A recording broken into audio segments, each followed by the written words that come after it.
million people have already voted ahead of official election day, which is tracking quite a lot lower than 2020, and that's out of 3.5 million enrolled voters. But what we're starting to hear reports of is problems with some of the polling booths, including in South Auckland. So there have been electronic glitches, but also resourcing running out of papers. So we'll be talking a bit more about that tonight, I'm sure, in terms of how that might hinder turnout. The Electoral Commission says, though, although technically voting stops at 7 p.m, if you are in the queue, you will still be able to vote. Thanks, Jane. And we will be joined throughout the evening by a panel of commentators.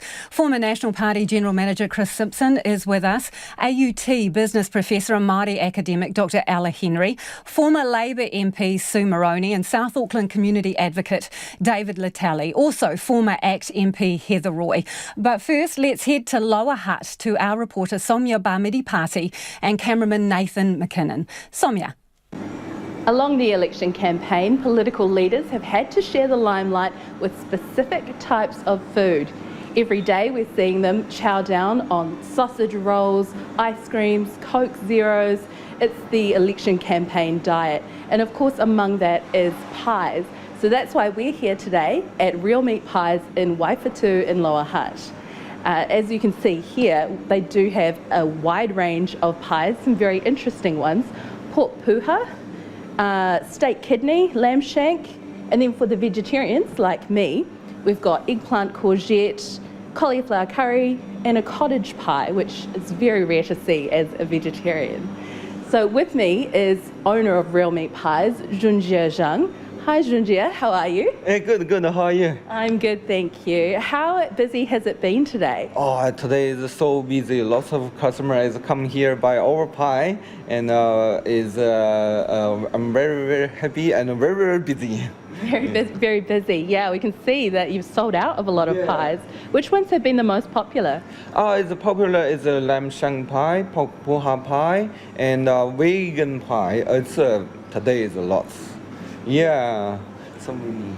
And do you think that's because people have been out voting and they've kind of gone to cast their vote and then come for a pie, or vice versa? Have people been talking about, casting their ballot today? Oh, yes. A lot of customers talk to me is, you are vote? Yeah, I did it. Yeah. That's great. Yeah. Thank you so much, Junjie. Now, I am very lucky because I've managed to snag possibly one of the last vegetarian pies that Junjie has today. So this is one of their cottage pies, and it's not really a food show without giving it a taste test, is it? So, always blow on the pie. Classic. That's the key message of New Zealand democracy, isn't it?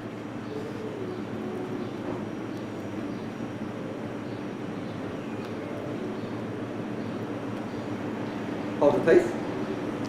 Great work, Junjie. Great work. Rate it. And there you have it, New Zealand. Happy election 2023. Excellent stuff, Somya. I have to admit, I indulged in an election pie. I loved her nail polish. It was orange, the Electoral Commission colours, the voting colours. Similar colour to that pie, actually. Let's get to the news with Anna Thomas.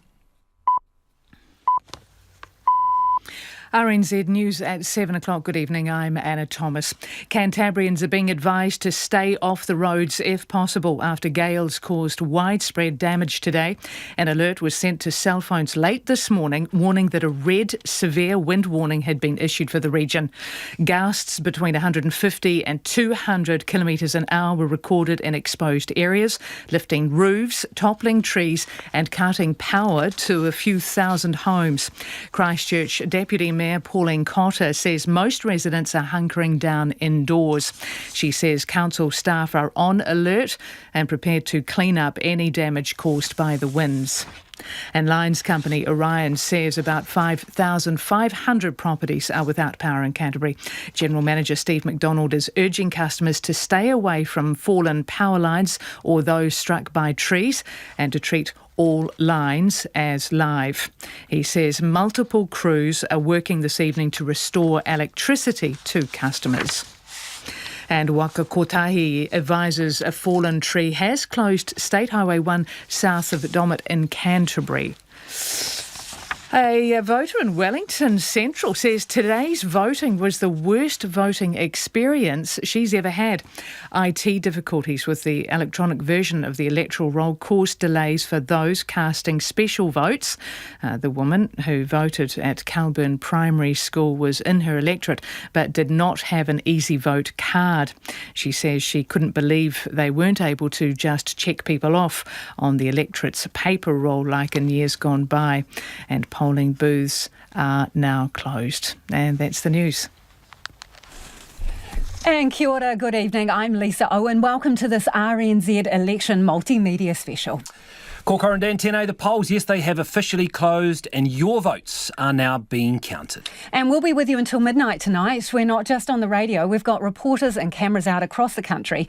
And you can also watch us on YouTube across our Facebook platforms, as well as Freeview Channel 50. And you'll want to watch because we have state-of-the-art graphics and we will be bringing you the very latest results. Now, we'll be joined by a panel of commentators as well throughout the evening. South Auckland Community Advocate David Latelli, former ACT MP Heather Roy, former National Party General Manager Chris Simpson, they're all with us, AUT Business Professor and Māori academic Dr Ella Henry, and former Labour MP Sue Moroney.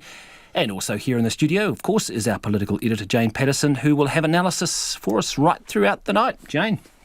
Well, the big story of this election, of course, is whether National has recovered or how much National has recovered from its trouncing in 2020. We have two new leaders this election. We have Chris versus Chris, and Seymour was at that pie shop. I was there with Chris Hipkins as one of his first outings. Yeah, pies and sausage rolls. It's been a pastry-filled election campaign, but of course the self-proclaimed boy from the hut who likes a pie and a Coke Zero versus Christopher Luxon, the businessman who's come home and a relatively new MP, only elected in 2020. So we'll be looking out for the vote, obviously, for Labour and the Greens, who are Labour struggling facing a massive challenge to keep those government benches. On the other side, we're looking at National, ACT and potentially New Zealand First. The RNZ poll of polls before it, basically at the end of the campaign, had that right block and that left block pretty even. And then you saw a strong performance in the polls from New Zealand First and Winston Peters. So we'll be looking for whether it's going to be a three-way marriage or a two-way relationship. And the key difference that you mentioned is that New Zealand First and Labour have ruled each other out as far as we can. You know. That's right, yeah. You never quite know, do you? They have ruled each other out. If you take them at their word, and they have both been asked several times and have confirmed it several times. Unusual for Winston Peters. He normally keeps that negotiating strategy to keep the left and the right. We've all seen that many, many times, but this time he took a different tack after having been in coalition with Labour, said, I will not be talking to them. So it puts National and ACT potentially in the box seat, a different situation. All right, let's take a quick scoot around the motu. We have political reporters, journalists, producers, cameras in 15 locations this evening. So let's go to our political reporter, Katie Scotcher, who is with the Labour Party at the Town Hall in Lower Hutt, where Chris Hipkins will be tonight. What's it looking like there, Katie? Labour leader Chris Hipkins has made no secret of his hut heritage. In fact, he often proudly calls himself the boy from the hut, so it should come as no surprise that he is spending election night here at the Lower Hutt Town Hall. Labour's expecting quite a few supporters here from across Wellington, the Hutt and Porirua, including MPs like Grant Robertson, Andrew Little and Aisha Verrill. A couple of notable people will not be here at Labour's main election night event, including Carmel Sepuloni and Deputy Party Leader Kelvin Davis. Carmel Sepuloni is up in Auckland with supporters there, and Kelvin Davis is actually expecting his first grandchild to arrive tonight, so he has chosen to be with family. Labour leader Chris Hipkins, we're expecting him to arrive at about 9 o'clock, where he will address supporters, but his arrival will depend on what those votes are looking like. It could be a little bit later. Katie Scotcher there. Let's move to Auckland now, where our deputy political editor Craig McCulloch is with National tonight. Craig, what's happening? Kia ora, Lisa. Yes, I'm here at Shed 10 on Auckland's waterfront. It's National's HQ for the evening. Funny story, this is actually where National was supposed to be this time at last election, but then they had to downsize to a much smaller venue as the scale of their imminent loss became increasingly apparent. No such concern from the party this time around. The venue can hold up to 1,000 people and they are expecting to fill it. I'm told that MPs and candidates are beginning in their electorate and they're going to filter in here through the night. Christopher Luxon, meanwhile, he'll start at home watching the results roll in with with his wife and children, and then he will come here and join us once the result becomes a little bit more certain. We're thinking maybe 10 or 10:30. And just a few hundred metres down the road from Craig and the National Party tonight is the ACT Party. Our political reporter Annika Smith is there. Kia ora, we're here at the Maritime Room in Auckland's Viaduct. This is the ACT Party's 2023 election party. We're expecting leader David Seymour to arrive here shortly, along with his deputy Brooke van Velden a little later on. She's got a separate party in Tamaki. There's platter food aplenty here tonight, be it cheese, fruit, sushi, you name it, as well as plenty of pink balloons. We're expecting around 400 people at this party. It's a critical election result for the ACT Party. ACT leader David Seymour transformed his one-man band to a team of 10 MPs in 2020. Will he grow his caucus again? And will Brooke van Velden take the Tamaki seat? Let's go now to the Green Party and our reporter Giles Dexter. Good evening, Lisa. I'm here at the Lula Inn in Auckland's Viaduct, which is going to be the Green Party's nerve centre for the evening. Co-leaders James Shaw and Marama Davidson will start watching the election nights nearby with family and friends before eventually arriving. Also, Chloe Swarbrick and Ricardo Menendez-March, two of the local candidates, they'll arrive later in the evening. In the meantime, for that, there are around 300 people will be based here for the night. They'll be treated to some pizzas, mostly vegetarian or vegan, and be listening to some Kiwi music on the playlist as well. Now, the Greens have been polling incredibly high in the build-up to this election. The last polls showed that they could be on course to bring in more MPs than they ever have before. But what remains to be seen tonight is whether they will be returned to government. And let's leave Auckland for a bit. Our reporter Alice Stewart is in Rotorua with Te Pāti Māori. Kia ora, Corin. We're here in Rotorua with Te Pāti Māori co-leader Rawiri Waititi. Now, he's vying for the seat of Waiariki, which he narrowly won off Labour's Tamati Coffee in 2020. Te Pāti Māori has to win at least one seat to make it back into Parliament this time, in the absence of that 5% party vote threshold. So they'll be looking to snatch up a few other seats across the motu. The anticipation is high here. There's some good kai on the menu, and we'll also be seeing performances from Te Whanau Apanui, and Tame Iti is also here. Back to you. Let's head north to Russell now. Our reporter Jimmy Allingham is at the Duke of Marlborough Hotel. Hopes are high here in the winterless north that Winston Peters and New Zealand First will return to Parliament after a 3-year absence. The party's been teetering around that 5% mark in political polls for some weeks now. It was here at the Duke of Marlborough in 2017 that there were scenes of celebration where Mr Peters was kingmaker. He made Jacinda Ardern Prime Minister and became Deputy Prime Minister and Foreign Minister himself. But 3 years later, the scenes were far more sombre when New Zealand First was thrown out of Parliament. Tonight, we're expecting the 78-year-old Mr Peters to come down and talk to 200 or so supporters here at about 8:30 or 9 o'clock. Until then, there's plenty of food to keep them entertained. The Duke's staying open until 3 a.m, and hopes are high here that New Zealand First will return to Parliament. Thank you very much, Jimmy. We'll head to the South Island now to our reporter Neva Chittick. Kia ora, I'm here this evening in Ilam, a hotly contested electorate. I'm at Elmwood Bowling Club, where the Opportunities Party top and their leader Raf Manji will be gathering this evening. It's quite a close race here in the electorate. It's been held by National since 1990, when the seat was first created, but last election it went red. It flipped to Labour with Sarah Pallett, who is the incumbent. Tonight, Raf Manji will be hoping that that will be his ticket into Parliament, the first time the Opportunities Party will get in. Tonight's going to be an intimate affair here, with the leader set to arrive within the next hour. There's going to be about close to 100 people gathering here at the Elmwood Bowling Club. There's not going to be much in terms of outdoor activities, given the gales that are blowing here, but there'll be a nice homely affair with quite a cosy evening planned. And now let's head to Hastings and Lauren Crimp. I'm here at Waipatu Marae in Hastings in Ikaroa Rāwhiti, the home of Labour MP turned Te Pāti Māori MP, Meka Whaitiri.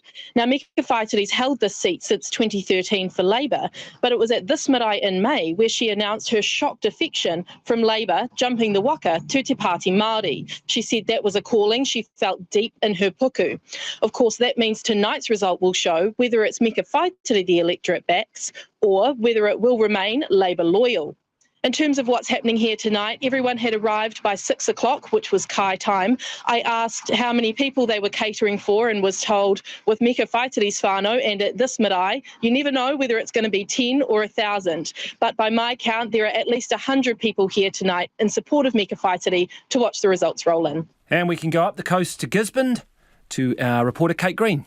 Tonight, I'm with Labour List MP Tamati Coffey, who cancelled his retirement from politics after the resignation of former Justice Minister Kiritapu Allen.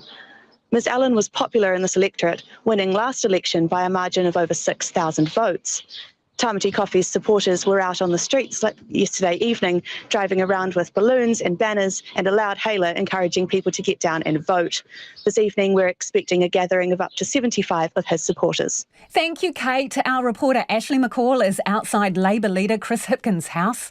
Kia ora, Lisa. Yes, I'm here in the Remutaka electorate, which has been rather windy over the last few moments. Chris Hipkins, I was told, went for a walk before media started arriving with his whānau down the street. And so far, things are quite quiet here. I'm sure things will start getting a bit more lively later on through the night. I'm sure Chris Hipkins is inside with a few election night nerves, especially given recent poll numbers.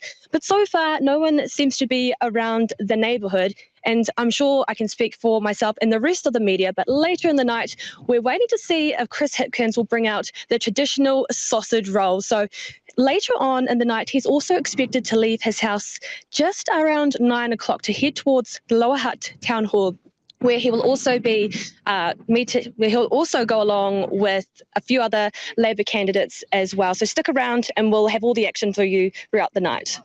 Thank you, Ashley. And let's go now to Luca Foreman in Auckland. I'm here outside of National Leader Christopher Luxon's house in Remuera, not actually in his electorate of Podney. Apparently he's been out for a nice lunch with his family today, so he'll be in there waiting for the results to roll in. We've got a few reporters amassed out here waiting for some snacks, so we'll all be looking forward to that. And Somia Barmedi-Pāti is in Wellington with Nationals Deputy Nicola Willis. Kia ora, Lisa. Yes, we are here at the Harbourside Function Centre on Wellington's waterfront, where campaign leader for National, Christopher Bishop, and National's Deputy Leader, Nicola Willis, are expected in the next hour or so. So Nicola Willis, as we know, is contesting the Ohariu electorate for the first time. That's currently held by Labour's Greg O'Connor and previously has been held for a long time by United Future's Peter Dunn. And Christopher Bishop is contesting Hutt South once again. He's facing off with Labour's Ginny Anderson for that seat. Now, where we are in Wellington Central, it's anyone's game, really, after a number of heavy hitters left the electorate. We're talking Labour's Grant Robertson, Green Party's James Shaw, and Nicola Willis, as we've just discussed, has left for Ohariu. So National really hoping to get a foot in the door here as well. So many MPs looking for those results to come in tonight. Christopher Bishop and Nicola Willis will be doing just that. We've been told that they will spend most of the evening in a room away from the crowds here, watching those results come in with much anticipation, I'm sure. Back to you. And Auckland's Labour candidates, well, they've chosen to gather separately in their electorates this time around. Our reporter Tom Taylor is in West Auckland. I'm here at the Labour West Auckland HQ at the West End Rowing Club. Behind me, there's a smattering of red balloons and red banners getting the show in order for tonight. The Deputy Prime Minister, the current Deputy Prime Minister, will be joining later on. That's after a long tiki tour of some of Labour's strongest strongholds in Auckland. She'll be popping down to meet Jenny Salesa, who'll be hoping to secure a fourth seat in her Pāmua Otahuhu electorate, and then popping up to Mount Albert, where Helen White will be hoping to turn that seat red again. Then she'll be popping back here where she's likely to speak at around 9. Until then, there's about 250 supporters expected here, and there'll be a band to tide them over. Food on this front. It's bring a plate here at the Labour HQ tonight. So your guess is as good as mine. Thanks, Tom. Let's go now to Louise Tanuth in East Auckland. Kia ora, Lisa. I'm at the Churchill Club in Glendowie, where ex-Deputy Leader Brooke van Velden is set to arrive shortly. She's vying for the Tamaki seat, which has been seen as a true blue seat for decades. It's held at the moment by Nationals incumbent Simon O'Connor. He's held it since 2011. But this election, recent polling has placed the two candidates neck and neck. So it's going to be a close one to watch this evening, and there's no doubt that Brooke has been trying hard to turn Tamaki yellow. She'll be here till around 8:30 this evening before she goes to the main ACT Party HQ in the CBD. Thanks, Louise. Let's go now to Otago and our reporter Timothy Brown. Ahi Māori, Corin. It's a cold southern evening here in Castle Street, right in the heart of the Dunedin electorate. It's one of the youngest in the country, so there are plenty of excited first-time voters around, and the cold weather hasn't kept them from the polls. It's also the most single electorate in the country. Fewer than half of the voters here are in a relationship, and that's fitting considering tonight likely marks the breakup of the National Party and the man who's represented them in this electorate for the past 6 elections. Michael Woodhouse removed himself from the party list, and as a result will likely be exiting Parliament after tonight's results. I'll hopefully catch up with him later. Excellent stuff. Thank you very much, Timothy Brown. Right, we've got results coming in. Jane Patterson, how much of the vote? We're talking 5% returned at the moment, so very early days. But we can see the general sort of pattern that we've seen in polls leading up to election day. You've got National 40, Labour and around 25, Greens looking pretty strong, and Winston clearly over that 5% mark. That's right. So about 5.7% of the vote counted at the moment. National coming through strongly in these very initial results, we have to obviously say, and it would be a lot of the early votes as well. So National performing more strongly than they would have been as the polling finished off the campaign. Greens coming through pretty strong, and again on these early numbers, New Zealand first well over that 5% threshold, sitting over 6%. ACT also looking pretty strong up around that, nearly in double figures on these numbers, and to Pāti Māori, which is interesting, around that 2% mark, and that then brings us to some of the electorate seats that we'll be watching early days, but the likes of Ikaroa Rāwhiti and obviously Rawiri Waititi's seat, very important. And that's right, in Waiariki. And as we've seen in past elections, sometimes the Māori Party can deliver what's called an overhang. So if they win more electorate seats than they get party vote, then you actually end up with more a larger parliament. So this could be a potential this time as well. But yeah, the 2% they would still bring in, they still would need to win an electorate seat. Of course, you only can come to parliament without an electorate seat if you get the 5% threshold well away from Thank that. you, Jane. Yeah, and obviously these are the advanced votes that have been counted, are being filtered out now, and we've got to bear in mind who might be motivated to go and vote early with the results that we're seeing at the moment, right? Okay, our first panel guest is David Latali of BBM Motivation in the studio with us now. David, what's been going on in the South Auckland electorates? We hear there's been a few hiccups. Yeah, and it's, not just in South, it's also West and really anywhere poor. Getting, there's so much feedback, I can't keep up with it. One of the most common ones, I've got a list of them. One of the most common ones is that they're running out of enrolment forms. I'll just read you through some of them, right? Yeah. Running out of forms at Marae Marae and Hoani Watiti Marae during early voting. That Marae Marae ran out today. Manukau Mall ran out of forms today. Mangere Bridge, no forms today. Going to other places around Mangere, no forms. So many places run out of forms. Whānau rocking up to enrol and being straight away offered to enrol on the general roll and not given any option for the Māori roll. We had whānau being told they can only vote if they have their easy vote card. People being turned away if they could not show proof of citizenship. Whānau saying they switched from the general roll to Māori electoral roll during the official period, but showed up and they're still recorded as on the general roll. One person asked if she had electronic system. We all know about the online failures that's happening. But it's just, there needs to be an investigation here. With the Electoral Commission, how can this happen? How off-putting do you reckon it's going to be to voters? It actually breaks my heart because, there's so many community groups in Marae have worked really hard to engage our people. Like, this is only the second time in my life that I've voted. I hated the system. I'm 44. I hated the system for a long period of time. My father was a mobster. I just did not like the system. Obviously, I've grown and I understand now the power. We have to vote, have to have our say. But when we're trying to, mobilise our people, which we have, And then they turn up and there's some place a 4 hours wait. You know, You've got to be a pretty motivated voter, don't you, to stick around for 4 hours? 100%. And you're not going around looking at other voting station places that have enrolment forms. They've turned up. It's not easy, and they're gone. And then imagine how hard it's going to be to get them back in the next election. We've just got them and we're getting them engaged, and then we've turned up there, and there's this hurdle after hurdle, and again, it's biased against our people.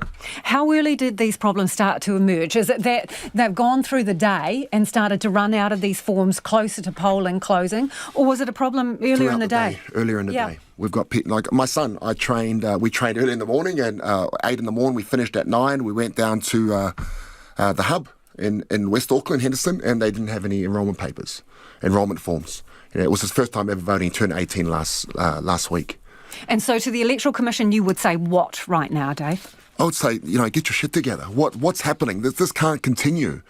Because it's biased against not just Māori Pacifica, but really poor people that struggle. They can't vote early. They can't say they're working in a warehouse or cleaner. So wait on boss, I'm just going to go vote.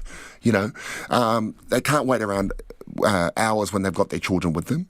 So I think there needs to be a serious investigation. So next time this doesn't happen again. This cannot happen again. Thanks, Dave. We'll come back to you. But the Electoral Commission has put out a statement. They say there was an issue with the electronic version of the electoral roll at voting places on election day, which has now been fixed. The app is used to look up people who don't have their Easy Vote card or don't know which electorate they are in. The issue has had no impact, they say, on most people's voting experience, but caused some delays for people casting a special vote at some of our busiest voting places. Well, we want to hear from you if you had a problem and whereabouts you were. 2101 on text, or you can tweet us at Checkpoint RNZ. We'd love to hear about your experience. Absolutely. Now we can return to Shed 10, where national MPs will gather tonight. Our Deputy Political Editor, Craig McCulloch, is there. Craig, early numbers coming in, early days. How would you say they were greeted at first dump of results, if that's the terminology we should use?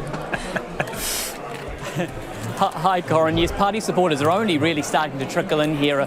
A sea of blue suits and cocktail dresses. They are dressed for a victory party, and on these early results, it does look as if that is what they're going to get. There was applause broke out, I guess, when those numbers started to come up on the screen, so they're positive about that, some quiet confidence, but they don't want to appear too confident this early in the night. They know that those numbers can move around. Now, on those numbers, National and ACT can do it alone. That is their preferred option. They'll be very happy about that. They will not need New Zealand First, but again, that big question there remains: will that result hold throughout the night? Indeed, and it may get down to real margin of error stuff as these numbers tighten up as to whether New Zealand First is needed. That's going to be, as you say, pretty critical. But looking at New Zealand First, this early in the night, coming in strongly above 6, they'll be pretty happy with that. Indeed. I mean, coming back to National, the polls have been putting them in the 30s and sometimes in the low 30s. So to see a result with a 4 on the front of it, they will be thrilled with that. Now, that New Zealand First number will be giving them a little bit of cause for concern, because as long as New Zealand First is in the picture, if their numbers drop down, National and ACT drop down, then New Zealand First does come back into the picture. National's in the driver's seat, but all of a sudden New Zealand First could slot right in there as a critical passenger. And that's what Chris Bishop, of course, during this campaign described as their worst case scenario. Of course, it's not really the worst case scenario. The worst case scenario would be in opposition, and that's where Labour is sitting right now. That's why you're still seeing a lot of smiles on the faces behind me. Craig, was there any talk about turnout there in terms of what National was hoping for? They needed a big turnout as well. They needed their voters to get out early. I know the weather in Wellington, for example, was shocking. That wouldn't have helped turnout there. What was the mood like in regards to the feeling that they'd got their vote out? The final message that Chris Luxon has really been pushing is don't get complacent, and that was his big concern, and a concern felt widely within the party, that supporters, that members, that people who back National would actually just feel complacent. They'd think, you know what, National might actually just win this. Do I need to actually turn up and vote? Do I need to bother? And if the weather's bad, if I've had a bit of a party last night, I'm feeling a bit hungover, maybe I won't actually turn out and vote, because they're going to do it anyway. Now, actually, those late polls showing that it was getting a lot closer might have actually encouraged those people to get out and vote, so it actually might have had a benefit for National. We're not going to know that, of course, and exactly how it plays out, but that's some of the early thinking from people here at National HQ. Hey Craig, some logistical things before you go. In terms of Christopher Luxon and when we would see him and when there is action, how late will leaders and the Brains Trust wait, do you think? We've been told that it could be quite late in the night. Now, on a result like this, they might come earlier, but the initial indications were that it could be 10 or 10:30 even before Christopher Luxon turns up. His MPs, some of his MPs are going to be arriving earlier. We've been told Mark Mitchell and Paul Goldsmith should be here around 8 o'clock, so hopefully we'll get a chance to bring them over here and perhaps you can talk to them directly. But yes, Christopher Luxon's set to come here 10:30. If this result holds and it's looking like a clear-cut National Act result, he may come earlier, he may come in and deliver his speech. The tone of that speech will be interesting to watch. Will it be a triumphant one, or will he take a bit more measured tone? Will he try and strike, given that the results could still be a little bit in limbo? Craig McCulloch, Deputy Political Editor, thank you very much. And let's head to Lower Hutt in Wellington now, where Chris Hipkins and Labour MPs will be tonight. Our political reporter Katie Scotcher is there and joins us now. Katie, what's the mood like as these early results start to come in? And Labour, I see, with 10% of the result and Labour tracking at about 26.2% of the vote. Kia ora, Lisa. Well, there's about 100-ish supporters here who've kind of trickled in quite slowly since around 7 o'clock. And look, I wouldn't say that I've seen too many smiles on people's faces. I think a lot of supporters came into tonight feeling kind of a sense of nervous optimism. But there are a lot of people sitting behind me here at the Lower Hutt Town Hall kind of watching those results trickle in. And look, a lot of them don't look too happy. And where is Chris Hipkins right now? Who's with him? Do we know? Yeah, so Chris Hipkins is at his house in the Hutt. He's with his parents and I understand a couple of staff there. He'll be watching the results trickle in there and kind of figure out what he is going to tell and say to supporters when he comes here. We're expecting him here at around 9 o'clock. That could change depending on what the results are saying. I know that Labour was really hoping for a big surge in support from the South Auckland seats. They've referred a lot during the election campaign to the 2005 election where when the results were coming in, the votes that were counted in kind of some of those safer kind of deep red areas in South Auckland, that they saw a big surge in the party vote support. So he might be, sitting at home and waiting and hoping that they see, a similar result tonight. Yeah, how do they think that ground game went? They were putting that emphasis on South Auckland, and we've just been hearing from David Latali here, who works in those communities, saying there were a number of problems at polling booths, and he's concerned that people would have been put off. Yeah, I spoke to a couple of people within the party earlier today, and I think they were really concerned about the situation with polling booths earlier, and particularly those long wait times. They told me that people were kind of turning away and not casting their vote, and they've put a real emphasis, particularly in the last week, for getting lots of voters out in South Auckland. I think we heard that Willie Jackson had 40 cars on the road to ferry people off to voting booths because they really, if they wanted to turn that support around, they needed to boost voter turnout. So I think the weather today will really concern them, especially. It was horrid around the country, and I think there will be some nerves that that put people off from going to the voting booths. And as I say, those concerns about the long wait times at voting booths, they were very worried about the voter turnout. Thank you, Katie. That is our political reporter Katie Scotcher, who is in Lower Hutt in Wellington. If you're just joining us, you're listening to this RNZ Multimedia Election Special. We have political reporters, journalists and cameras across the country in all the key electorates, and we'll bring you the latest results and analysis from our expert panel. We're also streaming on rnz.co.nz, YouTube, Facebook and Freeview Channel 50 until midnight here on RNZ National.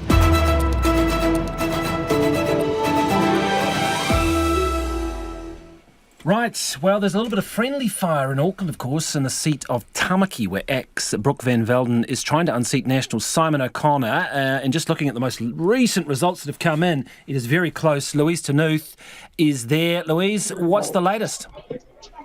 Kia ora, Corin, that's right. I'm at the Churchill Club in Glendowie, where ACT's Deputy Leader Brooke van Velden has just addressed the supporters and volunteers gathered here tonight. It's a bit of an intimate gathering before she makes her way at around 8:30 to the main ACT Party HQ in the CBD.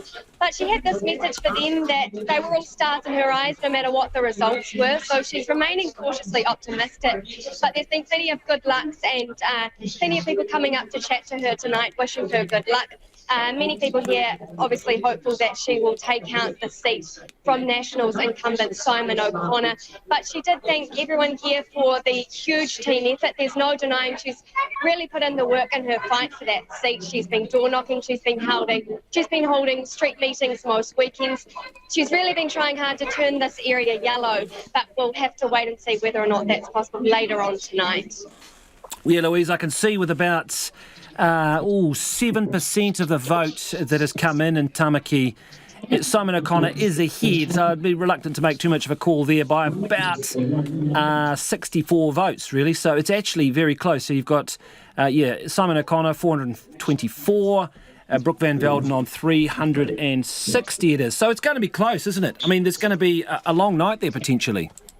Absolutely, and we've seen in recent polls there's been really, just as little as 2% in it, and multiple polls that have been done just recently. So, I mean, it's really no surprise. We know that they've been neck to neck for a long time now, and we're really just going to have to wait and see what happens there. But, I mean, she spoke to her supporters about all of their efforts for the door knocking. She really honed in on the fact that she needed extra security while door knocking. We know that ACT has really honed in as crime as one of their main policies, and they've gained a lot of support around that in the area. So, yeah, I mean, it's just, we're going to have to wait and see, but there's a buzz of anticipation here tonight, that's for sure. Thank you, Louise, and we should note it's not going to affect the proportionality of what ACT gets in Parliament, whether or not she wins or not, but it would be a feather in their cap if they could feather take in their cap. And depending on what their percentage is, could drag someone else in, couldn't it, Jane? If they were to win 2 electorates and depending on their party vote. It's also one of those trophy seats, right? So people will be watching that. And joining us now is 2 of our panellists, Chris Simpson and Seymour. Thanks for being with us. OK, let's get your thoughts on the initial results. Very early vote count, and I'm just going to refresh my screen here. I think it's about 13.8% of results counted, and it looks like National is romping ahead. So, yeah, well, look, you can expect that this early in the night because I think the campaign did change over the course of the last 3 weeks quite substantially. Certainly the polls even showed some swing to the left over the last couple of weeks, and so the votes that you'll be seeing getting counted now and trickling in will be the early voting ones, probably at the smaller booths in the early voting stage as well. So there's still a long way to go, but look, I think that the issues that David Lettelli talked about before will be of huge concern to Labor. Those poor areas, the low-income areas, not actually having the systems in place properly to record their votes is a huge issue for Labor because the Labor Party relies on big turnout. Well, the Electoral Commission has one job, doesn't it? So once every 3 years. Yeah, that's right. One job to do once every 3 years, and it's not like we haven't seen these issues before. We have seen in some of the areas of South and West Auckland, other places in the country where low-income people tend to live, that it is those places that we seem to have the big queues, the problems going wrong. To hear that people have been told that they can't vote because they haven't got their Easy Vote card with them, for example. I mean, I've spent the day door knocking in Huntly and Ngaruawahia today, saying to people, no, just go to the polls. You will get sorted. If you've lost your Easy Vote card, don't worry about it. Just go. You will still be able to record your vote. And to hear that that has not happened in some instances is deeply concerning. OK, let's bring Chris into this conversation. Chris Simpson, former National Party General Manager. Do you think, looking at these early numbers, that National strategy has paid off? Because arguably there were a couple of confusing messages around ACT and New Zealand First. Yeah, I think, MMP's been around for 27 years and the electorate's not dumb. So they've worked out what strategic and tactical voting is. And for Chris Chris Bishop to go out there and say there's a possibility of a hung parliament has got people thinking. And in fact, I had quite a lot of people talking to me about it, about what that may look like in the sense of would that really happen. At a personal level, a hung parliament's pretty much impossible for that to happen in this scenario. However, a lot of people are asking those questions and then asking it themselves. So, right or wrong, whether he came out with in the sense of what he was trying to achieve, has got people really thinking and talking. Right down to even yesterday, I was having a Māori business owner. She was asking me, what did I think about a hung parliament? So I found that fascinating. Any particular seats you're going to be keeping your eye on? Because obviously we had all those, what were called red wave seats, the blue seats that flipped over to red. There was 15 of them. Are they all going to go back? Are there any ones that you're particularly looking at, either of you? Oh, look, I think there's a lot of seats to keep your eye on in this election. Some of the Māori seats will be very interesting to watch. I'm watching the very early votes coming in for Mount Roskill and being a little concerned there. At the moment, Michael Woods is trailing. He's actually been put quite low on Labour's list, and they could lose him if he does not win that electorate. Okay, well, just hold that thought for a second. I'm just going to quickly look in there at Mount Roskill. 20.2% of the vote counted there, and you are right, Michael Wood is in second place there, and National Party vote is ahead too, quite strongly, 46.4% to National, and Labour 29.2%. And then there's obviously Wellington Central and seats like that that are going to be very interesting contests tonight as well. So a lot to look at, a lot to watch. Oh, a lot to look at, and I'm especially interested in Elam to see what's actually going to happen there, let alone Port Waikato in the sense of after the election and the by-election. To add another seat as an overhang seat is going to be quite amazing. What's your call for Tamaki? It's a big majority to overturn at 8,000, and it's been a blue seat since Rob Muldoon was there. And I'm also quite surprised at how the electorate's saying, well, we wouldn't mind having Brooke there as well, even though they were going to get David anyway, and the party vote. I think it's fascinating. Do you think people are thinking about whether they can get a 2-for-1 deal in some of these situations, in the sense that they can get the party they want and have an electorate MP that they think resonates with them?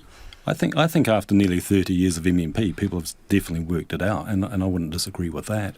However, what I've also noticed, and 13-14% of the return vote is actually quite a lot. That the polls, we might end up back in 1993 where Bold just said, bugger the pollsters. Where in you look at 2020, the polls were saying that Labour were going to get around about 46%, and they came in at 50.01, and they said that National was going to be somewhere around 30%, and it came at around 26%. So fascinating. And very early in the results, we should say. Thanks for that, Chris, former National Party General Manager, and also speaking to Seymour, former Labour Party MP there. All right, Jane Patterson, our political editor. Let's just have a headline look at these numbers to just see what we're thinking here. As we've heard from going around the traps, with that 41% that National's got, that chunk, it's how much is returned there? We're looking at only sort of 16.8%. Yeah, we're getting up there. Yep. So they'd be pretty happy with that initially. That's probably, the rest of it looks very similar to a lot of the polls that we've seen. It does, except but that National Party vote is definitely coming quite strong. That gap between National and Labour is bigger than certainly the polls had suggested, and I'm sure that National will be very heartened by the fact too that on these numbers it would be able to put together early numbers, a government with ACT. Their combined seats are over 60%. Of course, we'll see how that ends up, but some really interesting electorate fights shaping up. Yeah, we heard about Wellington Central. Yeah, Wellington Central, Tamitha Paul coming through strongly. Of course, Grant Robertson, tapped out this time. He went on the list, and their candidate seems to be getting a bit of a trouncing on these early numbers. Another really interesting in the Māori seats. So we have Nanaia Mahuta at the moment, trailing Hana Rafiti Maipi Clark, but by a small portion. And also Meka Whaitiri really struggling in Ikaroa Rāwhiti. So the vote there going with the Labour vote. Remember, she was a Labour minister who defected to the Māori Party. A lot of talk about whether they would go with the incumbent MP or the Labour Party, and on these numbers, Labour is showing strong. Also, Kelvin Davis holding on to Te Tai Tokoro. Debbie Ngāri Wapaka coming through in Te Tai Hauru, previously held by Labour. So, of course, Labour held most of the seats last time, apart from Wairiki, that was won by Rawiri Waititi. Bit of a swing to Pāti Māori. Some their two co-leaders doing particularly well.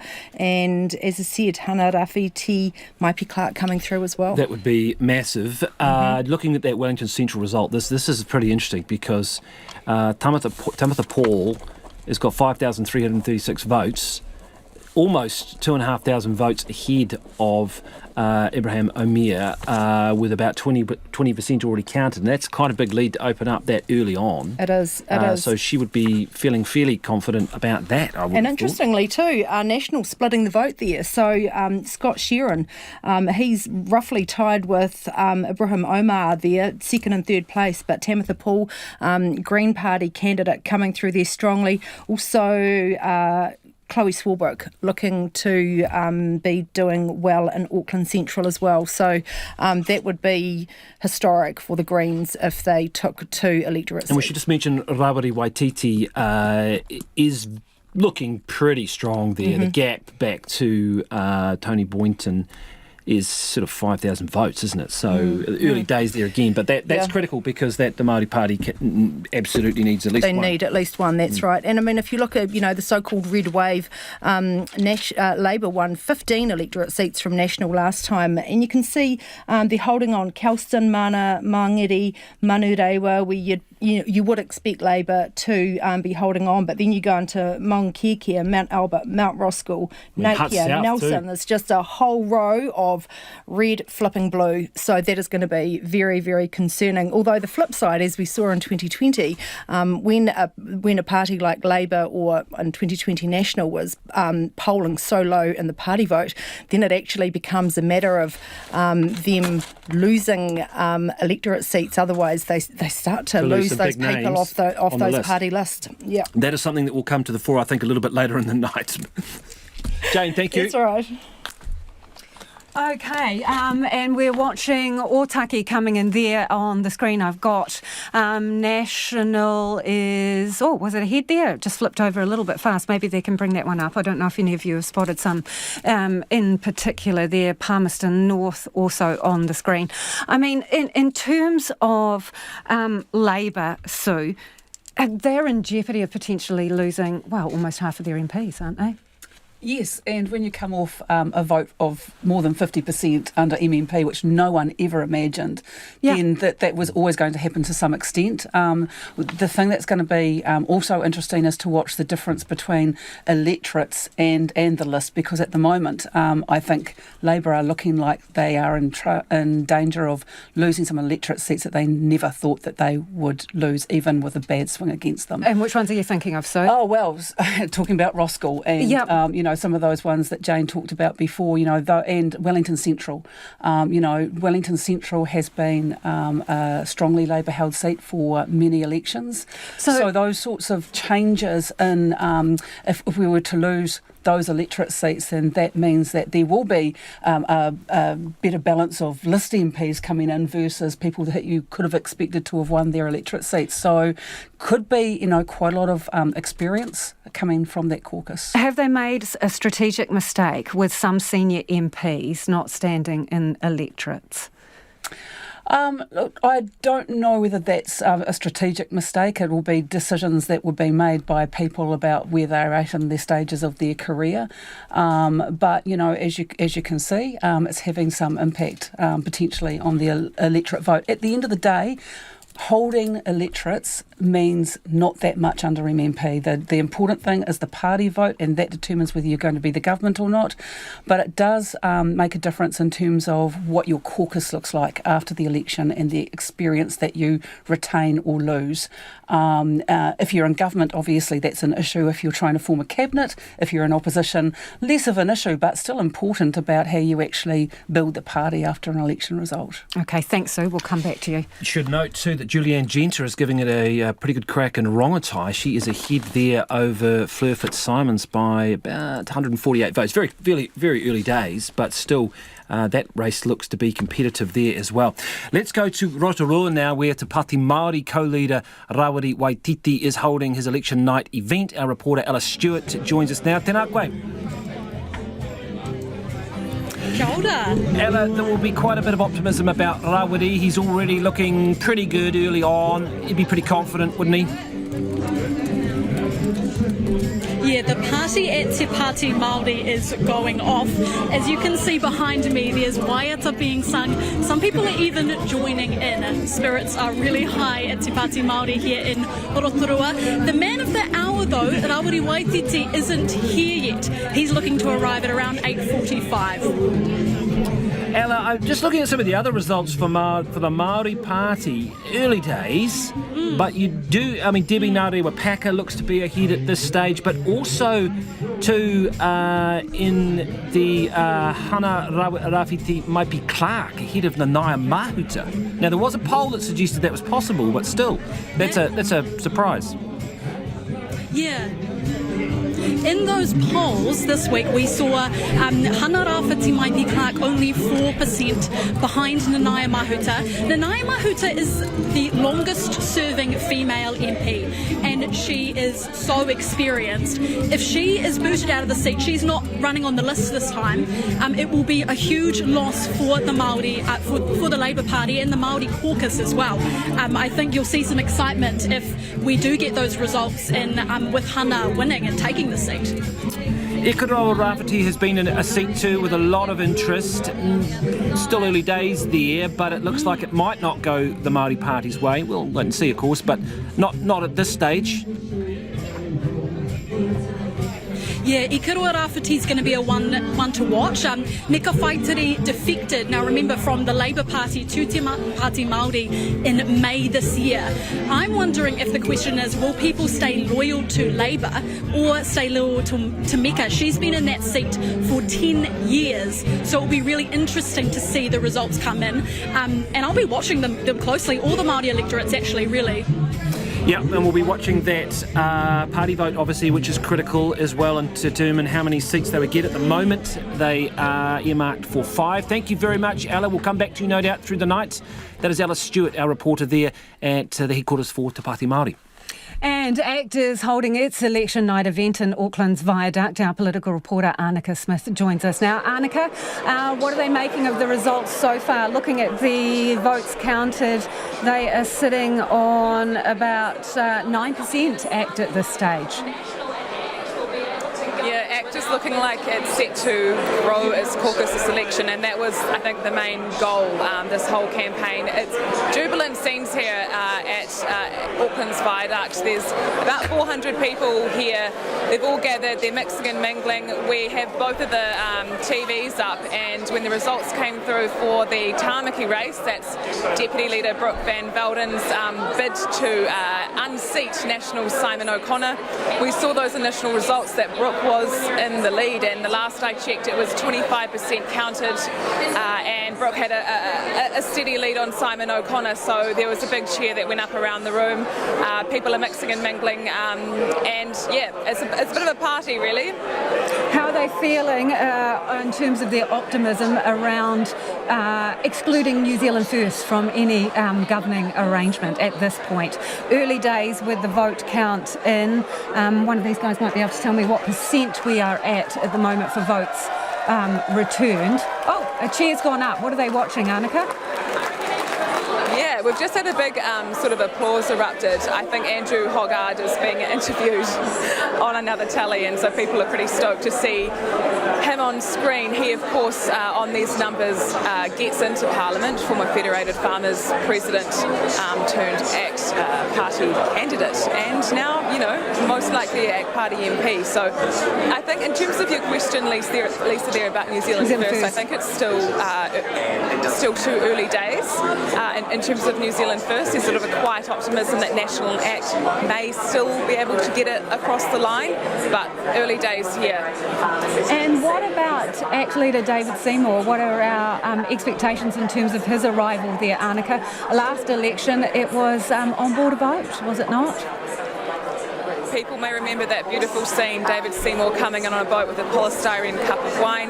Last election campaign, I did text him earlier. I said, are you arriving by sea or land?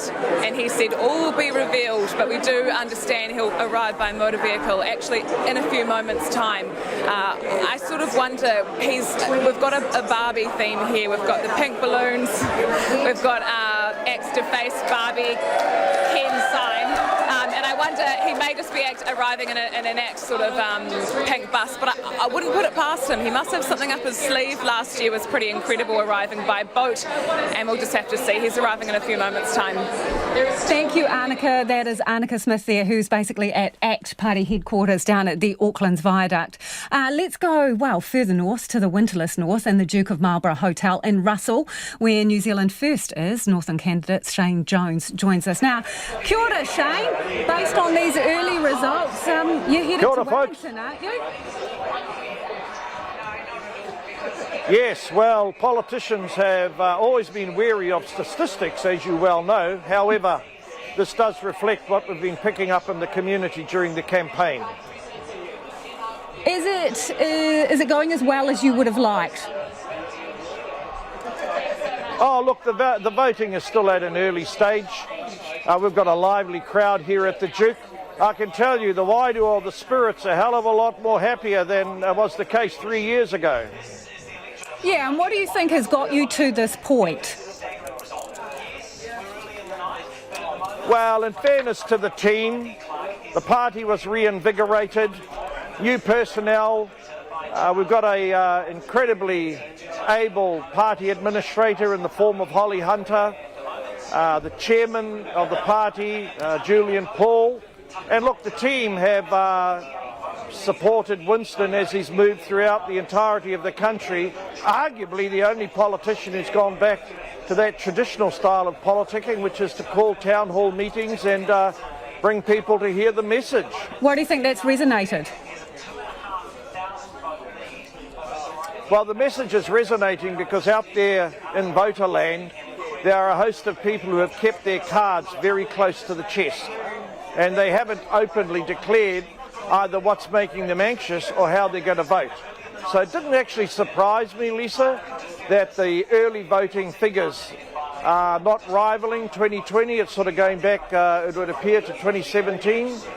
But no, there's no surprises there, mate. Are you still optimistic that you may be needed in any kind of government? Well, objective number one is to get our movement back into the landscape of Parliament.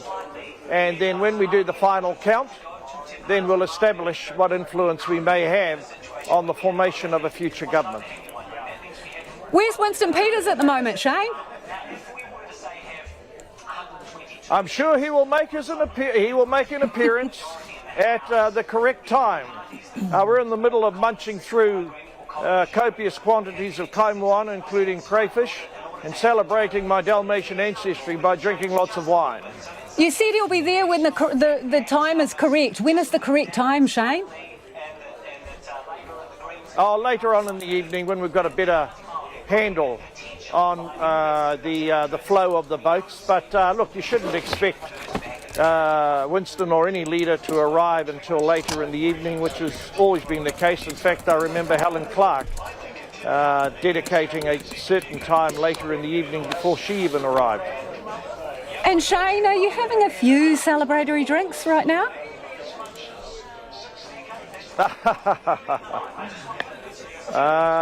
It's been a fine day. not like our South Island cousins have been in choppy weather.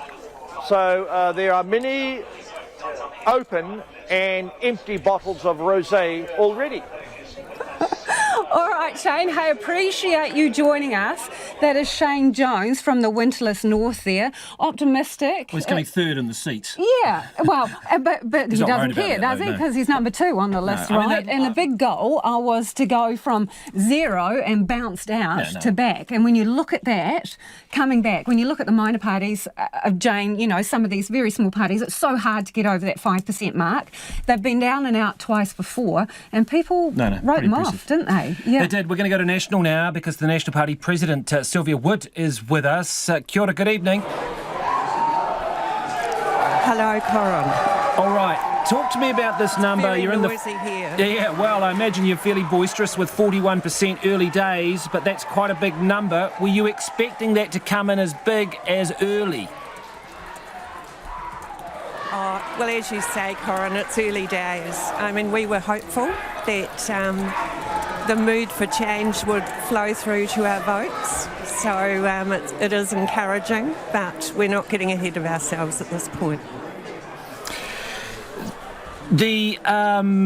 What point do you start to relax a little bit in terms of vote counted? There's always a lot of talk about the advance votes potentially maybe benefiting National. What's your sense of that? Yeah, I probably don't have an actual Sylvia, I'm sorry to interrupt, Sylvia. We're just seeing that we're going to go, at Christopher Luxon's house. There's a bit of action out front. Our reporter Luca Foreman is there. Oh, we can see Christopher Luxon's wife, Amanda. Proud. He's done a really good race and worked really hard, and I hear that he's feeling very relaxed. Yeah, well, it's kind of hard to feel relaxed when there's a big decision coming ahead. So, but he is relaxed about it. Yeah. Well, look. It's kind of the pastry yourself. Well, if only. I'm not that talented, I'm afraid. A bit of party pies for those who needed party pies, and a bit of pizza for those who. Yeah, actually, I didn't order them, so I can't tell you, but they'll be good, whatever they are. Yeah. I know that your husband doesn't drink, so you've brought out some non-alcoholic. They're all non-alcoholic. I'm sorry, everyone, but hopefully there's a bit of Coke and a bit of water. Are we able to ask you guys, how are you feeling about the night? It's a big night. You haven't done this before. I think, just enjoying the night with the family, watching it all happen. So, Christopher Luxon's children, Olivia and William here too. So proud of Dad. Incredibly, incredibly proud. He's just amazing. Look, that's a great day for me. No, look, it's been awesome. Dad's been around at home. We've been having a great time together. It's a nice little break from all the rush and bustle of everything. So weather's been great. Can't really complain. So yeah. What's he doing right now? Look, at the moment, I think we're all just enjoying the time together and enjoying that moment and that kind of energy for it all. And yeah. Because everything could change tomorrow. I mean, it could, but we're still us and we're still our same people, and it'll be what it'll be. Yeah. Absolutely. Your dad to be Prime Minister tomorrow. I mean, look, what Dad does is definitely exciting. It's awesome, but look, I think he's worked really. If it goes that way, then he's worked really hard for it, and I think he's the right person for the job personally. So yeah. And he's sitting in there at the moment. I'm proud. I'm really proud. Of course, he's worked so hard. It's a great example to set for myself of how to work hard for something. And what are you going to do for the rest of the night? No. I think there's just a nice atmosphere inside, so we'll just sit around and watch them come in. Who else have you got with you? Oh, just some staff. Yeah. So and the team and your family team together. They're here and it's great. So They must be very proud of their boy. They are. So, but he's an amazing person. So yeah, a lot to be proud of. I think we've got the television going at the moment. So yeah. All right, that's the Luxon family there. Pretty excited there, aren't they? Yeah, and they've brought the pies out and the savouries. We'll go back to Sylvia Wood. Apologies, Sylvia, for cutting away from you there. Thank you for waiting. We're coming up against the news, but tell us, do you think you can hold this number? And at what point do you start to relax? I don't know that I'll relax anytime soon, Corin. I rely on our wonderful data team and our campaign director to guide me on numbers. But it is feeling good. Yep. But it is early days. Did you get the turnout you wanted? Were you able to assess that? Well, the turnout predictions were good. I think there was always that comparison with 2020, which was, the advance voting was lower. But I understand the booths were really busy today. So, yes, turnout looks good, excuse me. That's all right, Sylvia. We will leave you there. We'll come back to National, no doubt, throughout the evening. Thank you for talking to us. That was the National Party President, feeling pretty confident, I think, Lisa. Yeah, sitting at around 41% at the moment of the party vote. Labour on just over 25%. Greens 10% and ACT is on 9%. Yeah.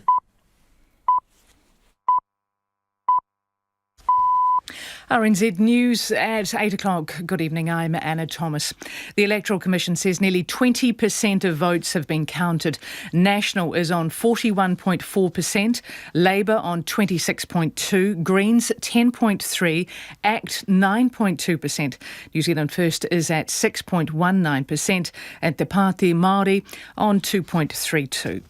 In Dunedin, the Greens are leading with the party vote, with Labour close behind. It's the same story in Wellington Central. The Greens are well ahead in the party vote. In Auckland, the Greens' Chloe Swarbrick is in the lead. In the traditionally Labour electorate of Mount Albert, with 30% of votes counted, the National Party is in the lead. Former Labour MP Sue Moroney says Labour is in danger of losing electorate seats. ACT Deputy Leader Brooke van Velden has addressed supporters as she waits to see if she has unseated sitting National MP Simon O'Connor. Ms van Velden is standing in the traditionally safe National Party seat of Tamaki in Auckland. Ms van Velden told supporters a short time ago that all her supporters and volunteers were stars in her eyes. She says she remains optimistic for a good result. With 22% of the vote counted, Simon O'Connor has a narrow lead. With 15% of the vote counted, the National and Green parties are neck and neck in the Auckland Central electorate. The seat is held by Green MP Chloe Swarbrick at 787 votes. National's Mahesh Mahaldria is on 721. A South Auckland community leader says he has heard from many people that voting centres across the city were running out of forms today. David Leteli says the problem breaks his heart because many community groups and marae have worked hard to engage people. He is 44 and says this is only the second time he has voted, and when he turned up to vote with his 18-year-old son for the first time, there were no voting papers. In other news, reports say Israel's military has recovered bodies of missing Israelis in a ground raid on Gaza. Israel has warned 1.1 million Palestinians living in North Gaza to evacuate south, and thousands have been fleeing by vehicle or on foot. And, excuse me. There we go. Thousands of properties are without power following wild winds in Canterbury. Gusts of between 150 and 200 kilometres per hour were recorded in exposed areas, lifting roofs, toppling trees and bringing down power lines. Firefighters also had to deal with about 10 scrub fires. The Main Power website shows more than 10,000 customers are without power in North Canterbury. The lines company Orion says 5,500 of its customers are without power. In some places, Orion says electricity is unlikely to be restored tonight. And that's the news. Thank you, Anna. And Jane, I know you've been poring over some of the results that are coming in around the Māori electorates. Give us a bit of an update, please. What are we seeing? What a battle here in the Māori seats. So Pāti Māori coming through strongly. And look at this, Takuta Ferris in Te Taitonga ahead of Rino Tirakatene. Now, he was subbed in the press debate last week because the co-leaders weren't there. He performed really strongly. That obviously gave him a really great platform to speak directly to that constituency. So it's still close, but he's in the lead. Also, Kelvin Davis has lost the lead. It is very close with Pāti Māori. Yeah, can we see how much of the vote is in? Kelvin Davis and Te Tai Tukaro. And the interesting thing about that, while Jane is looking for some more numbers there, is he has said publicly, just in the final days of the campaign, that he will stay on if he wins his electorate seat, regardless of what happens with the election result. Otherwise, he's tapping out. Not much in it it there. This is Not much critical in it. here, isn't it? And if you look at the fight that Nanaia Mahuta, another very senior member of Labour's Māori caucus, Kelvin Davis, if they're in trouble, that takes a lot of experience and mana out of that caucus in terms of those Māori And the MPs. deputy leader of the Labour Party. That's right. So, the Mariana Mino Kapakingi, 3,169 and Kelvin Davis 3,137. So really still very, very close, and only 17% of the vote counted. But this is shaping up to be a real battle, and Labour will be very worried about losing those seats that they have dominated. OK, we'll keep our peepers on that. But in the meantime, let's bring in our political reporter, Giles Dexter, who is at the Green Party HQ in Auckland, where it's pretty raucous. OK, Giles, how are the Greens feeling about the early results in? They are tracking at about 10% right now, with a quarter of the votes counted. There's been a few cheers for how the party vote's been coming in, but the biggest cheers of the night so far have been reserved for when those early results came in for Chloe Swarbrick and Tamantha Paul. Chloe Swarbrick is running to be re-elected for Auckland Central, which will be the first time ever that a Green MP has managed to hold on to their seat. She has a slim lead over Nationals candidate, but down in Wellington Central, Tamantha Paul has around double the votes of Labour's Ibrahim Omar. So when those first results started to come through, there were pockets of cheers here. There were also quite amusingly some cheers here for some of the Te Pāti Māori candidate results, as the graphics on one of the other channels had accidentally put Te Pāti Māori as green. So they have been wanting more Green MPs at this campaign, and if that's one way to get them, then so be it. If they manage to hold on to the leads in those two electorates, that'll be a big milestone for the Greens, won't it, Giles?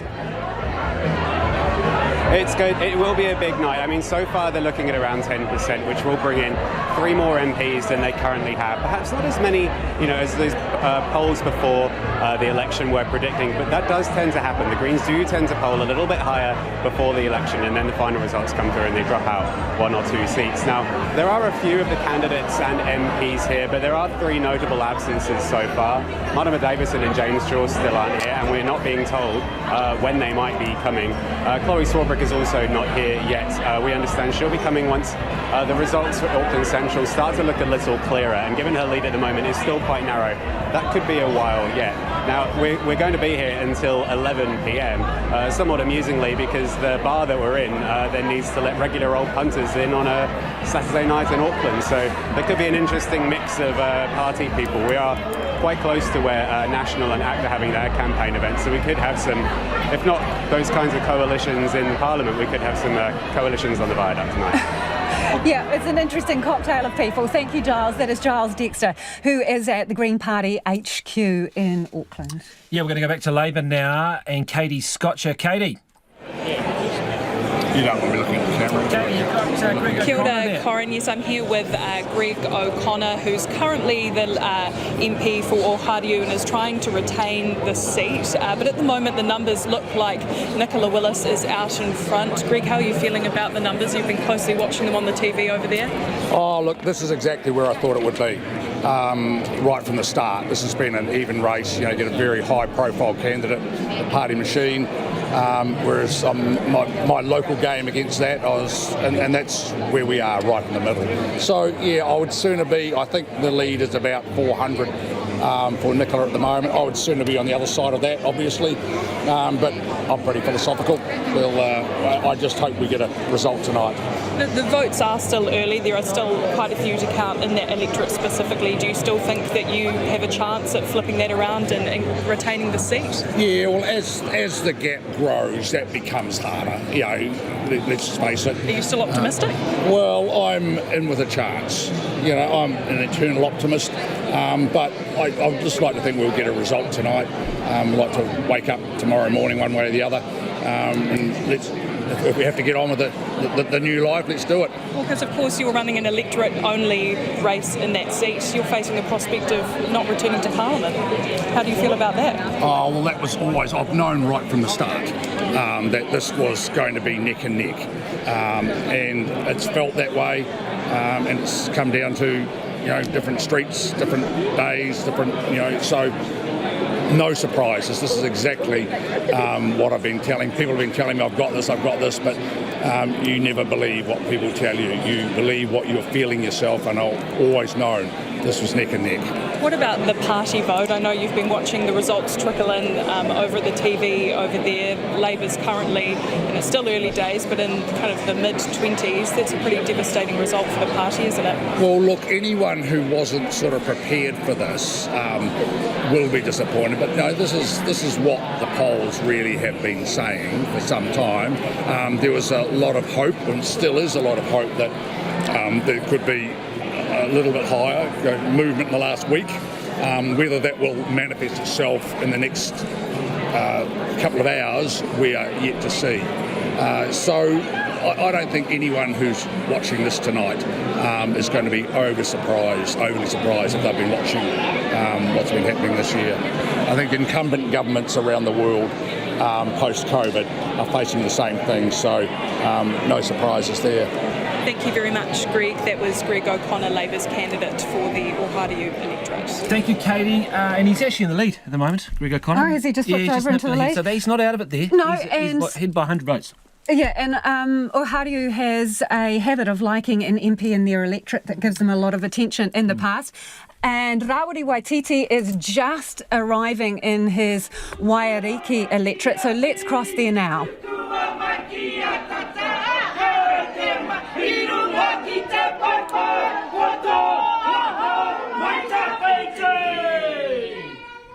Oh yeah!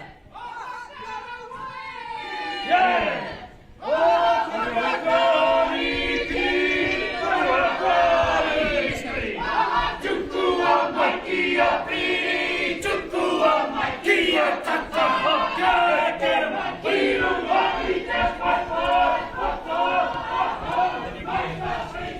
Okay, while he comes into the building, let's go to our panel now. Joining us now is AUT Business Professor and Māori academic Dr. Ella Henry, and we've also got Heather Roy with us, former ACT MP and Minister. Let's start with the Māori seats, Ella. This is hotly contested at the moment, and I mean, what kind of message might be being sent to Labour right now? I think if you look at the patterns of voting, you will see that many Māori in the electorates have voted quite strategically. They've split their votes. They've given Labour the party vote in many cases and chosen the Pāti Māori candidate, or vice versa. So there's a lot of strategic thinking, and I think that that's symptomatic of the concerns that Māori have had and raised quite loudly over recent months about concerns with the Labour Party policy and not really meeting the needs of the Māori community. So there's that. But I also think Pāti Māori and the Greens have focused hugely on encouraging younger voters, rangatahi. So you look at Hana Rafferty, Maipi Clark, a classic example, Tabitha Paul in Wellington. These are young, vivacious, bright, articulate and very strident folk who've been out in the communities. And I think that that's been reflected in the increased numbers, as David Latelli said. You know, in some of those South Auckland where you would find a high proportion of Māori voters, they have not been able to vote because they ran out of forms. Well, interesting, you're talking about the Hauraki Waikato seat there, and it's got Nanaia Mahuta. And she's the mother of the parliament, right? She's been there, longest serving consecutive woman MP there, and she's behind at the moment, behind 21. Has she turned 21? I think she has. She has, yes. Yeah, behind a 21-year-old, and she's not on the list, Nanaia Mahuta. So Labour is at risk, aren't they, of losing some real institutional knowledge. And you've got Calvin Davis, who says he'll throw his hat out of the ring if he loses his seat too. And we learned over the last term that when new MPs, new to Parliament, and you would know this as well, Heather, you know, when you're new to the system, if you don't have appropriate support and orientation and training, things can go badly wrong. So I do hope that if there is a changing of the guards, particularly for the Māori MPs, that there is really strong infrastructure to support any new and incoming MPs. Okay, let's talk about ACT now, Heather. Their main goal was to grow the number of MPs. Right. They wanted to double them though, right? So they're sitting at around 9%. Yep. Previous polls have had them a bit higher. Yep. Did David Seymour make a tactical error when he started musing about some unusual coalition arrangements? Well, he introduced some things that hadn't been done before, and so, yeah, maybe. It's hard to know just what it is that triggers in voters' minds, switching on or off. And I think you're right, he was very keen to grow the vote. He's still doing that at the moment, but I would have expected them to come in around maybe 11-12%, and so I think they will be a little bit disappointed with where they're at the moment. There's quite a bit of the evening to go yet. But two things are important, I think, with what the trend looks like at the moment. ACT always suffers a little bit when the National Party is looking strong, and I think they're looking stronger than anybody had anticipated already tonight. So that means probably the trade-off in some people's minds is ACT will be a little bit lower. But the really important thing, I think, for both National and ACT is they want to be able to govern alone. And looking at the figures at the moment, they can. Winston's still coming in at maybe 6%, but if he's not needed, we're going to have a very different looking government than if he was required as well. Thanks, Heather. Just looking at the figures from Tamaki there, 39.7% in, and Brooke van Velden is ahead of the long-time incumbent, Simon O'Connor from National there, by quite a whack, sort of ahead by about 2,500 votes. So that's an interesting one still that we'll be keeping our eye on. All right, we're going to go to the National Party headquarters now. Mark Mitchell, Senior National MP, is standing by. Kia ora, Mark. Hi, Corin, how are you? I'm good. You must be feeling pretty confident that number's been stubbornly above the 40% mark since the get-go, really. Are you feeling optimistic? Yeah, I mean, we are. It's still early days. There's still a fair bit of vote to be counted. But look, of course, we're very happy with where it's sitting at the moment. We hope that it continues on that track. But like I said, there's still a fair bit of the vote to come in. Are you expecting it to tighten as in the second half of the vote, bigger booths, that sort of thing, and the vote on the day? Was that what you were anticipating? Yeah, it's really hard to tell because, some booths and electorates are always a bit stronger for one party than the other, and it depends on how many of those booths have been counted, and that's why it's still early days. And although there's a really positive feeling and buzz up here around where we are at the moment, is that we also recognise that we've got quite a long way to go. Yeah, I mean, when you look at it, National at 42, ACT on 9, you're over the line, the centre-right without New Zealand First on these numbers with 30% of the vote nearly counted. You must be cracking a wee bit of a smile, Mark, surely. Yeah. Look, the reality of this is that Chris made it very clear that our preference was to have a two-party centre-right government with a strong National Party. It sounds like there's been an update coming in, Corin. I can't quite see where it is behind you, but it looks like it might have been an electorate result that's come in pretty strong, so I'm sure that you'll be getting a few of those through the night. You can probably see it and I can't, but look, we wanted to have a two-party centre-right government at the moment. If that's what the voters in New Zealand are giving us, then we're going to be extremely thankful for that. What sort of approach and tone do you think New Zealanders can expect should these results continue as they are from Christopher Luxon tonight and over coming days, do you think? Sorry, can you ask that question again? I'm just curious as to how you think Christopher Luxon will approach things tonight in terms of his speech. Should these numbers continue as they are, should you be able to form a government with ACT and without New Zealand First? What sort of tone can people expect? I think you're just going to find him just very upbeat and basically thanking everyone here in the room that's worked so hard over the course of the campaign and even before we came into the regulated period to put us in a strong position to really put a strong campaign on the ground and try and deliver the best, strongest party vote that we can for the National Party. And if you are able to form a government, things will move pretty quickly. I mean, it's your intention. It's been made pretty clear. First 100 days, mini budgets, and no mucking around.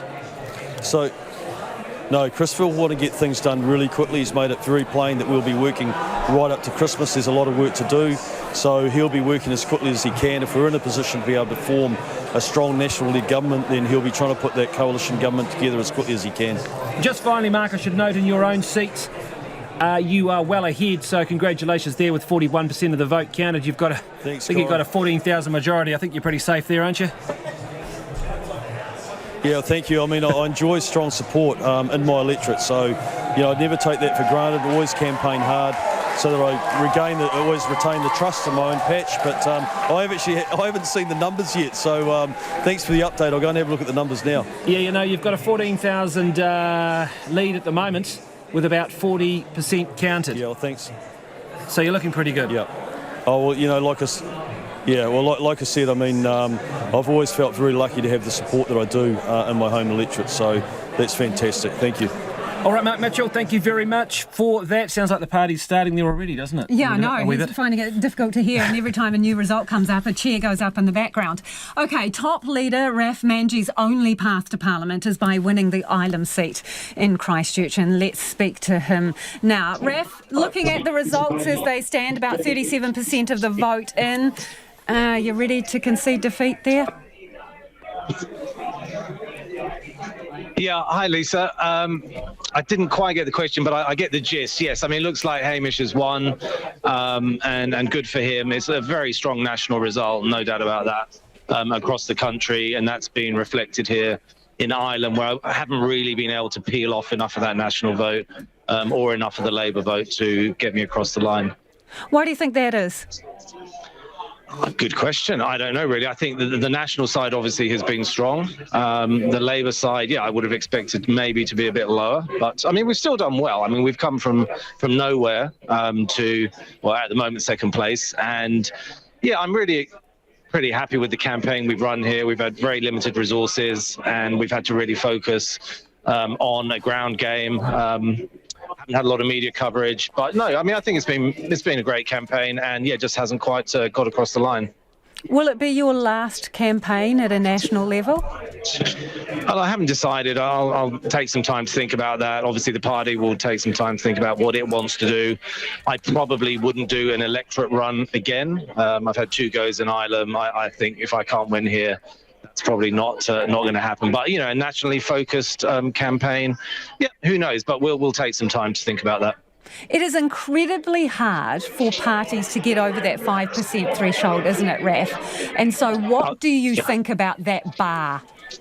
Look, I think, I mean, you're right. It's like supermarkets, banks. It's a huge barrier to entry. And you have to remember, none of the other political parties want us in Parliament, because actually that means they have to give up ground themselves. So 5%, I think, is very, very difficult. And media coverage around that is difficult. The issue of polling, and I mean, I'd love you guys to do some thinking and discussion about the impact of polling and the way polling is reported during an election campaign. But it's very difficult. I mean, we had no money. We nearly ran out of money twice this year, and I think we put together a pretty good campaign, given that we were essentially relying on broadcasting allocation funding to put anything together. So it is very challenging for a new party, and that's something that we'll have to a think about. Thanks for your time, Raf. That is Raf Manji, the leader of TOP, and he's in the Ilam seat at the moment. I think National's basically got twice as many votes as he has. But I'll tell you what is interesting, that in some of the red seats, Jane, isn't it? Should we start with Wigram, which is Megan Woods, and we got to remember, high-profile minister in the Labour government and also their campaign chair. Manager, that's right. So, expectation is that she would be on safe turf, but what's going on there? So it's still pretty close. We have, although there's 30% of the vote counted, so starting to get up there a bit, Tracy Summerfield, the National Party candidate, just a nudge ahead. So this is going to be a tight race in Wigram. And of course, this has been a seat that has been held by Labour and Jim Anderton before that. So if that flips to National, that would be quite extraordinary. And as we've been talking, I've been looking through to see if there were any seats that have gone from National to Labour, and I cannot find one at all. Napier is another one. Yeah. So Stuart Nash resigned after that controversy. That seat has been held by National before. Chris Tremaine, I think, held it for National. So that's not unbelievable that it would go there. The other ones that we are looking at, Rongotai, Julianne Genter, last time I looked, and I will just double check that is still, no, national backing. While you're in the doing lead that there, one, but, yeah. Jane, I've brought up Te Atatu, and this is Phil Twyford, Labour MP seat, former minister who basically, fell out of favour, right, and has been somewhat invisible, you would argue. So, but expected to win that seat. 38% of the vote returned there, and the national candidate, Angie Nicholas, is ahead in this game. Yeah. I'm just doing some numbers here. The Māori Party at the moment is on course for 6 seats. Yes. Which is quite a story, really, in the context of obviously Labour really struggling. Yeah, okay. But right now, there would be an overhang, right? Because they're only getting 2.5% of the vote. And they may well win 6 seats. Let's bring our panel in. Alice, 6 seats. It's not surprising if we listen to some of the messaging that's been coming out of the Māori world in the last year around some of the disappointments. I think that they've run a campaign, the Māori Party, that is really focused on whānau, on poverty, and on youth, on rangatahi. And that's obviously resonated, and you can see that in the voting patterns around the country. I mean, there's even a significant number of party votes for the Māori Party in the general seats. So that may not even be Māori people who are voting for the Māori Party. So I think they've run a very cogent campaign, and that's been reflected. And do you think that is also reflecting the fact that Labour was highly criticised for chucking a bunch of policies on the bonfire that some would argue made it Labour? They got rid of what made it Labour, and then you've got the Māori Party who were going the full distance with their wealth tax, with their GST policy, and all those policies with a social element to Absolutely. them. Social justice component. Yeah. I do think that the next 3 years, if Labour and Te Pāti Māori are not in government, those three parties are going to have to work out what their relationship is like, because we had an anomaly in the last term. We had a party that for the first time in 40 or 50 years had an absolute majority and was not seen by some of its traditional constituency to have been delivering. And so they're going to have to reformat what they stand for moving forward. I think the Labour Party's also been guilty of taking the Māori vote for granted for a very, very long time. And while we've got this huge move for change at the moment, it's not just change from, a Labour-led government to a National-led government. Maybe there's change elsewhere afoot that we're seeing. And I think we're seeing that in the numbers, that those parties which were called the so-called minor parties are not so minor anymore. No, you see the Greens chomping at Labour's heels. And, is there going to be a debate about who is the opposition? Yeah, maybe. And look, I think, minor parties are no longer tiny little minor parties that are struggling to get across that 5% threshold. The ones now who are struggling to get across the 5% are those who have never had a presence in Parliament. And it was interesting listening to the Rafe Manji discussion that you were having, because he made two very valid points. Still very hard to get across 5%. The electoral panel review is recommending 3.5. I would contend there should be no threshold, so that anybody who gets one seat, that's about 0.8% of the vote, actually deserves their representation in Parliament. The second point he made was polling, and I have come to the conclusion myself now that I think polling should be banned when voting is happening. So I think polls should stop. So as soon as advanced voting starts? Then the polling should stop, because I think what we're seeing is not just a polling reflecting the will of the people, it's actually starting to shape the will of the people, and it should stop as soon as voting starts, in my view. Before we move on, Tamaki, 41% of the vote in, and Brooke van Velden seems to be pulling away from Simon O'Connor by about 3,000 votes ahead. So that's going to be interesting as well. She has worked very, very hard. I'm not surprised to see that. Yeah, thanks, Heather. I think we can cross there now. Louise Tanuth is at Brooke van Velden Party in Tamaki. I imagine things are starting to heat up a little bit there. A few smiles, a few bottles of champers maybe being rolled out. That's right, Corin. A lot of cheers erupted here tonight in Glendowie as those votes have started to roll in. And as you mentioned, Brooke van Velden, about 2,500 votes ahead of Nationals incumbent Simon O'Connor. So Yeah, really excited here tonight. Lots of people really cautiously optimistic. Brooke has just addressed the crowd once again. She said that it's too early to call it in her books, but she is obviously bearing a grin on her face. She's pretty positive about how things are looking. She again thanked her supporters and volunteers for all the work they've put into this campaign. She said that, you know, she loves this community and she's ready to serve this community. But again, she's remaining cautiously optimistic. She thinks it's just too early to call that one, but plenty of grins here in the room tonight. Now, she is set to head off to the main HQ at the Maritime Room about 8:45 tonight. There'll be a bus leaving here for anyone of her supporters that want to join her. So, yeah, she's due to leave Glendowie just in about 10 minutes. Look, Louise, it doesn't affect a total number of seats that ACT will win, but the win itself is significant because ACT in the past, and not for a wee while, but has required arrangements. There's a famous cup of tea deal back in the day. There's been, I guess it's been some help from National. They don't need that anymore, and this is significant for ACT to be able to win this seat and in fact give National a bit of a bloody nose, potentially. Absolutely. I mean, this has been a true blue seat for decades, obviously held by National's Simon O'Connor since 2011. So for them to be neck and neck in itself is something to celebrate, but also now she's taken over by about 2,500 to 3,000 votes there. So that in itself is a huge achievement for Brooke tonight. There's no doubt she's been fighting hard to turn Tamaki yellow, and so far it's looking pretty good. All right, Louise, Tanu, thank you very much for that. And we'll catch up with ACT a bit later on for their main event party. We'll come to Jane Patterson now.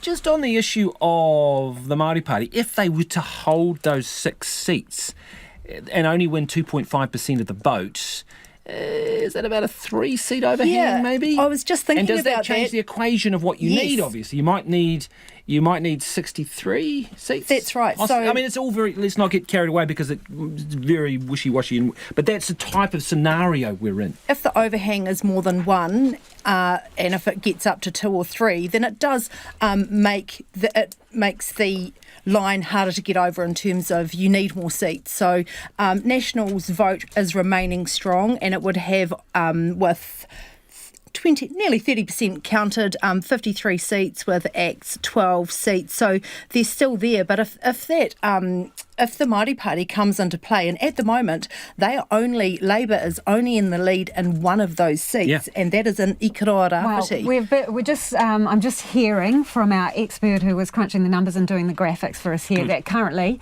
3-seat overhang. Oh, I got close.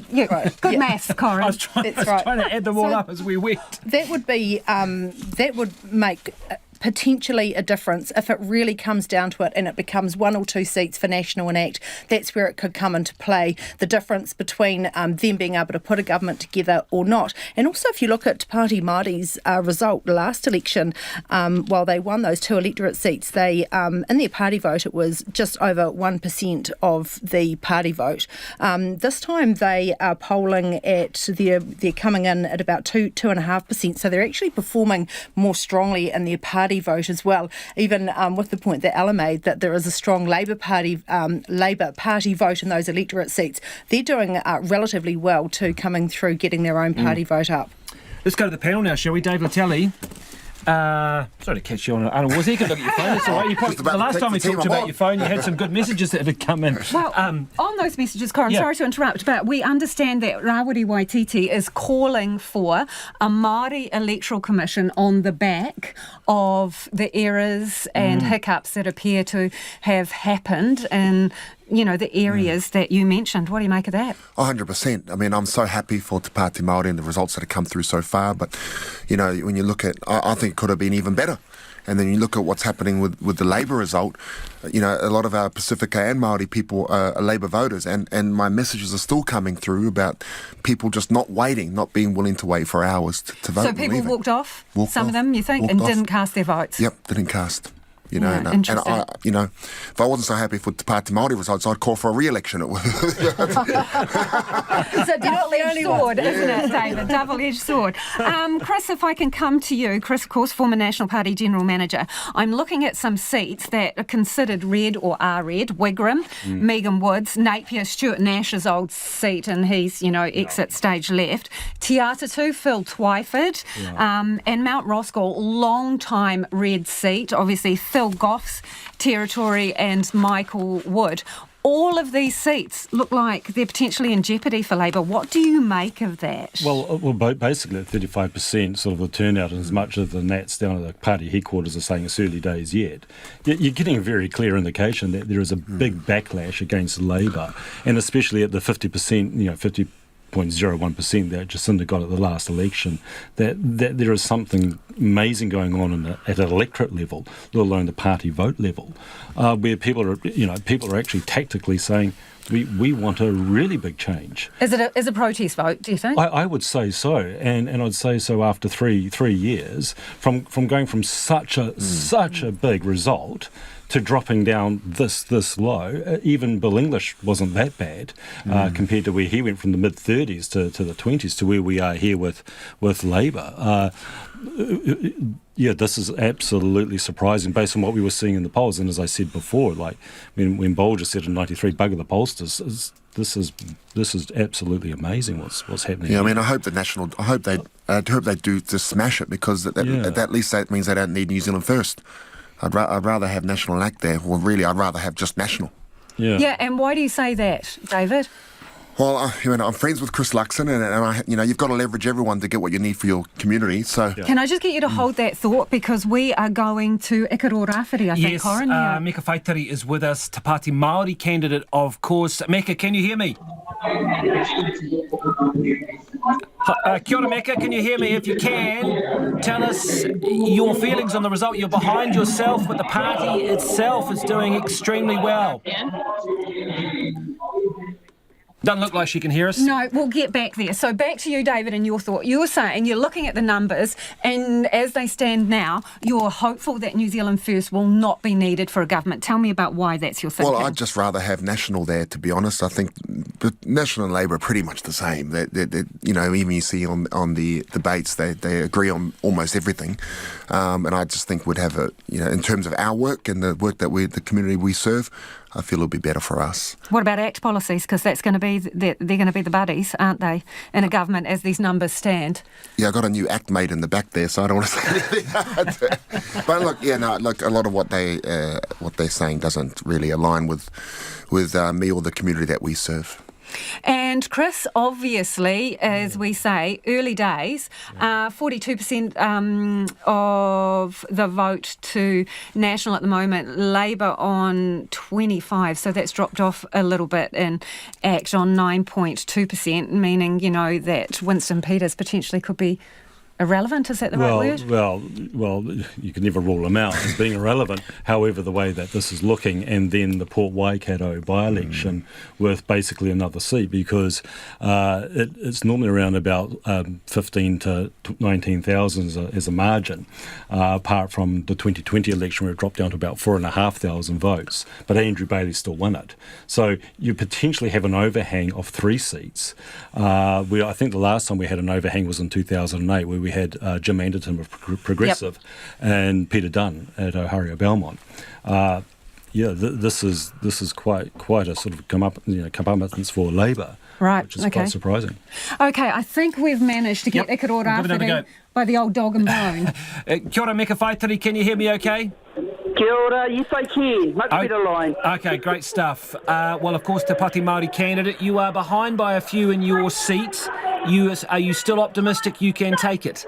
Oh, look, it's early days. We always knew it was going to be a very, very close race. And obviously the results are not where we wanted to be, but we've got to step back and look at the wider picture. All our candidates across the other 6 electorate seats are leading. And we've got 2 first-time standers in there, in both Takutai and, of course, Young Hana. And look, we just, as a movement, really, really proud. And correct me if I'm wrong, but you would come back in on the list on these numbers, wouldn't you? Well, depends on our party list, party vote. Of course. Okay, it might be touch and go. Yeah, absolutely. We said we wanted a two-tick campaign, but it's playing out as the voters want. But like I said, we've still got a few booths to count before the night's over. Yes, and so this may create an overhang. So in fact, you may find it difficult. But let's put that to one side. The overall movement for the Māori Party, this looks to be like it is one of the stories of the night so far. Well, clearly our people have indicated that we no longer need another party to speak on our behalf, that people have realised they can come home to Te Pāti Māori, unapologetically Māori, for Māori, run by Māori, and I think we've seen it played out in the other 6 seats. Obviously, I had still a bit of work to do in Electorate, but you can't take away the movement across the nation, and even in my own electorate has been absolutely 100% positive and uplifting. There are some, as you say, there's some young candidates that are really coming through. If we talk of Taku Te Wheres, Te Taitonga, that wasn't one that people were picking. He's ahead at the moment. He is, and it's a huge electorate. This is why I never complain about my electorate, because him and Reno have to compete with the entire South Island, the Chathams, and of course Wellington Central and Petone. So that pales my concern with Ikaroa Rāwhiti in the size of my electorate. But pleasantly, but not surprised with Takuta's rise. I mean, he's stepped in for our leaders at the leaders' debate, and he's really shone, and we're very proud of him. I mean, we should note that the couple of these seats very close still. 10 votes in it. In one of them, I think in is it Tamaki Makaurau? Tamaki, yeah. So it's going to be a knife edge all through the night. So how are people feeling?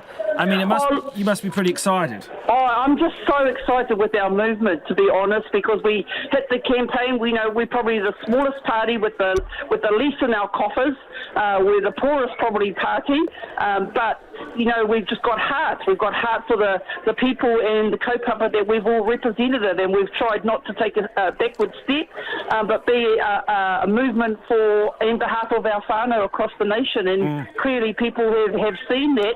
But again, this is, we've got to think about this election. We want to win, but you've got to think about 2026 and 2029 and what's coming down the track. Aye.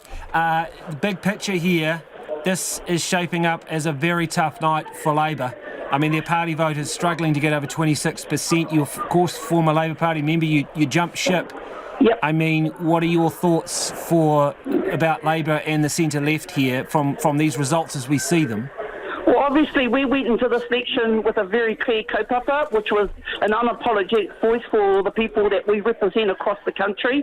Of course, we've worked with Labour and will continue to work with the left bloc, to ensure that we didn't have a national and annex government. But Te Pāti Māori's done their bit, and I know people will say, well, we've just taken Labour votes, but the reality is Labour needs to do a bit more work than they currently have done to bring a left-leaning bloc to the top. And like I said, only Labour can talk about where they've gone wrong. Right now, I'm just celebrating that I'm a member of an amazing movement called Te Pāti Māori. Meka Whaitari, thank you very much. Te Pāti Māori candidate there, and Ikaroa Rāwhiti still very close in that race, isn't it? And she's about 1,000 behind, I think, from my last count. And a few of the other ones, they're really starting to flick around a little bit, but it's still looking like a strong night for the Māori Party. OK, well, let's go to Te Atatu, the electorate there, and a Labour MP, Phil Twyford.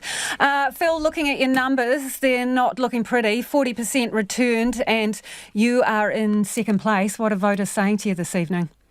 Hi, Lisa. Actually, we're in the Kelston electorate, believe it or not. Next door to Te Atatu electorate. We are. We're celebrating here with Labour supporters from 5 electorates across West Auckland tonight. Do you think there's much to celebrate, Phil, at this point? Well, it's the end of a very intense campaign on the ground. People have been working their butts off, making thousands of phone calls and knocking on doors. And so this is a night for the party faithful to celebrate all that they've done.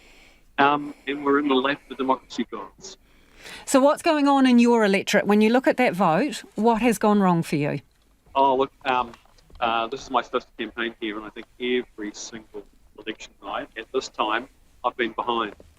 So it's too early to draw any conclusions. So you still think you could win this? Yeah, I think anything could happen, basically. it's very early, and it depends which booths have come in, so I wouldn't be drawing any conclusions. Yeah, it's interesting because if you look at a number of red seats that you would have thought were true red seats, there seems to be a number that are potentially in jeopardy. Wigram, one of them, Mount Roskill, looking at Stuart Nash's seat, former seat, Napier, also, and your own. Is Labor being sent a strong message here? Oh, we're in a tough situation right now, no question about that. But I honestly, Lisa, I wouldn't draw any conclusions right now. I think it's early days. I think we'll leave it there, Phil, because it's quite a dodgy line. Thank you so much for joining us. That's Phil Twyford, current Te Atatu MP. As he said, he's in Kelston at the moment. Yep. But looking at what's going on in his seat in Te Atatu, 40% of the vote returned. National is ahead there. And the other interesting thing is if you look at their party vote, they're ahead in the party vote too. So... Well, it looks on the surface of it rejecting the electorate MPs and also changing their vote over there. I just want to bring in our panellists again, David Latali. We were talking before, Corin was talking before to Meka Whaitiri. I think this is an interesting seat because she is behind personally, yet Te Pāti Māori is going gangbusters, right? Has it harmed her? Is she seen as, well, a defector? Well, I think so. I think that's what's happened, and the people are the numbers are showing that. But like she said, I'm so happy for them as well. I was going to run for Te Pāti Māori this year, but I realised I'm not calm enough yet, and I can't get myself. But so things are looking good for when in three years' time when I do decide to run. So they'll be even stronger force. So I'm just so proud of all of them because they run an amazing campaign. Well, you're plenty calm in the green room. All credit to Te Pāti Māori, especially in the sense of John Tamahiri being ex-Labour as well and driving this pretty hard against Labour. And coming back to the point being made that this is definitely a strong message to Labour about not taking Māoridom for granted. And you really have to go back to sort of when the Type 5 took over the Māori seats from Labour back in '96, when you had the likes of Tauhana Henare, Turiki Delamere, Rana Waitai and others. This is fascinating that such a strong message is being sent, and overhang as well. Yep. Just to have the overhang. Yeah, and we'll talk about the overhang a little bit more later. Yep. But Corin, you've got someone waiting in the wings. Chris Bishop, of course, campaign manager for National, also Hutt South candidate, National in headquarters. Chris Bishop, can you hear me? Looks like yes, you can. I can. Just Corin, how are you? I'm all right. You must be feeling pretty good so far. All going to plan. Pretty good so far. Early days, still lots of votes to be counted, particularly from people who voted on the day. We've sort of seen those advanced votes wash through the system.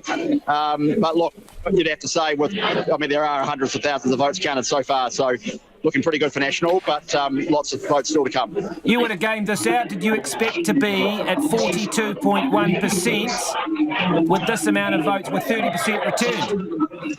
Yeah, look, it's pretty good, but let's just wait and see, eh? I mean, I've been around a few elections and these things tend to rise and fall a bit as the night goes on, but yeah, look, we are, cautiously optimistic on the numbers so far. And, of course, the other significant element is that you could do it with ACT. New Zealand First vote hasn't quite got to where people thought it might. Yeah, I mean, our preference going into the election, obviously, and we made that pretty clear, and there was extensive public commentary about it, was, a strong two-party coalition between National and ACT. Good numbers for ACT on these numbers as well so far. So combined, we would have a good majority government, tight, but MMP's always like that. But look, let's wait and see. The numbers are rising and falling a bit, and there's a few electorate contests still to come and things like that as well. So let's just wait and see. Your call to talk about second elections, raise the prospect of, the difficulties. You think that was the right one, and there's been borne some fruit here? Sorry, say that again. I couldn't hear you. Your strategic call as campaign manager to talk about the concern that you had of a second election, of a messy outcome, do you think that has borne some fruit? Look, I mean, every commentator will have a view on that. Let's just wait and see. No doubt there'll be plenty of views expressed. What I was trying to do was just make it clear that there's any number of uncertain post-election like scenarios that, you know, would not necessarily be in the country's interests. And I was trying to encourage a strong party vote for National to deliver a decisive result. So far, I'm not necessarily ascribing any cause and effect, but so far that looks like that is coming through. And you know, I've just had a good feeling in the last couple of days that there have been quite a few people who are just wanted to deliver a decisive change of direction for the country, and it does look like that. Chris, before you go, last question. You're ahead by about 500 over Ginny Anderson. Do you think you can take the electorate? Are you feeling confident about your seat, Hutt South? Oh, it's not about my seat, although I am paying a bit of attention to it. Oh, come on. It's always close in the Hutt. It's looking okay so far. Let's just wait and see, but that'll go right to the wire. That might be a kind of midnight job. You'll be off here by the time that one's decided, Corin. We'll still be here, Chris. We'll talk to you just before midnight. Okay, good on you. Cheers. Very good. Thank you very much, Chris Bishop, campaign manager, of course, for National, and rightly feeling fairly chuffed, I imagine, with his strategy so far. Well, yeah, that's interesting. Let's bring in Chris Simpson. Is it just a happy accident, or did the strategy pay dividends? Is the strategy paying dividends here? The threat of a second election. Yeah, well, obviously the strategy is definitely paying dividends by far, and it's one of those things where tactically was a smart thing to say. Do you think so? Yeah, because it's the kind of thing whereby you're there to maximise your party vote. Okay. Yeah. So whatever it takes to get people thinking at an MMP level from a strategic perspective, it just totally makes sense to say and to put the scare out there. Because at the end of the day, it's not till the day after the election that you've got to sort it all out. So what's to lose? What is to lose, especially when the polling was saying that... Well, I suppose what you could lose, Chris, is if people go, well, actually, don't threaten me like that, and I'm going to trot down the road and vote for Winston Peters in New Zealand First. Yeah, and the thing, again, it comes back to people having to think. And if it stops people in their tracks to think and go, that's not what we want. And don't forget, this is coming off a 50% Labour vote. Now, you've been told what to do for the past 3 years, rightly or wrongly, and this is what the electorate's saying. And to go out there and say, is that what you want? What do you really want? And it's really got people thinking. I think we should... We'll go to... Where are we going now? We're going to the Māori Party headquarters. There's the Rawiri Waititi coming in. Yeah. He's walking in now. Crowds of supporters are lining the hallway as he's heading in. They must be feeling pretty happy. And you can hear them. Let's just listen in for a second.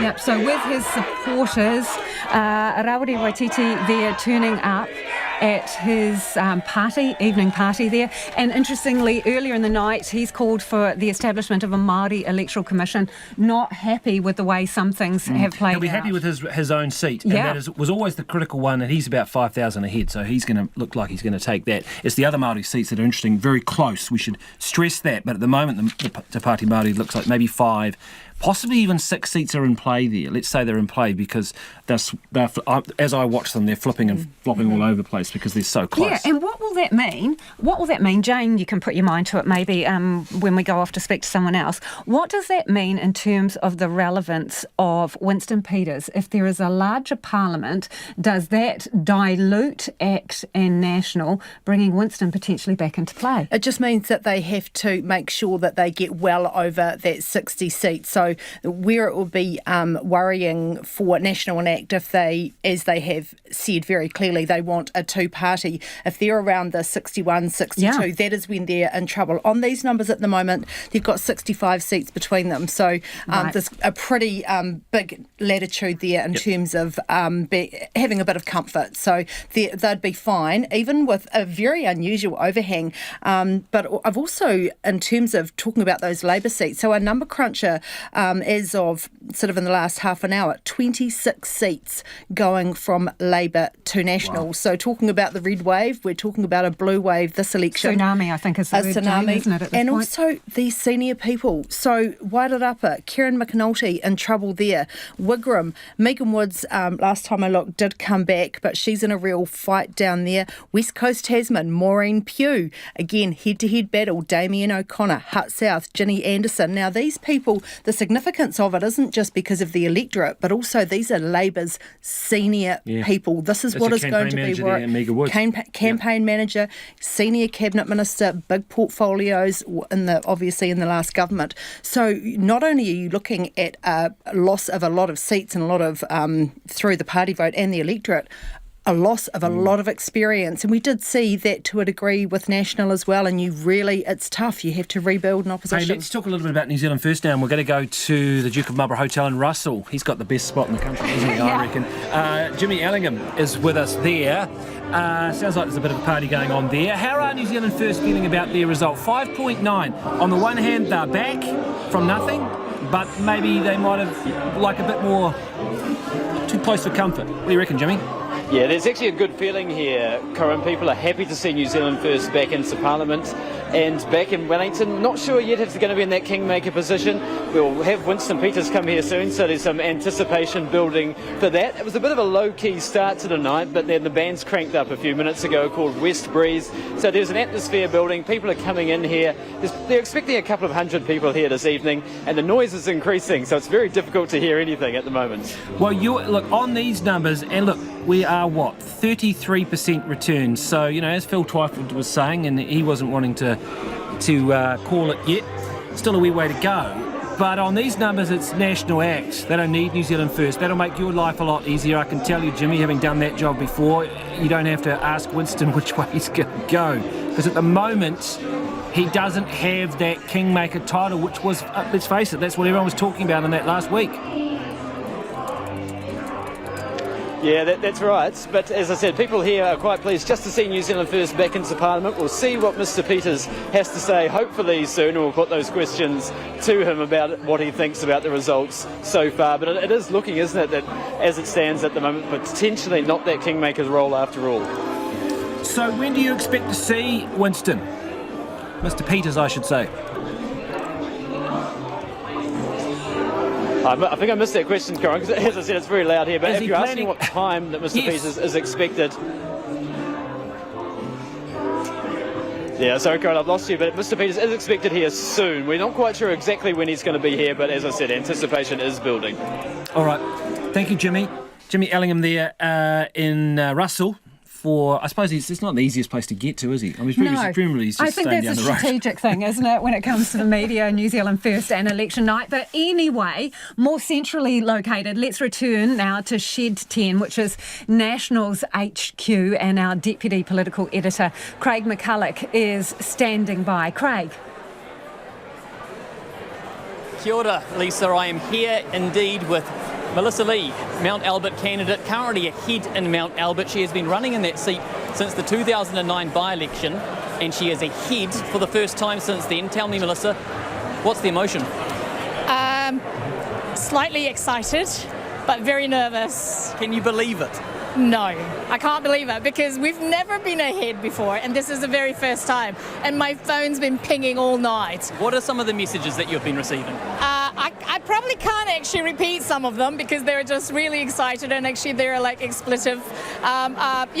But really, really excited for me and for the National Party in Mount Albert, because we've been working really hard. I mean, this is a safe Labour seat. It's Jacinda Ardern's seat. It's Helen Clark's seat. What does it say that currently National is in the lead? Don't forget David Shearer and Warren Freer. It's probably one of the safest Labour seats. And I think it actually, I guess it's because people are really quite angry about the law and order issue, the crime. I mean, we've had Janak Patel killed in Sandringham, Lena Zhang actually killed in the summit in Mount Albert. There has been so many ram raids in in Sandringham, Mount Albert Electorate, and I think people are really, really sick of it. And they feel like the government's actually abandoned them. And, everywhere I go when I door knock, people actually say, it'll be really nice to have an MP who's actually going to stay, rather than a Prime Minister who never actually turns up. It's a seat that the Greens have had their eye on too. They've been running a strong campaign there. You're going to be sending a thank you note perhaps to Ricardo Menendez March? I think it's actually been a really, really good campaign, because 3 list MPs are actually contesting in Mount Albert, and I wish them the best, But I'm only just ahead. I'm not going to count the chickens until they hatch, So fingers crossed, and I hope that, it is actually a good result for the National Party and myself in Mount Albert. It will be history-making if that happens. It'll be so exciting. voting. Let's talk quickly about the overall result. National, exceeding expectations. Labour down there, and New Zealand First looking back, but maybe not necessary to form a government. What do you make of the landscape? I think people, if Mount Albert is actually a sort of like a litmus test for the country, people are actually really worried about the cost of living, the economy, the law and order issues, and I think this is people voting to actually say we want change because the government hasn't actually delivered, and the waste of money that they've actually spent so much of government money, which is taxpayers' money, and they haven't actually delivered on many things. Thanks, Melissa. That's Melissa Lee, potentially soon to be Mount Albert MP. Thank you, Craig. That is Craig McCulloch joining us there from National Party headquarters, and that is in a really interesting seat. So, as discussed there, Mount Albert, it's Helen Clark's old seat. It's Jacinda Ardern's. Oh, actually, I think we're heading to Labour in Lower Hutt, Corin, are we? Yes, Katie Scotch, are you there? Hi, Corin. I think I can hear you. I've got Ginny Anderson here, Labour's candidate for Hutt South. It's looking very close between her and National's Chris Bishop. Ginny, how are you feeling? There's still quite a few votes to come through. How are you feeling? Oh, it's always a nervous night. It's my third time for Hutt South, and I was 500 down in the past and lost, and 500 down in the past and won. So there's really no knowing what the next few hours will show. What about the party vote? Currently, as it stands, it's in kind of the mid-20s. That's pretty devastating for Labour. Yeah, I had hoped that it would be higher at this point in time, but it's reflective largely of those polls we've seen over the past couple of months. What do you think it says about the public mood? We've heard Labour leader Chris Hipkins talk a lot in the last few weeks about momentum building. Was there ever momentum building behind Labour? It did feel like it here in the Hutt. We got a lot of people out to vote who weren't going to vote. We engaged with a lot of people who were really undecided. I convinced a lot of people personally that who didn't know how to vote that Labour had their best interest at heart, and the things that I've done as a local MP here demonstrated that wider commitment to stronger communities. Thank you very much. That was Ginny Anderson, Labour's candidate for Hutt South. Thank you, Katie. Yeah, Ginny Anderson looking pretty glum. Yeah, and those are interesting seats because that is the new wave of Labour. Ginny Anderson, Kieran McAnulty, the younger next group of leaders. Will she make it back on the list? Yeah, and they're in jeopardy. Willow Jean Prime is another one who's behind in the electorate, and she's number 9 on the list. So we are really interested in those seats, and we're heading into the news now. RNZ News at 9 o'clock. Good evening, I'm Anna Thomas. National is maintaining a strong lead with nearly a third of the votes counted. It's on 42%, Labour 26%, the Greens on 10%, ACT on 9%, New Zealand First at nearly 6%, and Te Pāti Māori on 2.5%. Labour is battling to hold a number of electorates that have been traditional strongholds. They include Mount Roskill, where Michael Wood is behind National's Carlos Cheung. In Mount Albert, Labour's Helen White is trailing Melissa Lee. In Wellington Central, the Greens' Tamitha Paul has a strong lead over Labour's Ibrahim Omer. In Dunedin, Labour's candidate Rachel Brooking is well ahead in the candidate vote, but the Greens are leading with the party vote, with Labour close behind. In Rongotai, Labour's Fleur Fitzsimons is running second to the Greens' Julianne Genter. Te Pāti Māori is coming through strongly in the Māori seats, looking to secure 6 out of 7 seats, although some are very tight as high-profile Labour MPs fight to hold on to their seats. In Wairiki, Rawiri Waititi looks set to hold on to his seat. Co-leader Debbie Ngāriwa Paka is in the lead in Te Tai Hauru. In Te Tai Tokoro, the Labour incumbent Kelvin Davis is behind Te Pāti Māori's Miriam Meno Kapa Kingi. Labour's Nanaia Mahuta is in a fight for her Hauraki Waikato seat, just behind Ahana Rafiti Maipi Clark from Te Pāti Māori. And in Tamaki Makaurau, Labour's Peony Henare and Takutai Tash Kemp from Te Pāti Māori are neck and neck. Academic Ella Henry says many Māori have voted strategically, giving Labour the party vote and Te Pāti Māori the candidate vote, or vice versa. She says the results reflects Te Pāti Māori's strong focus on rangatahi.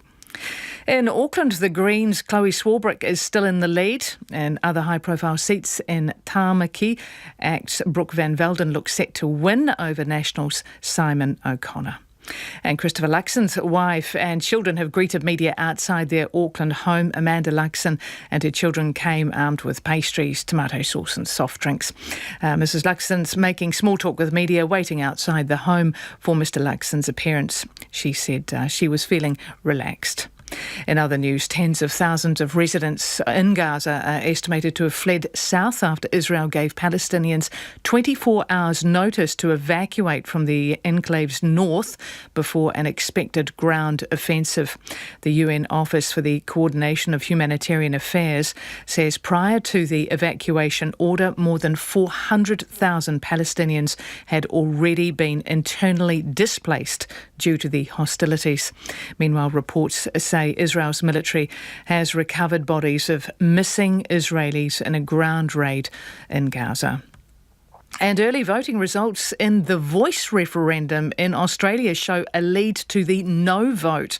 So far, with slightly over 2% of the vote counted in New South Wales, Victoria, Tasmania and the ACT, nearly 60% have voted no and 40% have voted yes. For the Voice referendum to pass, a national majority of more than 50% of all voters must choose yes, and a majority of 4 states must also vote yes. And that's the news. Thank you, Anna. If you're just joining us, we have brought in some more of our panellists, Dr Ella Henry and Sue Moroney, former Labour MP. We've just been looking at some of these seats before we went to the news, and they are, well, they look like the new wave of Labour, Sue. So the likes of Ginny Anderson and some of the young guns, Priyanka Radhakrishna, and also Kieran McAnulty, who potentially could be swept out. Well, yes, except for many of them will actually be there as list MPs, and I think this is going to be the change, that we will have fewer people who hold electorates, more list MPs. They will almost certainly be in on the list, those particular MPs. But then you look at people like Michael Woods, who I spoke about before. Michael is very far down the list. Yep. And Mount Roskill. Yes, and if he loses Mount Roskill, he will not make it back in. You think about 7 or 8 on the list rather than the sort of 5. You've got to, because the loss of more electorates. We're losing electorates that you would never expect for us to lose. But this is the night that National had 3 years ago, right, where there were seats that they never thought that they would ever lose. So this pandemic is a very wild ride. Last time round, it actually took out blue seats that had been blue seats forever and turn them into red seats. And this time, not only are we, is Labour losing those seats, but it's also losing seats that it never thought. I never thought I'd see in my lifetime. Well, it's interesting when you talk about the electorates versus the list, and I'm interested in your thoughts on this one, Jane. Do you anticipate that some of the senior Labourites will resign if they don't, obviously, potentially tracking to get back in government? The ones that are on the list only, Grant Robertson is the one my mind goes to straight away. I was thinking that as we were talking, I was just thinking about what the next reiteration of the Labour Party caucus. Grant Robertson went onto the list, obviously giving himself the option to tap out and leave Parliament if Labour had this kind of result. I mean, you also have the likes of David Parker. Chris Hipkins, he's been in Parliament a long time as well. Obviously, he's had his shot at leadership. He's been asked several times this week about whether he would stay on, and he did not say that he would stay on. So it's always a big question for a leader. So you might look at quite a turnover in terms of those MPs who have been there. And so you know what it was like in opposition. It was a really tough opposition for Labour and then National. And so some of those Labour MPs who have been there, who have been through opposition, been in cabinet, knows what it's like. They're going to need those guys. Well, that's the thing, isn't it? In the first year at the very least, aren't they? Well, they do, but I mean, there will be potentially some transition with those senior MPs, and some of them might just say, "I'm done. I'm the will out to live." Yeah, move on to something else when they've still got an opportunity to have a second career potentially. And I'm wondering, Ella, earlier David Latally and also Chris Simpson seemed to be saying that this was a protest vote, right? Protest vote against Labour. Do you see it that way? And specifically, what are people protesting at? I genuinely think that a number of people in the traditional Labour constituency were concerned that they weren't sure what the Labour Party stood for anymore. And I say that as somebody who grew up in a red house. You know, that's it. They could have put a monkey up in New Lynn and we'd have voted for them. In fact, I think they might have a couple of times. But I digress. So you know, if you come from a very stalwart Labour background, then it's really important to know what does the party stand for. And there's been some vacillating in recent months around policy and changes and flip-flops. And I think people want stability and security. But I think that out of these kinds of ashes, stronger parties are built and stronger relationships are built. And I think in 3 years' time there will be a change. And they you know, the old guard will have been replaced by some of these more enthusiastic, new, revitalised voices and views. And that's always good for politics. So did Labour dilute its brand too much? Look, I think the main thing that's happening here, and you see it around the world, that the incumbent governments that are trying to deal with the aftermath of the pandemic are all suffering the same thing. So the cost of living crisis, is it Labour's fault? Clearly not. But has Labour won that at this election? I would say almost certainly. So there are those sorts of factors that people are reacting to now.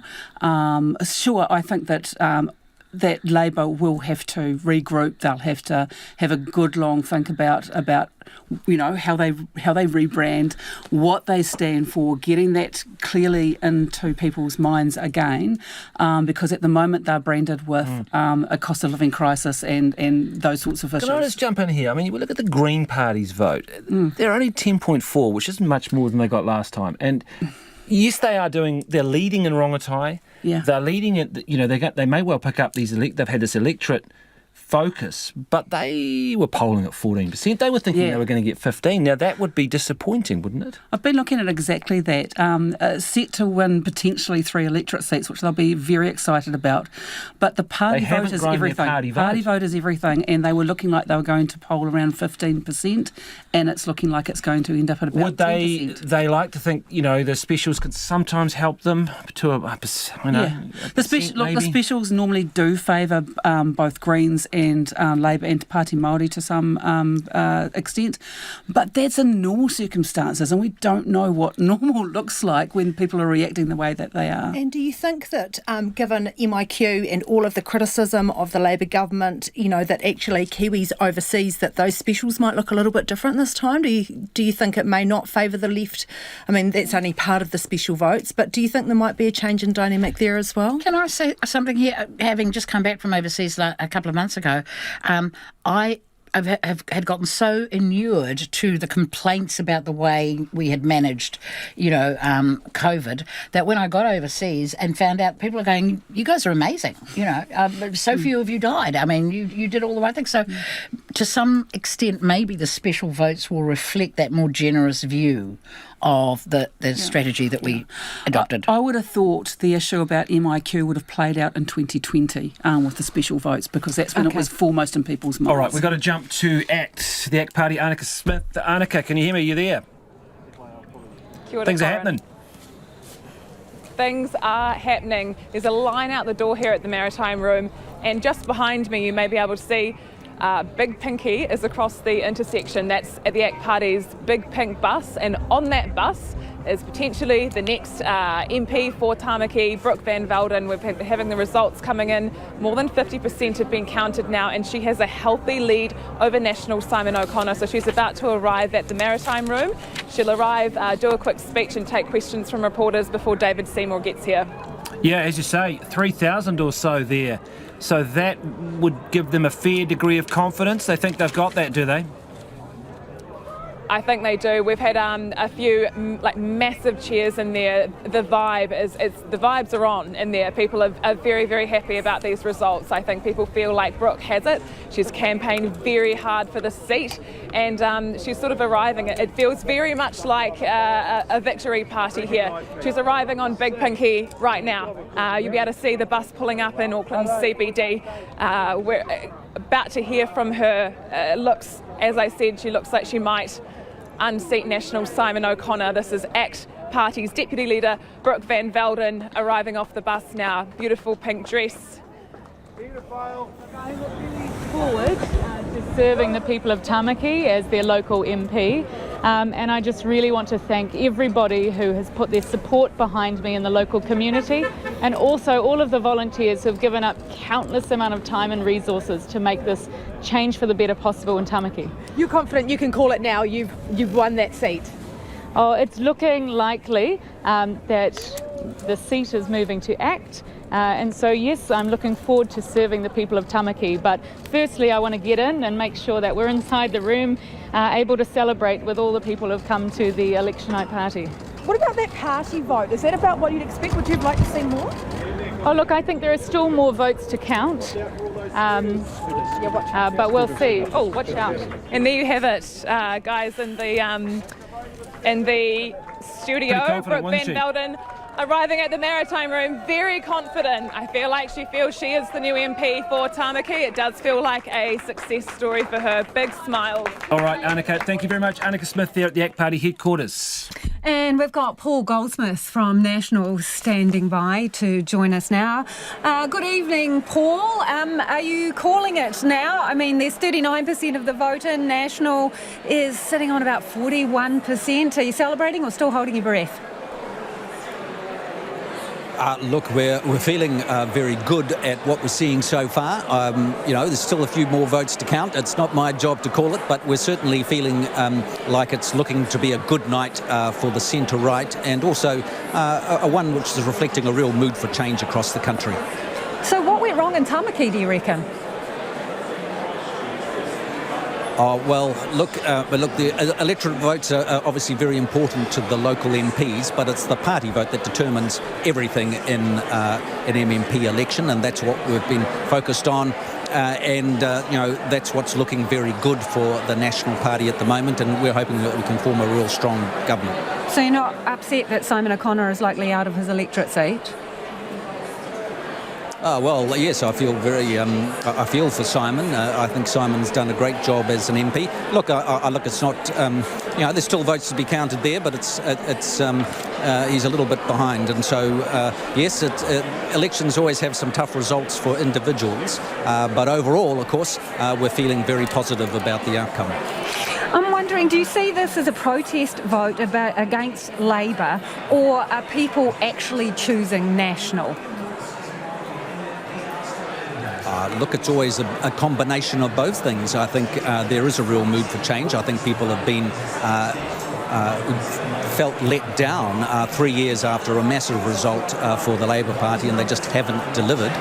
But I think Chris Luxon has also demonstrated a clear alternative, one that's about rebuilding the economy and restoring law and order and all the things that we've campaigned upon, and I think they have resonated across the country. So look, my goal in politics is to be part of a government that makes a real difference to the lives of New Zealanders, and we're very excited about the prospect that we may be able to deliver that in the next coming days and weeks. But there's still a few votes to come, but so far it's looking very good. And your level of optimism around it just being a National ACT government and not needing Winston Peters and New Zealand First? Look, like I say, the numbers are still got to come in, but at the moment it's looking very positive for a strong, stable government. Obviously, we're going to have conversations about that further down the line. All we can do is focus on our party vote result, and at the moment that it's looking very strong, and we're hoping, obviously, over the next couple of hours that it stays that way. Thank you, Paul. That is Paul Goldsmith there from the National Party joining us. Is he down at HQ? I think he was. We've got Brooke van Velden. She's about to speak. She's made her way to the stage. But look, this hasn't been my campaign. It has been our campaign. And it has been the campaign of all of the local people who have put their support behind me, and also all of our volunteers who have given up countless hours of time and resources to put up signs on people's fences, to come out door knocking with me and our supporters, but to also be at 130 street corner meetings that we've conducted in 3 months.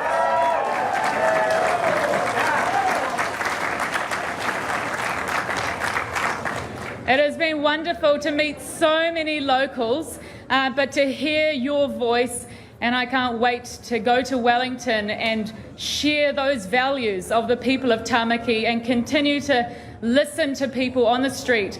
I am committed to being accountable to the people of Tamaki and making sure that I take your values and your voice to Wellington and being back in the community on Monday, ready to work hard for you. So thank you.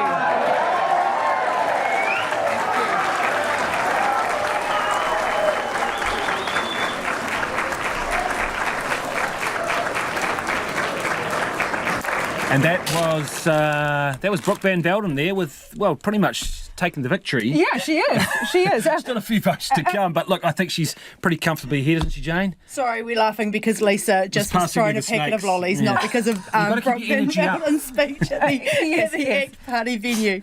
Incoming supplies there. Yes, And really interesting that she's calling it at the level of vote that there is, and Jane can find that for us. But in the meantime, I've just been watching New Zealand First. They're oscillating around the 5 to 6% mark, 40.5% of the vote returned. Ella, can I ask you, good or bad thing that Winston Peters and New Zealand First looks like they're heading back to Parliament? You know, you can't ever really call Winston Peters gone from the political spectrum in the last 30 years. So having him back in the system again and a new and enthused New Zealand First cohort is, if nothing else, always entertaining. Is the challenge there, Shane Jones has not been able to make a dent in Northland. Winston Peters will probably go again. I mean, why wouldn't he? I mean, but this is in 3 years' time if he does it. But has Shane Jones has really got to pick up the mantle, doesn't he? And he hasn't been able to do that in Northland. No, and I think that has to be part of his process over the next 3 years. And, if you know Shane, you know that he has a very jocular personality. But I do think that the people of Northland want that sort of gravitas from somebody who's going to be representing them in the future, particularly of a political party. And that may mean that he needs to do some work on the way he presents himself. I mean, I've loved watching his TikToks. TikTok videos, absolutely. Yeah. Hey, so I'm just wondering, obviously Christopher Hipkins ruled out Winston Peters and New Zealand First after New Zealand First ruled them out first. Mistake or the right move? Oh, well, they're probably going to end up in opposition together by the looks of the results so far today. So they're going to have to learn to work together at some level, either, maybe in a future government or in opposition. So it's going to be an interesting time. And I agree with what Ella said, that there was, in my time in Parliament, there was 3 years that Winston Peters was missing. And I've got to say, it lost a little bit of colour over that time. He certainly brings something to the Parliament, whether it be, there is a level of scrutiny, actually, interesting, that he brings when he's in opposition. So it'll be interesting to see them back, and if they are in opposition, which is certainly on the numbers at the moment looking like that would be the case. Another point that's been made to me, actually, while it was very difficult with the 2017 sometimes coalition, Labour people have told me that actually it was a better process of government, and that when you had a majority with no one testing and pushing and asking and really scrutinising that policy, that maybe some of that that was lost as well. So that doesn't necessarily just mean that it has to be with Jane, New Zealand First. We're going to try and, sorry to interrupt you, we're going to try and go to Megan Woods now, of course, Labour's campaign manager, candidate in Wigram. Megan, can you hear me? I can, faintly, Corin. Okay. Looking at these numbers, 41.7% to National, 25.7% to Labour, with 37%. Sorry, Corin, I'm not hearing you. Can you repeat that? Sorry. I'll put it more simply. This is looking like a very tough night for Labour. I think we might have to try again with Megan. Yeah, we might have to work on that one. Just back to the comments about New Zealand First there, Jane, and I'm interested in our panel's thoughts on this. I mean, Winston Peters and New Zealand First is an interesting dichotomy. On the one hand, he's floating policies that some people regard as race baiting. On the other hand, if you read the manifesto, you take the time, he wants $25 minimum wage and a review of that.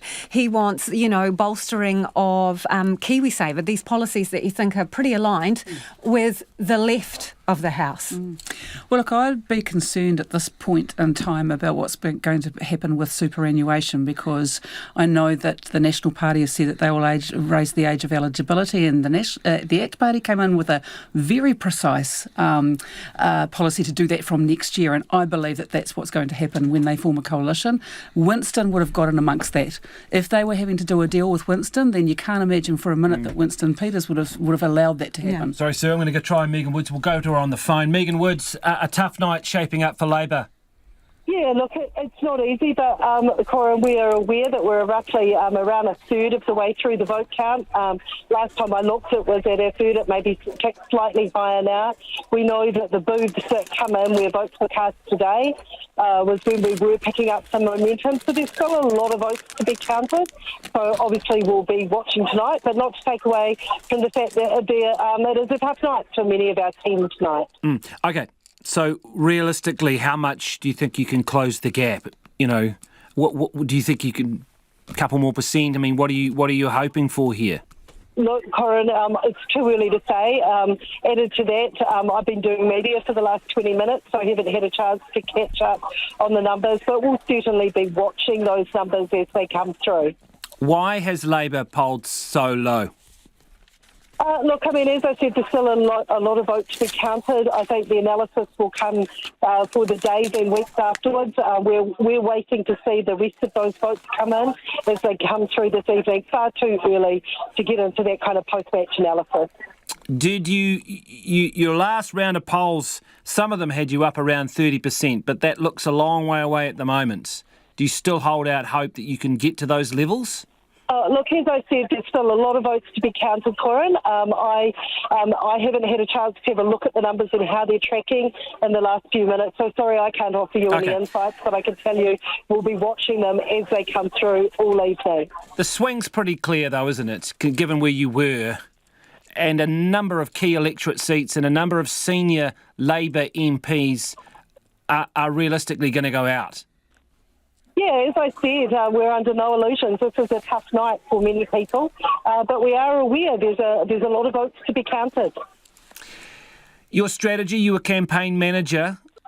Is there anything you would have done differently?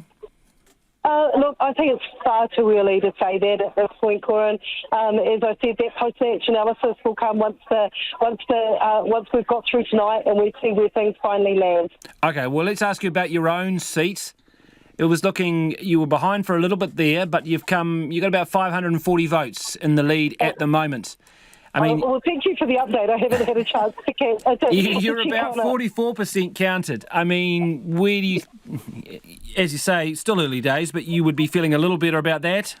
Look, a little better, but as you say, it's early days, and I will be getting back to watching those votes come in. Megan, just very quickly, the Electoral Commission, there were issues around the voting today in terms of some people having some difficulties with the electronic version of the roll when they wanted to come in and they didn't have their Easy Vote card. Also issues around some Māori Pacifica voters.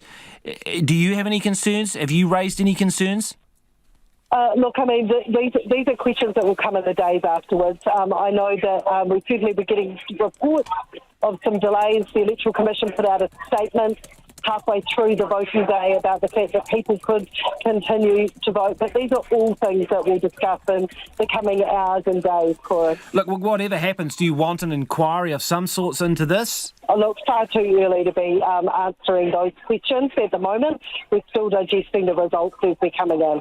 OK, Megan, thank you for talking to us. That is Labour's campaign manager and the candidate for Wigram, Megan Woods. Too early. Yeah, too early, although we know that the Electoral Commission always does a mop-up after the election on how things went. This is like select committee. Yeah, like this is, I mean, judging by the feedback, people are calling for something that is a whole other level. She's not wanting to commit there, Jane, in terms of what they did wrong, but as an observer from the outside, what would you say about the campaign? Chris Hipkins appeared to get a second win, but it was way late in the game, wasn't it? I think the problem for Labour started well before the campaign.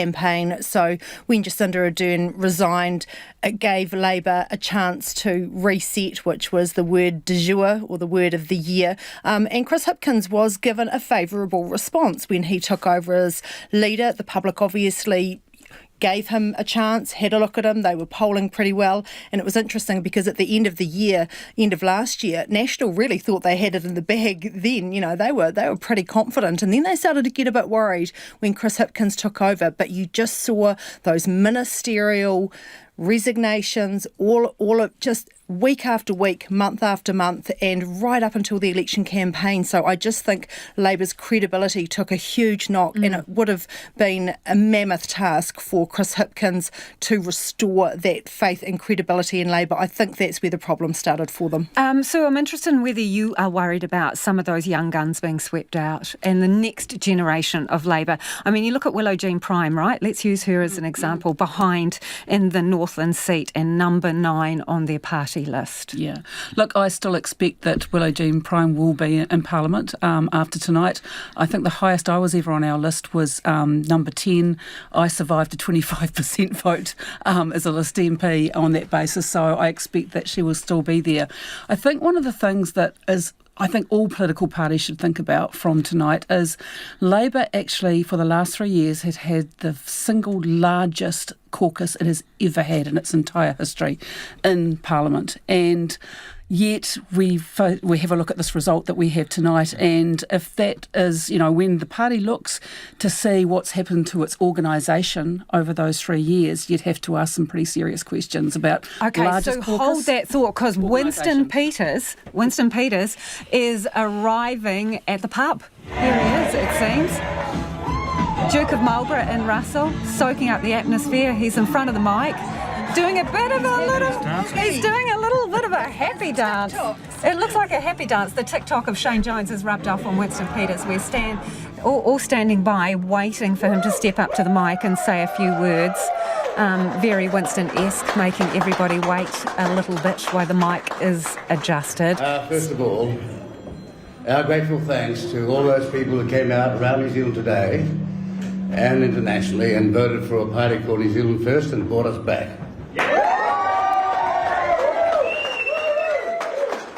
I must say that when we first said a few years ago that we were going to make a comeback, they all laughed at us. But they're not laughing now, are they?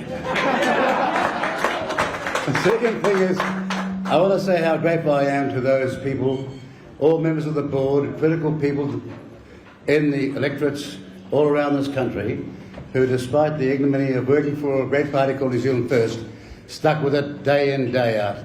And I will never, ever forget how important their work was. Because we were in a campaign where the most significant comment they would have received was, "You're setting out to do the impossible." But don't ever forget this.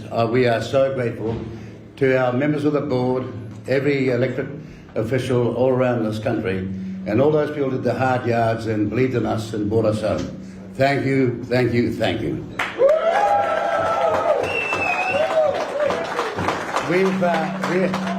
We've always known that in great democracies, then the people who are elected and all those officials must be held to account. Our purpose is to keep them honest and to raise the roof when others won't raise a finger.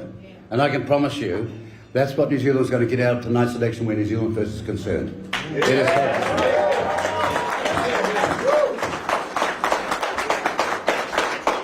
To all those candidates who should be in Parliament with us tonight, my grateful thanks, and particularly to your spouses and your family, because it's a difficult job and it creates enormous sacrifices for families. So thank you for trying, and hang on, because there's an election in 2026 and we're getting ready for it. Yeah. And one last thing to everybody, we were in a campaign where the economic circumstances of our country were not unveiled, they were not known. And when we open the books very shortly, we will realise just how serious our country's crisis in economic terms is. We are, in the last IMF survey, coming in at 159 of 160 countries. Please don't forget that. All those promises that were made, which have got no chance unless there is a moment of reality taken by politicians right now. Even those that have won, and congratulations to them, there is a moment of reality that's seriously needed, because if we don't do that, then we've got to go on a slide. This wasn't an inflection election. where we had to turn things around. And if we can help going forward, we will. That's the most significant thing. And the last thing I want to say to you all tonight, have a great night. We have done the impossible.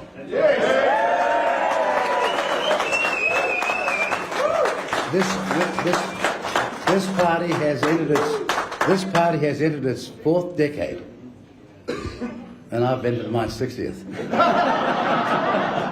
Sixth, I mean, not 60th.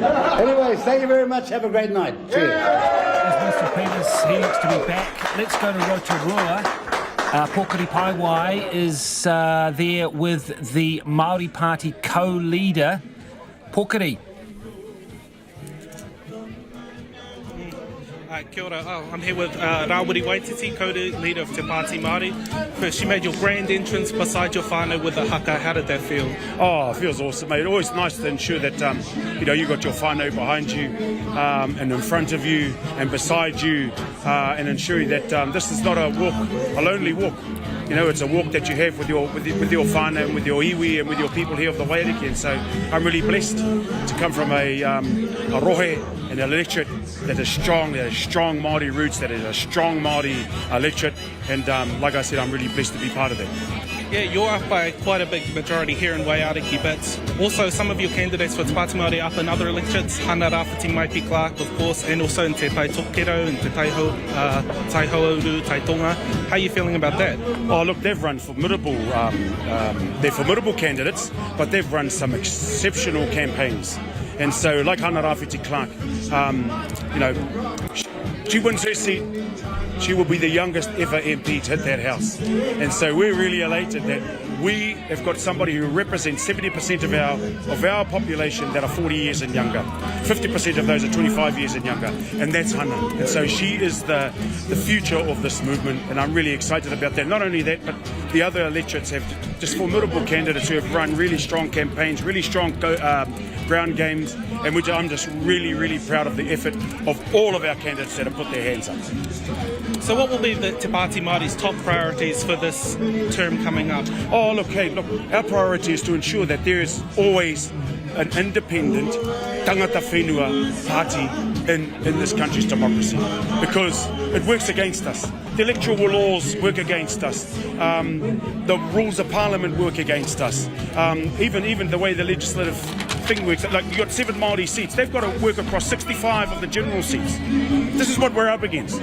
And so, but we're up for the challenge because it's important that we ensure that there is an unfettered, unapologetic, unbridled and unseated Māori voice in Parliament. All right, kapai. Tēnā koe. Thank you so much. Pōkiri, kia ora, thank you very much for that. Just looking, at those numbers for Hana Rāwhiti Maipi Clark, about nearly 1,000 votes ahead over Nanaia Mahuta. Really interesting. Nanaia Mahuta is only standing in the electorate, not on the list, so one to keep our eyes on. OK, let's head to the East Coast now. The East Coast is going to get a new MP either way. Who will it be? Well, let's talk to Tamati Coffey from Labour. Kia ora, Tamati. Kia ora, Lisa. Looking lovely tonight. Thank you so much. Hey, 44% of the vote in on the East Coast, and you are in second place. Is there any coming back from that? I'm not sure. This is my 4th time round. Remember, I was the guy that handed in my resignation in March, but I thought I'd have a last gasp for the Labour Party here in the East Coast. My predecessor, Kitty Allen, ran a really good, strong campaign. I stepped in at the last minute to try and uplift that Labour vote here in the East Coast. Obviously, the results aren't final yet, but you can see that there's a bit of a lead in front of me. I'm coming second, but you know what? I've tried my best, and we're not giving up just yet. And sounds like your supporters are still behind you as well, Tamati. I know it's a difficult discussion to have, but do you think the departure of Minister Kiri Tapu Allen has hurt Labour in that part of the world? Oh, do you know what? I actually bet back on that. Being on the campaign trail for the last couple of months, actually, there's a lot of love for what Kitty's been able to achieve over the last 6 years, I'll say that, while we've been in government. Investment all over the East Coast at the time of a global pandemic, at the time of a cyclone, at the time of an eruption, which has really distorted things around the electorate. So actually she's done a pretty fabulous job. I'm a bit of a latecomer to the race, but you know what? I've put everything into this campaign. Yeah, and looking at Labour's results around the country, Tamati, there seems to be some seats that were considered to be very red that are looking on the turn. What do you think is the number one thing that's gone wrong for your party? Look, I think back to the last 6 years, which has really for us been dominated by COVID-19. We as a party have had to make some pretty tough decisions. That hasn't been universally liked. I think, in fact, we've been criticised for the amount of times we've been on TV telling New Zealanders what to do. I think maybe this is a little bit of that coming out in the vote today. But you know what? I'm optimistic. I still believe in my heart of hearts that Chris Hipkins is the best person to lead us tomorrow. And ongoing. I still think the Labour Party has still got the values that it's always had. But, obviously the voters decide, and maybe they want change for change's sake. You've got some young guns who are in jeopardy as well, ones that would be considered to be the next wave of potentially the Labour Party's leadership. Kieran McAnulty, Ginny Anderson, Willow Jean Prime. How do you think your party rebuilds? Oh, you know what, like every time, like whatever party needs to rebuild, that's what they do. The people that you just listed are people that I came in with in 2017. They are my friends. We've gone through a lot over the last 6 years. We've bonded. We've had to make some really hard calls. Some have been elevated into ministerial roles, and they've tried to do the best with that they can. I'm still supportive of my team. They are still my team. Whatever happens tonight, I will still wake up in the morning and still be part of that Labour team. Ka pai, Tamati, thank you for being with us. That is Tamati Coffey in the East Coast there, running second as it stands at the moment to the National Party candidate. Our panellists have just joined us again, David Latelli and Heather Roy. Heather, since you were last in here, Brooke van Velden has claimed Tamaki as her own. Your reaction to that, please? Oh, well, I think she worked extraordinarily hard. I know the votes aren't quite counted there, but I think there's enough of a lead for her to be able to assume that she probably has taken it. She's worked extraordinarily hard, and for ACT, that's really significant. We're probably going to have 2 ACT seats now, electorate seats, and 3 Green ones, and so goes back to the conversation we were having earlier. There's been a significant, it's an MMP evolution, I suppose. But they haven't increased their party vote, and has it been at the expense? It's increased a little bit, and if you look at the National and ACT combined vote, that's increased. And I was explaining before that when National's doing really strongly, and they have performed well tonight, and it looks like they'll get across that 40% margin when people were really predicting 36% at most. It's ACT that suffers as a result. And you think David Seymour would be Deputy Prime Minister on these numbers? That's hard to say, isn't it? I'm not sure. If he had got 12%, I would say definitely. Look, I think that it would be a reasonable assumption, but not a foregone That's conclusion. interesting, a smidgen of disappointment there, that they were polling up around that 12-13 mark. Yeah, they were, but there's a whole lot of elements and I think potentially one of the people who may be responsible for the shift in the poll result is in the room with us. This is Jane Patterson, who did that interview. Right, that story, yes. Yeah, did the interview with David Seymour when he started to talk about potential other coalition arrangements that people are not that familiar with, voting, every item one by one in terms of the money matters. Do you think that could have made a difference to his numbers, party vote? I think it probably just raised some eyebrows in terms of the approach that ACT was going to have, as well as the unusual nature of it. We were doing an end-of-term interview. We were talking about the different options as we have for several months, and he said, it might.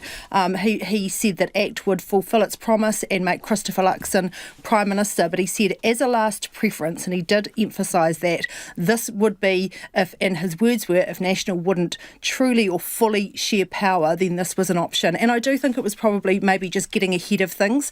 And because it was such an unusual suggestion too, and I said to him at the time, could you really go to the Governor-General and actually argue that you could put together a stable government? And he said, well, we could sort of try it. So I do think maybe it was musing out loud that didn't help in terms of where the parties were at the time. All right, Jane, we're going to go to Michael Woodhouse, I believe, in Dunedin. Michael, can you hear me? Yes, only just. It's quite noisy in the background. Okay, well, first things first, I'll get you to talk about your reaction to your own seat, because you're behind at the moment, and that would potentially mean you are saying goodbye to Parliament. Your reaction at the moment, have you conceded there, or do you think you've still got a chance? Yes, I've given Rachel Brooking a phone call to both congratulate and commiserate. She's in pretty much the same position I was when we spoke 3 years ago, so I know how it feels. But there's nothing but joy at this end of the line, Corin. It's been a fantastic result. We're working hard in Taieri. The gap is close in Taieri there. There's only a few hundred seats in it with half the votes counted. But the number of seats that commentators weren't even thinking about are leading for national candidates right across the country, and that's a fantastic result. Which probably validates your decision to pull out of the list, right? Because of all these electorate seats won, you possibly would have struggled in the place that you were given. Well, I haven't had the time to do the math on that. You must have an idea. But basically, look, my career was ended on the 19th of August, and I just reflect fondly on 15 great years. I'm so pleased I'm heading out with a win, and a win that commentators weren't predicting. Certainly nobody was really talking about a 4. Oh, we've lost Michael. Michael have. Woodhouse, we have to leave it there because the line is frozen. In time. But that is just recapping that news. That's Michael Woodhouse conceding to Rachel Brooking. He couldn't ride the tide back and stay in Parliament, and he, of course, pulled out of the list. Didn't like his list placing. All right, let's go to the National Party HQ, and our deputy political editor is there, Craig McCulloch, and it looks like he's got Chris Pink with him. Craig. Hi Lisa, yes, I'm here with Chris Pink, National MP, a senior whip, and also a member of the board. Chris, tell me, how are you feeling when you see a result like this come in? Well, it's quite incredible, really. I'm really just blown away, not only the overall result, which is, from our perspective, the most important thing, but some of these electorate races have just been mind-blowing, and really pleased for people who've worked extremely hard for the results they're seeing tonight. You're looking at a bunch of new candidates coming in, perhaps some that you weren't expecting. What does that mean for you and your job as a whip? Yeah, it was going to be interesting. So bringing a whole bunch of new people on board was going to be a fascinating exercise anyway. But for people who we weren't expecting, and in their heart of hearts, they probably weren't expecting necessarily either. Candidates are famously optimistic and sort of rate their chances even when it's going to be a stretch. But there'll be even so people tonight who are going to be national MPs who just would not have put themselves in that position except by having worked really hard and frankly having earned that right. Which seats have shocked you the most? Well, I've got a soft spot for the West Auckland seats. That's sort of where I've cut my teeth politically, and just seeing results like Angie Nicholas and Te Aratu, and even in Kelston, whereby it's looking like it will be a Labour hold, but the Deputy Prime Minister has been run pretty close by Ruby Shomkel, for example. That's unheard of. Very safe Labour seat, Deputy PM, and here we are. It's extraordinary. What's going on? Well, I think we're seeing, in a way, it's really surprising what's happened tonight, and yet it would have been surprising had it not been the case. And I say that because there's definitely been a mood out there for at least 18 months, particularly in Auckland following that 107-day lockdown from COVID, where there was a huge resentment, and it was very tangible, and it was felt everywhere except perhaps in some polls, or most polls, all polls. And so, in a way, we're seeing what one might have expected if one were living in a universe where there were no polls. So it'll be really interesting to see how that all marries up and what the explanations might be for that going forward. But tonight's not about that. Tonight's about enjoying the result as we're seeing it. Chris, thanks for talking to me. Back to you guys in the studio. Thank you, Craig. That is Craig McCulloch down at the National Party HQ, and they're riding a bit of a blue wave down there, it seems, at the moment. I think we are going now to Carmel Sepuloni. Carmel, thank you for being with us this evening. Kia ora. I mean, kia ora, you must be watching these results coming in, well, with a bit of dread, I imagine. Well, I actually haven't had too much of a chance to watch them because I've been out and about just thanking and acknowledging all of our amazing volunteers and our candidates that have been working hard on the ground. for Labour in recent months, weeks, and then, of course, especially today. Sitting at about 25%, Carmel, did you think it would be that bad? I'm not going to speak too much to the results because I think it's still too early to do that. I think it's important that we just acknowledge all of the people that have been out there working to get the vote out, and to all of the people that did vote. You know, that was one of the biggest concerns for us, is that so many people may not vote. And today, at least in West Auckland and Kelston, there were queues of people lining up to vote, and I think that's really important, and that shows that there's a whole lot of people that actually showed an interest in being part of the democratic process. Yeah, so if you're pleased that lots of people turned out, why haven't they voted for your party?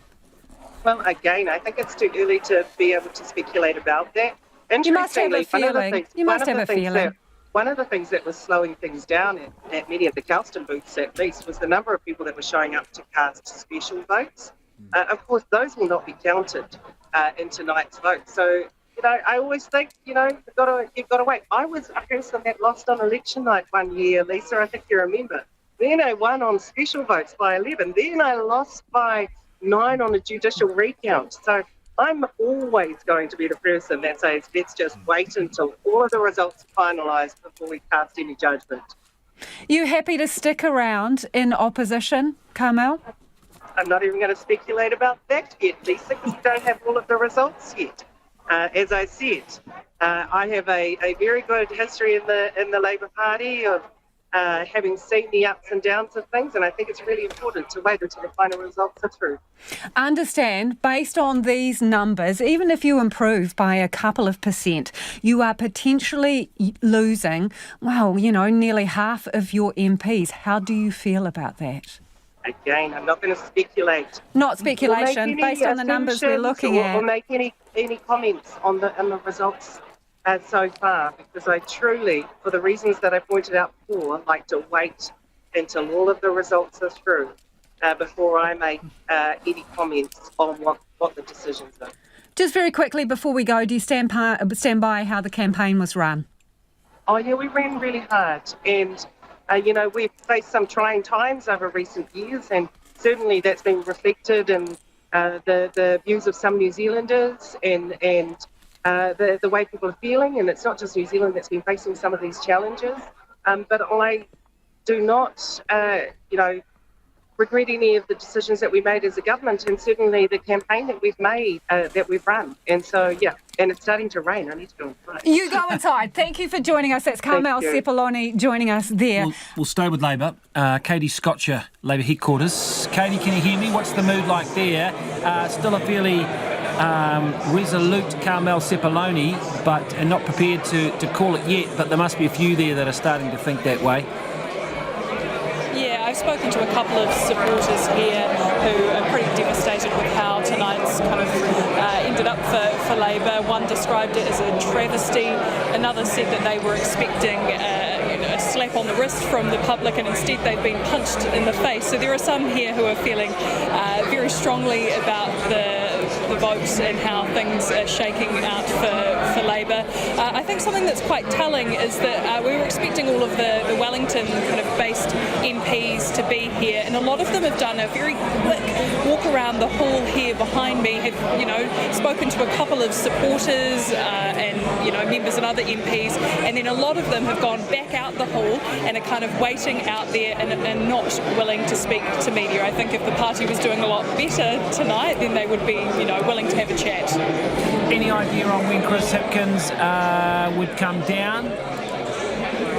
Yeah, so I'm told that around when 60% of the vote is counted is when we can kind of expect him to start making preparations to travel down here. It'll be, between 60 and 70% of the vote is counted is when we can expect him to arrive. I think they want to get a clearer picture of how things are looking. And there are some in this room who are still holding out hope that last chunk of votes, they'll see a small surge in support. There are others who are less optimistic. But I think Chris Hipkins will want to get a better idea of how things have ended up for Labour before coming here and speaking to supporters. All right, Katie, thank you for that. Katie Scotcher, well, that's interesting, isn't it? 60% put out as a figure that, might see Chris Hipkins make some movement to sort of perhaps concede, but we'll see 60 to 70%. Okay, I was also of the votes interested counted. Carmel Sepuloni there saying that she had some concerns about queuing at booths and people trying to vote. You've got some concerns about turnout too, don't you, David? David L'Italia joining us again. Yeah, I think, there should be an inquiry. Labor didn't want to say it. There should be an inquiry into how this has been run by the Election Commission, and then they should do an inquiry about how they've run their campaign. I feel the way they've run it for the last 2 weeks is the way they should have run it from the beginning. But just like in Māngere, right, in the last election, there was over 30,000 voters that turned out and voted. Looking at it a little while ago, it was 32% returned and less than 3,000 numbers. 1,300 for Labor, for Lydia. So there's definitely been an issue in terms of people just walking away. Still messages coming through about people just not willing to wait when it's hours or it's just being turned away. Even places shutting down early before 7 p.m. These are all out in areas that are really predominantly Labor areas. And we were talking earlier, I'm so happy.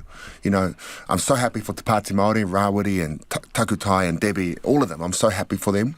And I do think that Labor took the Māori seats for granted. And I also think they take Pacifica for granted. So, they've got a lot of work to do. And I think Te Pāti Māori, I'm really excited for them if they stay... They just stay, disciplined. You stay disciplined, imagine where they're going to be next one. Okay, you mentioned the Māori seats there. Jane, I think Te Tai Tokerau is kind of wafting back and forward a little bit. Calvin Davis there in one of the Māori seats. He has 31 votes he's ahead at the moment. 31. So there's nothing much in it. 3-1. Tamaki Makaurau, Pini Henare back in front as well. So we're seeing a real tussle in those seats. They are starting to get up in terms of the number counted, so getting up into the 50-60% counted. But as Corin said, Calvin Davis, 31 seats ahead. And how much has been counted in Te Tai Tokerau? Has anyone got that up on their screen? 48.7, so about half. But very, very tight. So they've been swinging. I mean, at one point there was only one Labor candidate, and that was in Ikaroa Rāwhiti ahead. So it's come back.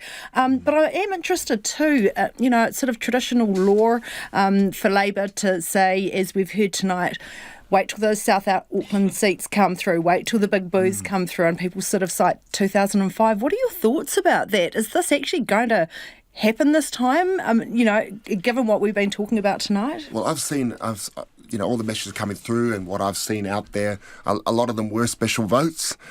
But like we were talking, how much is that going to really make a difference? We've got a development. Hold that thought, David. It is the Green co-leaders arriving at their party headquarters, running the media gauntlet here. Marama Davidson dressed entirely in emerald green, it looks like. James Shaw rocking a green tie. They're looking pretty happy. They are looking pretty ecstatic. Yep, 13 seats potentially at the moment based on the numbers we've got. It's only a little bit more than they got last time, but they would probably be holding out hope to bump up a little bit. They got 7% last time, so it's a significant and potentially additional electorates, which they will be pretty proud of. The two leaders are at the podium about to speak, and we'll take that as soon as they start talking. At the moment, Marama Davidson doing a big shout out to the crowd. Kia ora koutou, kia ora koutou katoa.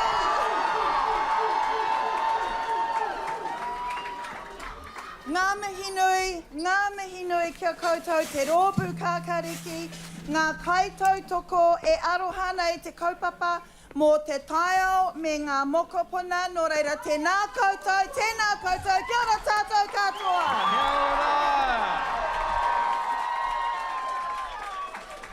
Whānau. It is the greatest honour of my life to lead the Green Party with James Shaw and to work with you and our communities for an Aotearoa that protects our mokopuna and our planet. And I am so proud. I am so proud and grateful to every single one of you here and around Aotearoa, the strength that you have given us. We have carried your spirit, your energy, your passion with us every step of the way. Thank you all for your inspiring mahi.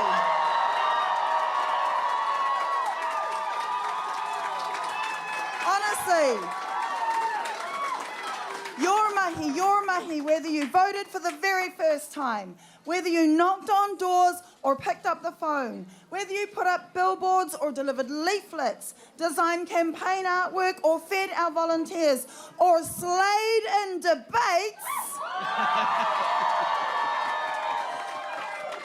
every single action we brought our values and heart to bear. Now, let me be clear. Let me be clear, e te iwi, e te Pāti kakariki.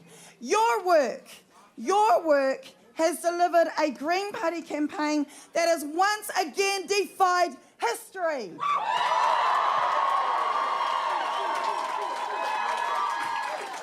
Oh my goodness. Oh my goodness. Massive congratulations to Tamatha Paul. But wait, no, because I love this bit. Earlier, even just this evening, people were calling Wellington Central a Labour stronghold, but it is looking more and more likely as the night goes on that the people of Wellington Central have elected a Green MP. And there's more, no, wait. No, I haven't even finished yet. And holy heck, Julianne Genter.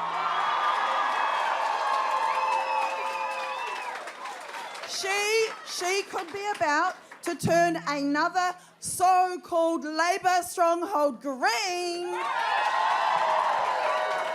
Wait, I still haven't finished. And what about Chloe Swarbrick?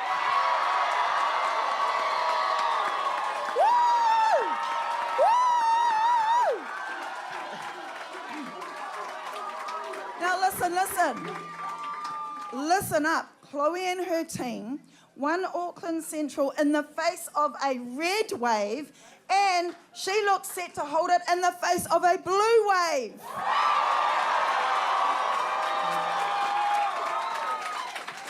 Also, this is the first time that the Greens have ever held an electorate seat for more than one term.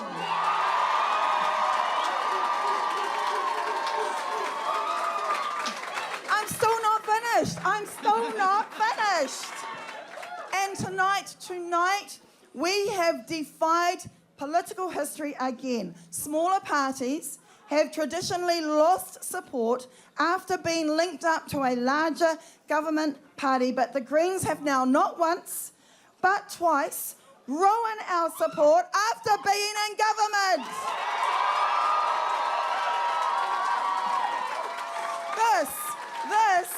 This is unheard of. This is what you did. You did that, everybody. Yes. All right, that's the Greens, who are pretty happy. Marama Davidson, very happy. Does James Shaw get the talking stick? He didn't need to talk. So as you say, Jane, it is an improvement on their last performance, right? So they've got an extra 3 seats. They had 10 seats last time.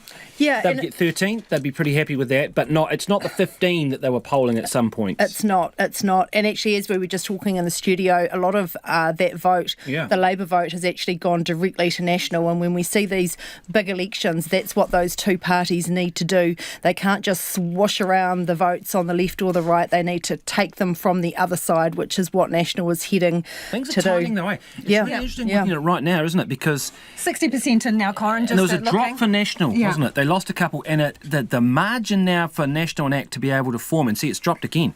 And for them to be able, they're slightly under 50%. Well, what it gives you is a scenario where they may need a third friend, because you never know what happens during a parliamentary term, and I think we'll talk about this a bit more later. Parties can get the speed wobbles, people drop off by-elections, we've had some, so let's talk about that later, but it's news time now. Indeed. RNZ News at 10 o'clock. Good evening, I'm Anna Thomas. National holds a strong lead in the election with 55% of the votes counted. It's on 41%. Labour is on 26%, the Greens on 10%, ACT on 9%, New Zealand First on 6%, and the Pāti Māori on 2.5%. A number of electorates are still too close to call. In Hutt South, National's Chris Bishop and Ginny Anderson are in a battle. Meanwhile, Labour is in danger of losing a number of safe seats, including Wellington Central, Mount Albert and Mount Roskill. And Te Pāti Māori is coming through strongly in the Māori seats, looking to secure up to 6 out of 7 seats. In Wairiki, Rawiri Waititi looks set to hold on to his seat. Co-leader Debbie Ngāri Wapaka is in the lead in Te Tai Hauru. And Te Tai Tokoro, the Labour incumbent Kelvin Davis, is in a battle with the current leader, Te Pāti Māori's Maria Meno Kapakingi.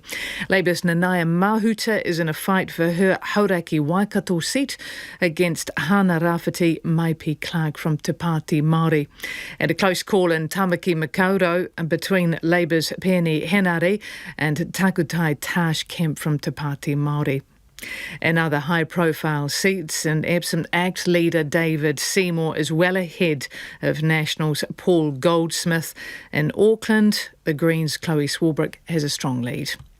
And there is cheering at the National Party headquarters as electorate results come in. Mark Mitchell has secured his electorate seat, Whangaparaoa, and says there's a positive feeling and a buzz. He says they're happy with where the results are sitting, but there are still a lot of votes to come in. Mr Mitchell says the aim is to have a two-party centre-right government with a strong National Party. Labour's campaign chair Megan Wood says it's too early to say why the party has polled so low in the election, with almost half of nationwide, well, over half of nationwide party votes counted. National is on 41%, Labour on 26%. Dr Woods concedes it's a tough night for Labour, but says there are still a lot of votes to be counted. Megan Woods is leading National's Tracy Summerfield in the Christchurch seat of Wigram by a margin of about 600 votes. And the Opportunities Party leader, Raf Manji, says he probably won't run in the Christchurch seat of Ilam again. With almost 40% of that electorate vote counted, National candidate Hamish Campbell has a commanding lead with 10,000 votes. That's about double the number of Mr Manji. The sitting Labour MP, Sarah Pallett, trails Mr Manji by a small margin. And New Zealand First Leader Winston Peters says he intends to hold those elected this evening to account. Speaking to supporters a short time ago at Russell, Mr Peters thanked supporters and everyone who'd worked to bring New Zealand First back to Parliament. Mr Peters told the crowd that party members and all those who had worked on the election had done the impossible. He says that New Zealand First will hold those elected to account after tonight.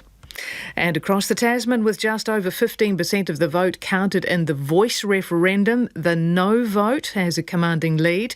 A vote yes would give Indigenous people a formal body so they could give advice on laws to Australia's Parliament and Government on decisions that affect them.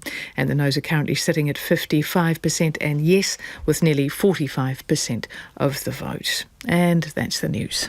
Kia ora rā, Anna. If you are listening and not watching, we're taking a picture of Chris Hipkins' home at the moment. He's just been put into his car by what looks like security, heading off to headquarters there. Going to be interesting to see what he has to say. Car pulling out, he's in the back. Well, who was it? Katie Scott just said 60-odd, 70% is when he might just start to think about saying something. And we got 62.5% of the vote returned, which is showing up some interesting stats. So let's pause for a second and consider them. So National is just over 40% now with that great wodge of votes that have just come in, and ACT is still on 9.2%.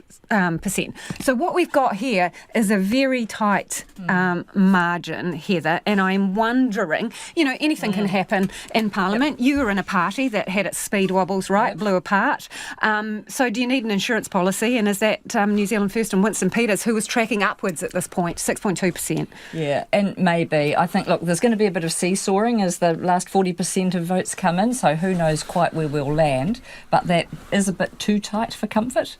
And maybe, Winston would love to be in the position of calling some shots and providing that insurance policy if Chris Luxon feels that he needs it. Yeah, I'm just flicking my notepad back to what he was saying there, and he says, they'd be happy to help. Happy to help. No, he's just said that he's going to hold them all to account. Yeah, helping. Yeah, I suppose that's the same thing in his words. They've dropped again, National, to 40.6. They've lost a seat or two in the last hour. The margin is getting much narrower, and it is New Zealand First that seems to be benefiting. So it's almost like, Winston spoke so early in the night. Yep, he did indeed. Hey, he looks like he's about to make a late run in this night too. All right, let's dive into another electorate. We're going to Napier now, and obviously that's Stuart Nash, former minister who has departed, and Katie Nimmin, I believe, is joining us now. Katie, is congratulations in order? 75% of the vote in, and you're looking pretty sweet. Yeah, well, look, good evening, everybody. It is looking good so far, but obviously not every vote has been counted, so we'll wait and see. But yeah, it's been a really hard-fought campaign, lots and lots of hard work, so it's been awesome to celebrate with our team. And what do you think swung it for you? Because obviously you had a departing, reasonably high-profile minister gone from there, Labour candidate, not so well known. What do you think has made it go your way? Oh, look, I think there's probably two things. One being that I was the candidate last election, so I have been working for over 3 years to earn this. And also, look, I've thrown myself into every single community. It's a big electorate, a lot of rural communities, a lot of urban communities. And we've obviously had a huge disaster here with Cyclone Gabrielle, and I've been there with people from the get-go. So, look, I think that's the way I wish to continue as an MP, and I hope that people have seen that.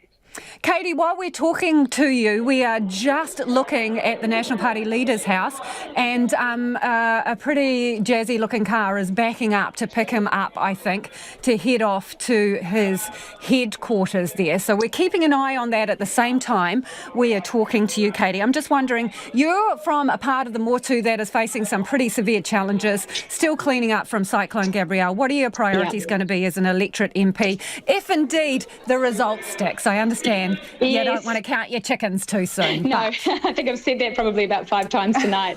Yeah, look, there is a lot of work to do, and I think a lot of the community have got me on speed dial in the hopes that we get cracking next week.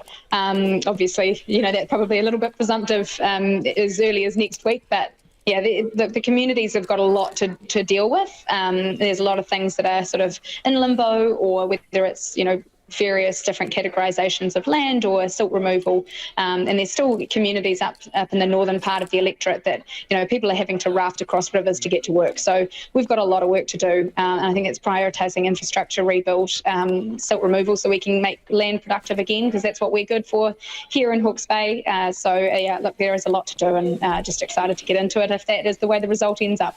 Katie, thank you for joining us. Really appreciate that. That's Katie Nimmin in Napier.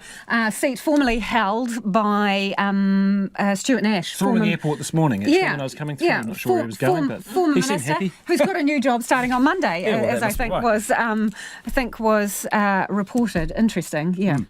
Okay, let's bring our panel back in now. We were talking about potentially Winston Peters might be an insurance policy. David, you were hoping he wouldn't have to be used, wouldn't you? Oh, man, I just want to say with Hawke's Bay, I'm not surprised there. We did a lot of work down there in the floods and the cyclone recovery, and the response from the government and all the bureaucrats down there was an absolute disgrace. So I'm definitely not surprised that they've moved there, because they really felt just left alone. And when you're walking around there, once we were able to go down, there was no officials anywhere. People are digging out their homes by themselves.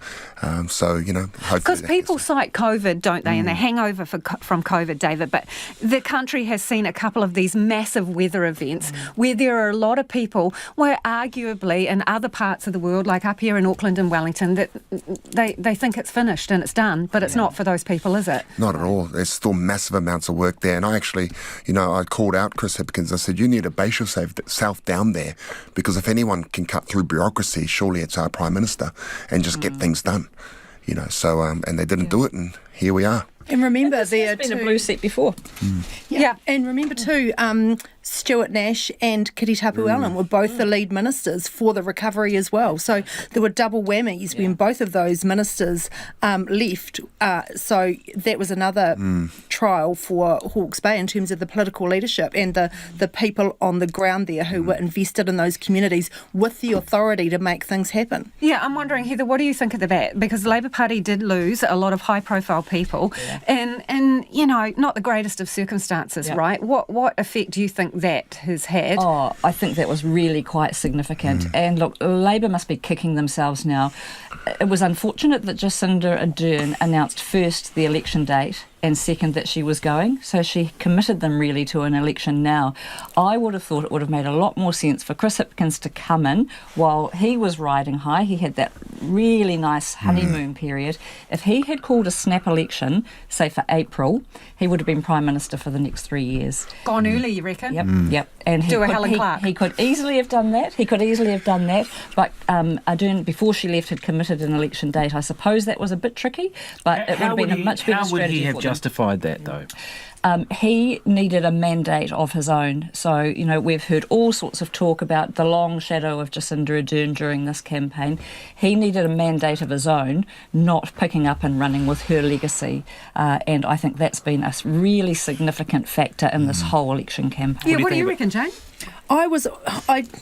We talked about it. There was talk about a snap election, and I think you could argue it both ways. I do think it would have been seen as pretty self-serving going for it, arguing that you need a mandate, but with a majority government, no instability, no suggestion that you couldn't make it through the term. I think the other point that I would make about Labour's majority, while it was such a win for them in 2020, there's a lot of feeling too that they squandered that opportunity. There is very little excuse. You don't have the excuse of Winston Peters, New Zealand First, or the Greens, or somebody else holding you up. So I think that's really a feeling that's come through the electorate as well. They could have done whatever they really wanted to, and because of not much they could do about a cost of living crisis, though, could they? No, but there were a lot of instances where political expediency, I think, was chosen because they were worried about their vote rather than taking a course. And I think capital gains tax, I hear a lot from people on the left that they just say they should have driven it through, they should have just rolled the dice on that. I think that's one example, but another strike against David, Labour. what do you think? Because your work you do is putting kai on people's table, and as Jane was saying, you had a Labour government, a left government, the Party of the Worker, and people crying out for assistance in a cost of living crisis. Did they use their mandate in the way they should have? No, not at all. There was a lot of empty promises that were made, and if there was ever an opportunity to come out and support community groups like us that are having an impact, now was the time. I support Te Pāti Māori, and we needed we've got two of the Te Pāti Māori and the Greens done their job, but Labour hasn't, and here we are. But, they're going through what National went through last time. It comes in waves. So Jane's right, such huge political capital, and they didn't spend it. What should they have spent it on then? Should they have gone with a wealth tax? Well, I think that not a wealth tax. They weren't talking about that. They were talking about a capital gains tax, which is significantly different. I think that, when polls have been done during the course of the election campaign, it's shown that actually a lot of people would support that. I don't know that many people would have been surprised about it, to be honest. They went away from the working class and the people that they're meant to be supporting. I think that's right. I'm really interested too about as Labour looks to the future and the strength that is apparently coming through from Te Pāti Māori. What impact do you think that might have on the Labour Party in the future? Has there been a shift in terms of them being able to rely on that vote? I think they'll be coming after Te Pāti Māori after this, but I think they've taken us for granted for far too long, and I'm happy.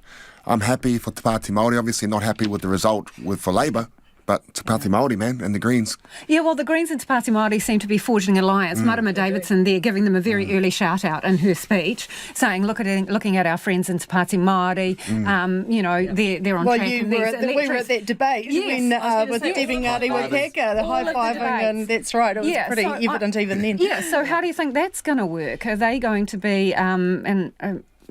hesitate to use this word because it was previously a party alliance. Are they an alliance, those parties? Do you think they're going to work together? I think they'll work together, but I don't think we would see an alliance. They need to keep their own identity, really, to keep the number of voters. Yep. But I think this is a huge wake-up call for Labour. Yeah, I don't think that. I think they'll be powerhouses come the next election. They're definitely not minor parties. And as you've seen in this result, even for the Greens, again, the sort of traditional thinking, as Heather's been talking about with National and ACT, is that, the Greens come through strongly when Labour's weak. And, this could be an opportunity, this could be an example of this too. But the Greens have shown themselves to be consistent. And even when, they're not so tied to Labour's fortunes now, they have their own constituency and their own base well established. And I think that'll be the relationship and the synergies with Te Pāti Māori as well, is something something a very interesting Heather, feature of this election. I'm interested in your thoughts on what we're going to see now in terms of a negotiation between National and ACT. Maybe they need New Zealand First. Maybe they bring them into the tent anyway as an insurance policy. How aggressive do you think ACT will be in these negotiations? David Seymour called it as top priority, the treaty referendum. Is he really going to risk everything to get that through? Look, there'll be conversations that happen in private and then things that will be discussed more openly. I think that my experience with David Seymour is you see what you get what you see, and he's been very, very clear about what he wants to be able to achieve in government. So I think he will go very hard in negotiations to achieve as much as possible. So well, there's the financial area, charter schools back on the table, but Chris Luxon's already agreed to those. There's a whole range of things. Well, speaking of the man, Heather, here he is, David Seymour, walking up to their party, their party headquarters there through the crowd, and cameras following him as he makes his way into the building. And funnily enough, last time with Brooke, wasn't she? Got to the stage fairly quickly. So and the interesting thing about these guys is ACT and the Greens are very close to each other in their party headquarters, which I find quite interesting. They're all within a stone's throw of each other. He's sort of leapt up the stairs there. It looks like he's full of energy, as you would imagine. Stopped at the top. He is... We're going to go give a speech. He's going to go give a speech, he's saying to one of his supporters, giving his thanks as he walks through the crowd. Yeah, Annika, I think, is on the phone, our political reporter, Annika Smith. Kia ora, Lisa, what's going on?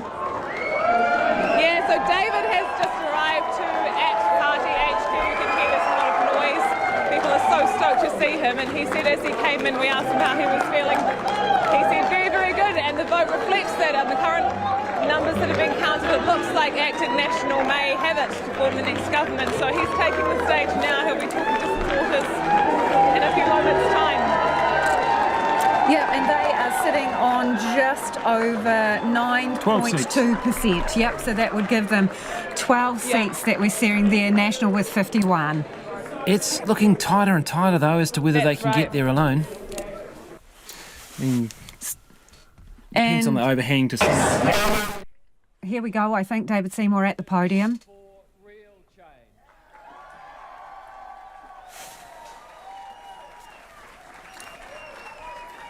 You know, I've long said that getting elected is not an achievement, it's an opportunity to do good. And for all of those people who ticked the box and lent their vote to ACT, putting their trust in us to make this country more affordable, to make it safer, and perhaps most of all, to make it a more united place where each and every person is included. Thank you. We will work tirelessly and will not cease from the effort required to make sure that this country delivers the promise it has made to so many people, those who were born here, those who were born far away and chose to be here, those from north, those from south, men and women, rich and poor. We are all New Zealanders who seek 1/5 millionth of the opportunity this country has to offer. And that is what ACT promises, the idea that we are each alike in dignity and can choose to make a difference in our own life. If those are your values, we are here to support you.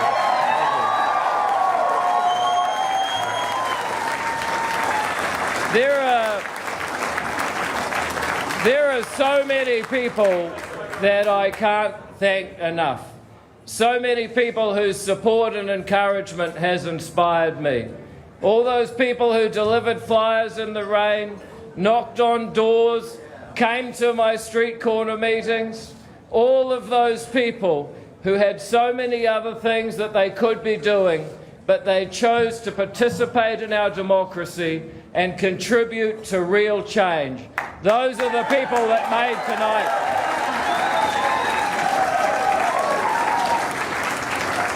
I want to thank my neighbours in the Epsom electorate for sending me to Parliament for the 4th time as your MP for Epsom. Thank you.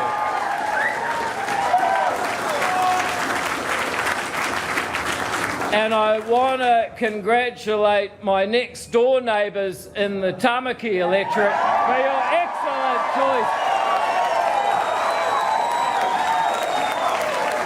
You know, I've known Brooke van Velden for nearly 10 years. Her campaign promised to change for the better, and I know that she will be serving the Tamaki electorate as their local MP. Thank you. And for all of those people who wonder, what will the future hold? Well, I can tell you it is a future of change, a future of real change, and a future where once again New Zealand is the best little country that can, because we believe that each person has a right to make that difference in their own lives, that we are not subject to some government that decides for us, and those are the values that have brought people to these shores for generations and made New Zealand the country that it is. We thank you again.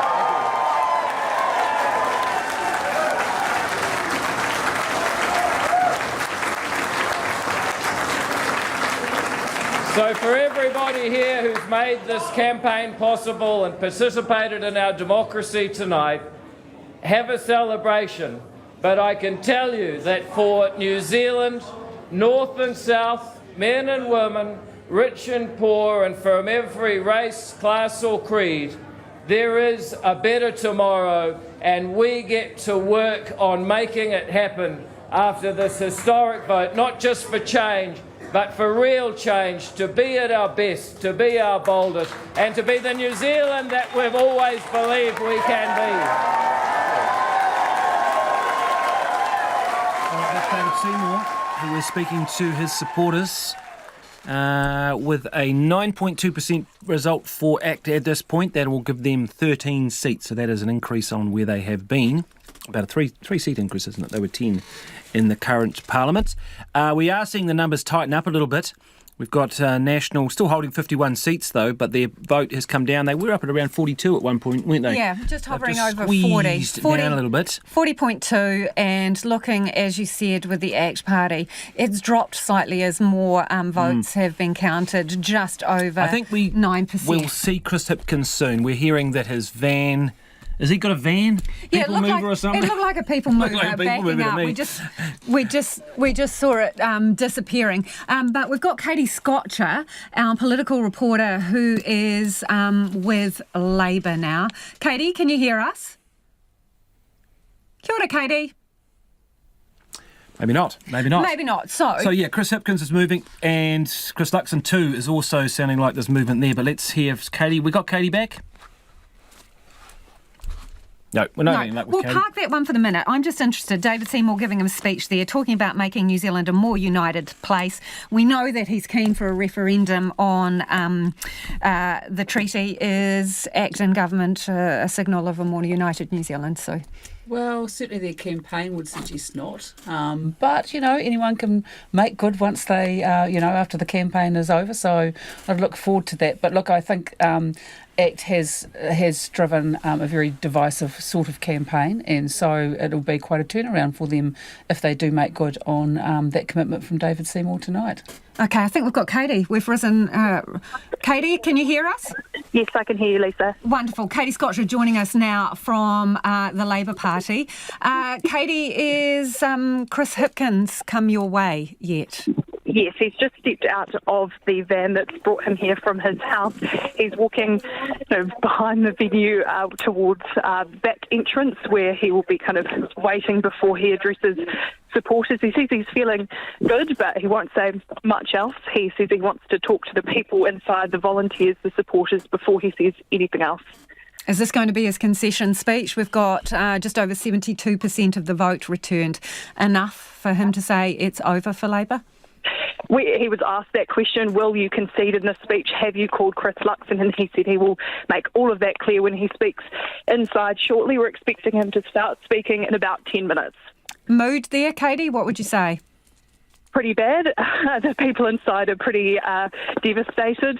I don't think many of them expected the support for the party to be as low as it currently is. And in the electorates as well, there is a lot of shock looking at some of the electorates like Mount Albert. It's very close there, and Mount Roskill. There's a lot of shock in the room here. Yeah, and Wairarapa as well. Kieran McAnulty there seems to be on the numbers in at the moment in trouble. And a lot of these people are arguably the next generation of the Labour leadership, aren't they, Katie? Yeah, they are. Labor's going to have a real tough few years ahead of it, trying to pick up the pieces and figure out what the party kind of looks like after this. As you say, some of these electorates and some of the MPs who will be out of Parliament were seen as future leaders, and now they've, unlikely to make it back.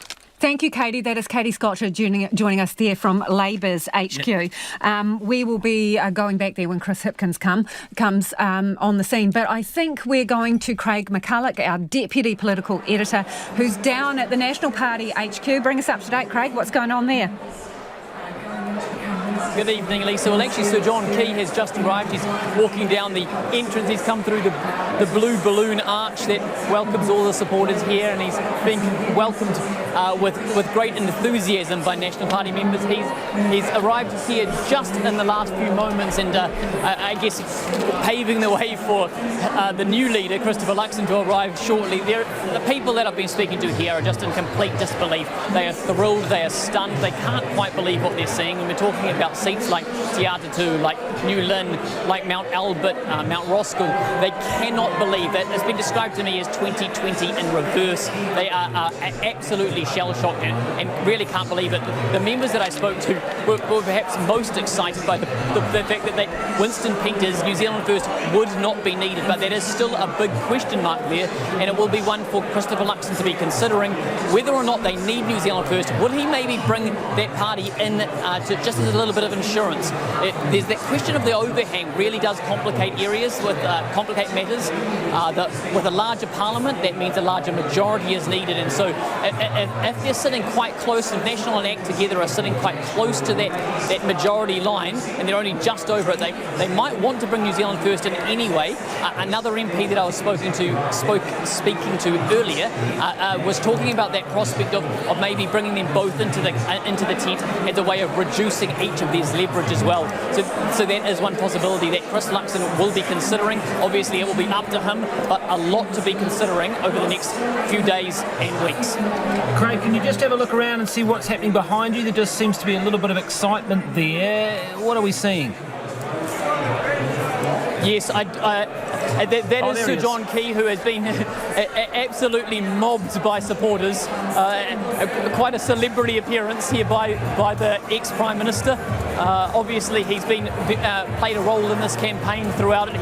He put a video message out there throwing his support behind Christopher Luxon. He has been an ally of Christopher Luxon right from when the man, and actually even before he entered Parliament. And interestingly, Christopher Luxon, of course, has been described and compared to the ex-Prime Minister himself in favourable terms.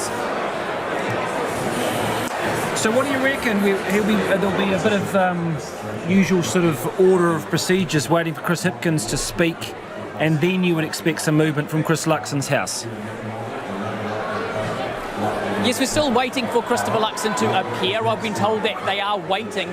They were waiting for a much higher vote count, so they were looking at like somewhere between 80 and 90% before he turned up. However, of course, if he's received a concession phone call, which we don't know yet, then he may arrive earlier. We're still waiting to find that out. It'll be interesting to hear what Chris Hipkins has to say. People here are all, of course, watching the television coverage very closely, and great cheers are going up any time that the National Party candidates or any seats are showing that they are in the lead. Thank you, Craig. Craig McCulloch, Deputy Political Editor there at National Headquarters. Yeah, interesting stuff. And just looking at some results coming in, Hauraki Waikato. So this is Nanaia Mahuta's seat, or has been. 77% of the vote in Sue. And the young gun from Te Pāti Māori, Hannah Rafiti Maipi Clark, is ahead by a fair whack, this looks like. It's Nanaia Mahuta's swan song, doesn't it? Yes, it does, and it looks like a generational change. As I said, that was, part of the area that I was door knocking in earlier today in Ngarawahia and Huntly. That's really core territory for both of these women and their whānau, actually. So very interesting to see that potential changing of the guard happening. I don't think that the Labour Party would have seen that coming. I don't think that Nanaia would have seen that coming. So, Calvin Davis is only ahead by 33 votes as well. Yeah, and so what are Māori voters saying to Labour? Oh, well, I think that's probably for Labour's Māori caucus to have a view on. They're closer to the pulse than I would possibly ever pretend to be. But it's going to be a discussion it's something clear that's been said. And so, definitely a conversation to be had. Okay, Chris, let's go back to David Seymour, because obviously he's going to be around the table with National. What will be, do you think, the expectation there? I mean, how much can he get out of this? He obviously wants a referendum on the treaty, and I think Christopher Luxon told Corin no way the other day. Yeah. So how does that all play out? Again, you come back to the coalition negotiations, and based on what their vote is, that they will probably have to acquiesce around that, toe the party line in the sense of not rock the boat regarding the treaty principles, and come back to where the Treaty of Waitangi Commission has been over the past 30-odd years, and actually go, no, we can't actually deliver on that. Because for Chris Luxon to open that up would just, you'd end up in a situation where Te Pāti Māori, New Zealand First, et al., you'd just have a whole big wave of the left having a go at you straight away, and that's something that Chris Luxon doesn't want to invite. And also you've got quite a strong Māori caucus within National itself, like the Tama Potakas, who are coming through quite strong in Hamilton West, who will quite clearly point out. Is there a way for National to give Seymour something in that area, some sort of constitutional review or something that he might appease him in that sense? Well, again, when it comes down to the actual coalition negotiations as to how hard they want to be on that versus actually we're in government, let's look at that sometime in the future and kick it down the road. Yeah, I was always surprised. I don't know if you're reading David Seymour's policy, that whatever you think about the policy, he clearly had thought a lot about it and does believe in it, in the idea of the referendum. It's not some expedient sort of populist manoeuvre.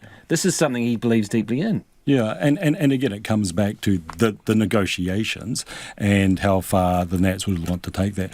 And don't forget, the National Party is the one of the Doug Graham, where they brought through the treaty settlements process, and sitting down there with the ACT Party and say, we're now a responsible government versus what you were saying then. It's quite different. Jane, interesting. Can we just bring you in on the conversation? Nanaia Mahuta has conceded in her seat, and we've got a situation now where Nanaia Mahuta, Phil Twyford, potentially Michael Wood, all gone from Labour. Jane? Yes, that's right. And as we were talking before, this is the loss potentially of some of Labour's most senior and experienced MPs and former ministers. So we saw National has had to go through the same process after 2020. It lost a lot of its either through the electorate result or MPs just saying, right, that's it, I'm out. So this is very much what Labour is heading towards. But again, when you look at the loss of people like Nanaia Mahuta, as you said, Haraki Waikato has been, she's been the incumbent for a long time. It's actually not so much about the individual, it is about the message that the Labour Party is being sent when such senior people are being ousted in these seats.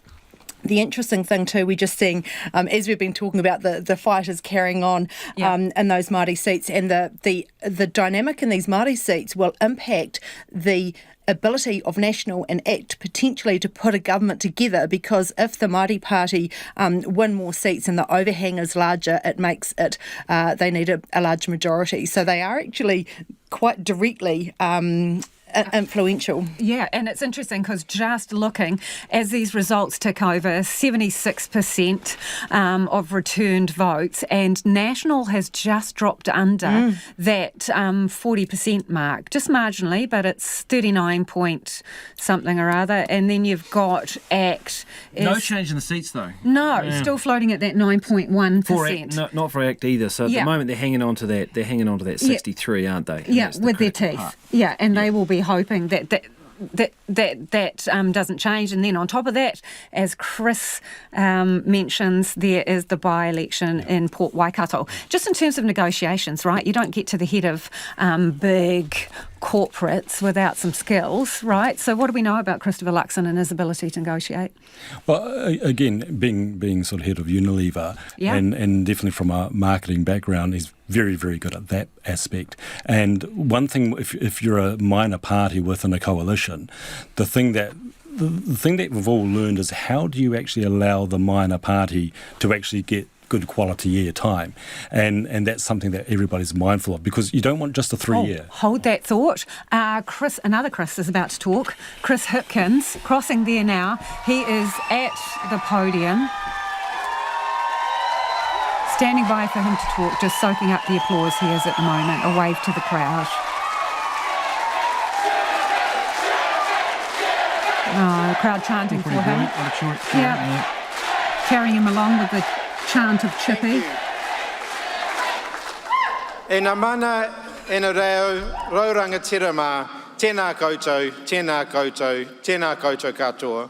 Thank you everybody so much for being here tonight, and thank you for everything that you have done over these last 6 weeks. We have run the biggest ground campaign, knocking on doors and calling people on phones that we have ever run. From the bottom of my heart, thank you so much.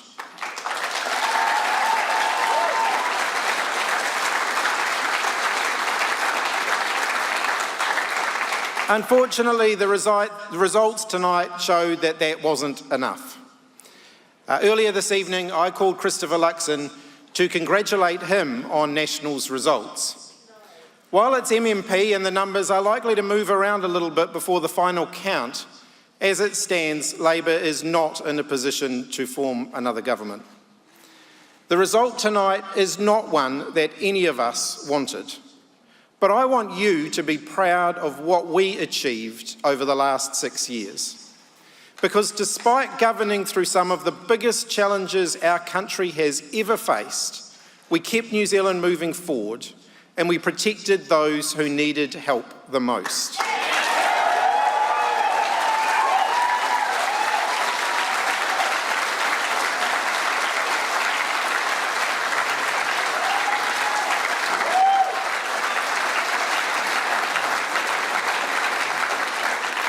We raised 77,000 kids out of poverty despite a global economic downturn. We reduced our emissions 3 years in a row, finally bending the curve on climate change.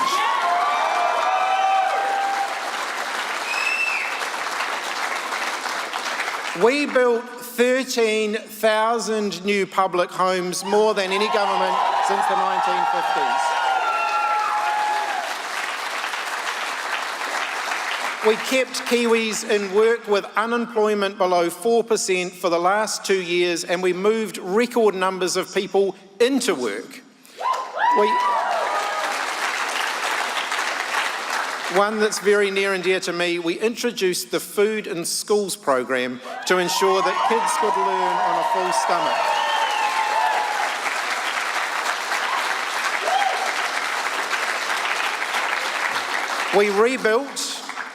We rebuilt and then increased police numbers. We increased the numbers of teachers, nurses and doctors, and we increased their pay as well.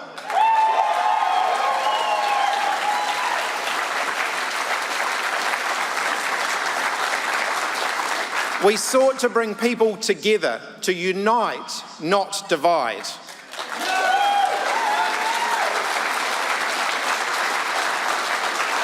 We moved towards better honouring of the treaty, and I am incredibly proud of that.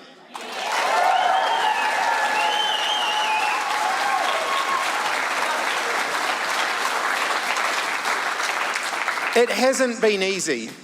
I honestly think that God's ran out of curveballs to throw at us.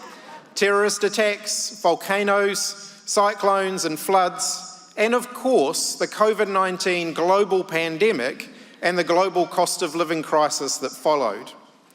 Despite these huge forces against us, through it all, we made a difference.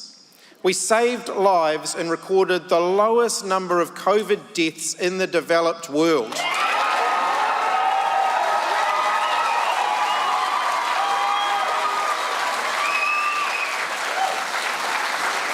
Now that is a real outcome.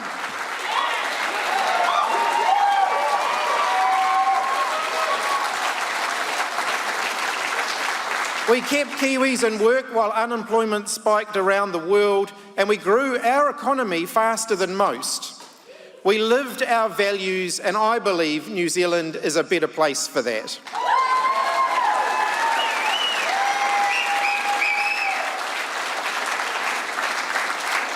So I want you to stay proud of that. We put people first. We cared. We refused to leave people behind. Because that is what we do, it is what the Labour Party does.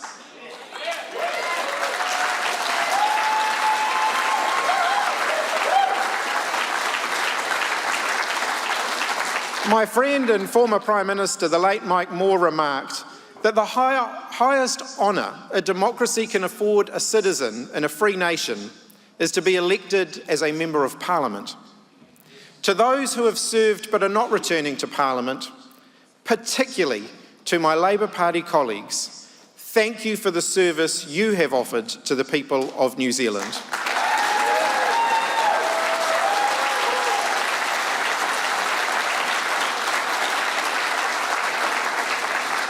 I know you gave it your all and you deserved a better outcome than this one. To all of those who have been elected tonight, I offer you my warmest congratulations. To the people of the Rimutaka Electorate, I offer my sincere thank yous.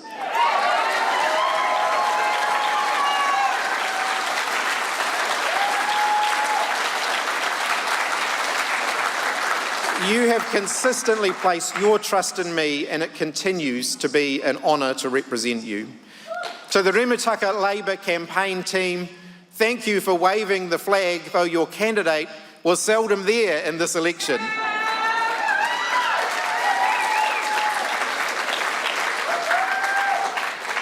Becoming Prime Minister earlier this year was the honour of my life. Following on from my good friend and colleague Jacinda, it was not going to be an easy task. I did know when I took on this job that it was going to be an uphill battle. No government has replaced a Prime Minister in an election year and carried on to win. And we've had the added challenges of flooding, a cyclone and a cost of living crisis to contend with.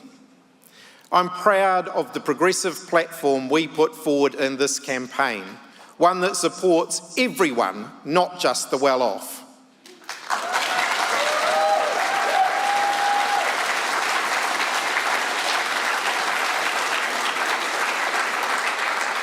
I gave it my all to turn the tide of history, but alas, that was not enough. In the coming days, we will ensure that there is a smooth transition to a new government. Until that new administration is sworn in, the current government will operate in a caretaker mode, and the ordinary day-to-day business of government will continue. And then the Labour Party will take some time to reflect and to refresh. We now have a new and important role in opposition, to hold the government to account and to fight for those who stand to lose from their proposed cuts.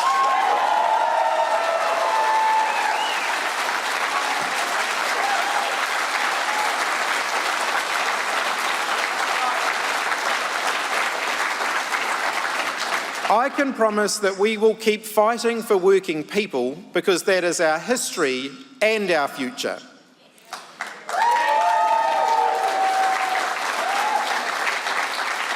When the tide comes in big, it almost invariably goes out big as well. That is the nature of politics.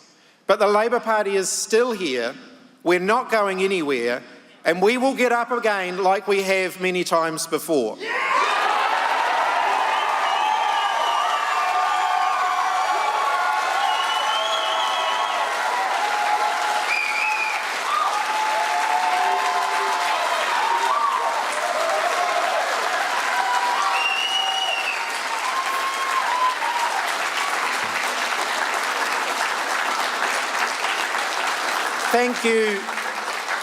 Thank you, New Zealand, for the honour and the opportunity that you have given us to serve and to move New Zealand forward.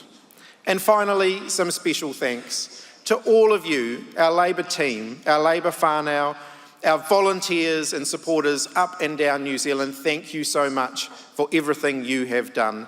To Jill Day and the team at Labour Party HQ, thank you for all of the support that you have given me and all of our MPs and candidates during this campaign. Finally, to my family, for everything that you have done for me.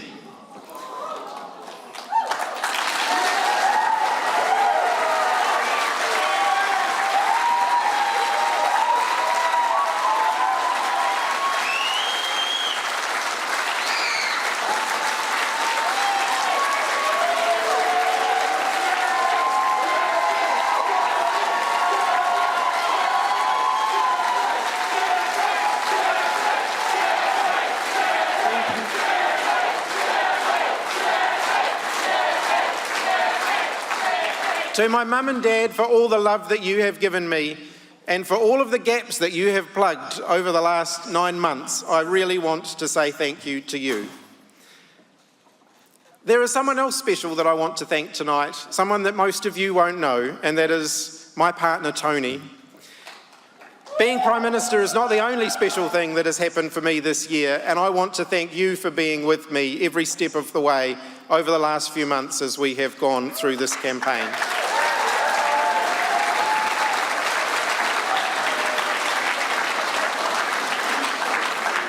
And finally, to my kids, who have sacrificed more than anyone will ever know, I know that they're going to be happy that they're going to get to spend a bit more time with their dad now.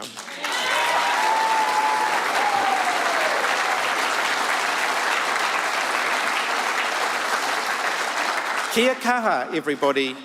Thank you once again for the enormous privilege of serving as your Prime Minister. Thank you to our Labour team for everything that you have done. We have a new job ahead now to regroup and to rebuild and to come back fighting stronger than ever. Thanks very much. There he is. That was Chris Hipkins conceding the election tonight. Jane Patterson, your thoughts on that? No signal as to his future, but obviously a pretty disappointed concession speech. Very disappointed, and you heard him say to his supporters there, this is not the result that you deserve, so taking some personal responsibility there for the year that has been and the campaign that Chris Hipkins has run. We'd been talking earlier in the evening about the momentum and the lack of momentum and energy in the first part of the campaign. Of course, he was hit with COVID midway through, which didn't help, and then came back and, it sort of fired up over the last couple of weeks, but obviously too little, too late. Looking there in terms of any indication about what his future might be, no indication there. But look, it's very early days and it's a lot to take in as Prime Minister and as having been in government for the last 6 years to suddenly see yourself in opposition. But I definitely think that'll be something that he will be thinking hard about. I was just reminded of Bill English taking over from John Key, running a very strong campaign, of course, actually got a higher party vote. And he lasted, I think, maybe 3 or 4 months into the next term, and it became too much. There were caucus shenanigans, and he ended up resigning and leaving. So even if Chris Hipkins decides to stay on in the interim, who knows for how long that might be. And interesting around timing, around Bill English, I think it was 4 months, and it was over the summer period. So when they all go off for summer, there are conversations that can be had. And so he wouldn't be the first person to lose an election that indicates they're sticking around and then changes their mind after a period, would he? No, he would not be. And being in opposition is a very tough gig. And people like Chris Hipkins and a few others high up on the Labour Party list have been there before. They know what that feels like. But I would also say that this would be exactly how National would have been feeling 3 years ago. And look at that turnaround in one term. So, Labour can look at what National has managed to do in a term and feel like this can be achievable as well. So it can be done. Do you think there's a particular lesson for Labour from National, Chris? Oh, absolutely. And the other thing is that if you want to be a leader of the Labour Party, the last thing you're going to do is put your hand up tomorrow when there's so much bloodletting to be done. So why would you? You'd just see where the cards start to lay before you start making manoeuvres. So Chris is in a position of still being the leader for probably quite a little time yet, because he's still got youth on his side. And ultimately, he picked up a party that Jacinda left, and so he's done a good job. And in his concession speech was very, very well done and very well measured. Okay. So he's got leadership skills, obviously. Thanks, Chris. We'll leave that for the moment. I think, Corin, you may have Simeon Brown on the line. Yes, Simeon Brown, can you hear me? How are you feeling, Simeon? You guys must be getting ready for Christopher Luxon to come. It's been a pretty good night for National. You'd be pretty happy. Yeah, look, we're very excited. We're very grateful for all the support that New Zealanders have given us by giving their party vote to National this election. Christopher Luxon, I'm sure we'll be here shortly, and there's a lot of energy and enthusiasm in the room here, so we're very excited about that. You put your earpiece in. I know the feeling. I just about threw my pen in the air then a second ago. Yeah, I might just hold it and talk at the same time. Yeah, that's all right. That's all good. What do we make of the numbers? You're seeing your vote just crimping down a little bit below 40. ACT and National, you're thereabouts, but there's not much leeway. Yeah, look, I mean, at the moment, look, there's still more votes to be counted. I think between us and ACT, it's around 63, 64 seats at the moment, which is enough to form a government. But look, we are just going to keep watching those results as they come through.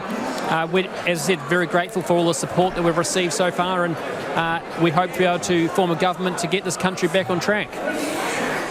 When you look back at the campaign, you're happy with how that went? Were there any issues you felt that, you got to be happy with 40%, don't you?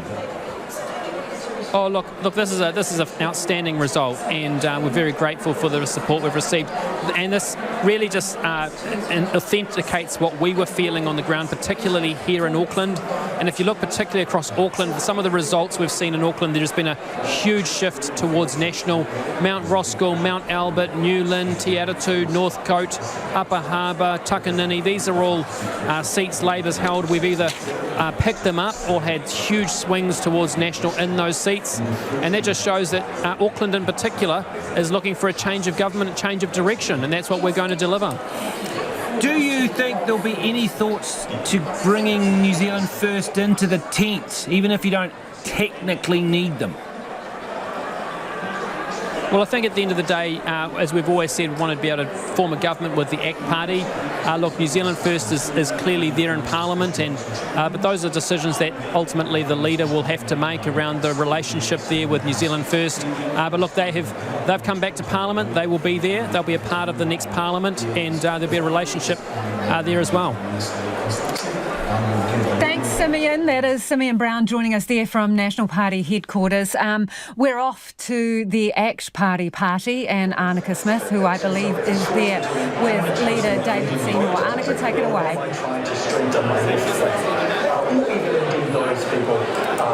We're on you, Annika, when you're ready. I see you've got David Seymour there.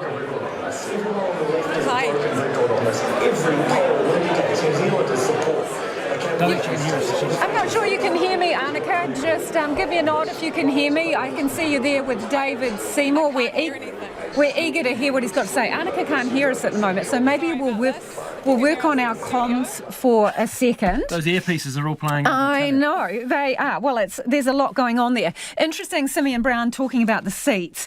Some of them are on an absolute knife edge. I mean, he claimed Mount Albert there, but there's only 50 votes in that. And we've seen Melissa Lee leading the pack, and then it's gone back to Helen White. We'll go back to Annika now. Annika, you're there at ACT Party headquarters with David Seymour. Good to go now? You are. Take it away, I'm here Annika. at the ACT Party's big party with David Seymour. Tell us, you've gone from being a one-man band to a team of 10, and now you're set to grow your caucus again. How are you feeling? Tell everyone how you're feeling.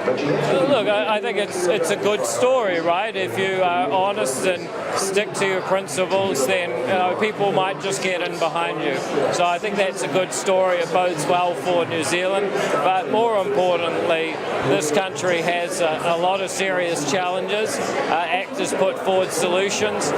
We've hung tough when occasionally what we've said's been unpopular, and we've grown our movement for real change. And I think that is a very important story because some of these issues around the cost of living, the size of government, the amount of red tape and regulation, the balance between rights for victims and consequences for criminals, and ultimately what our treaty actually means in a modern context.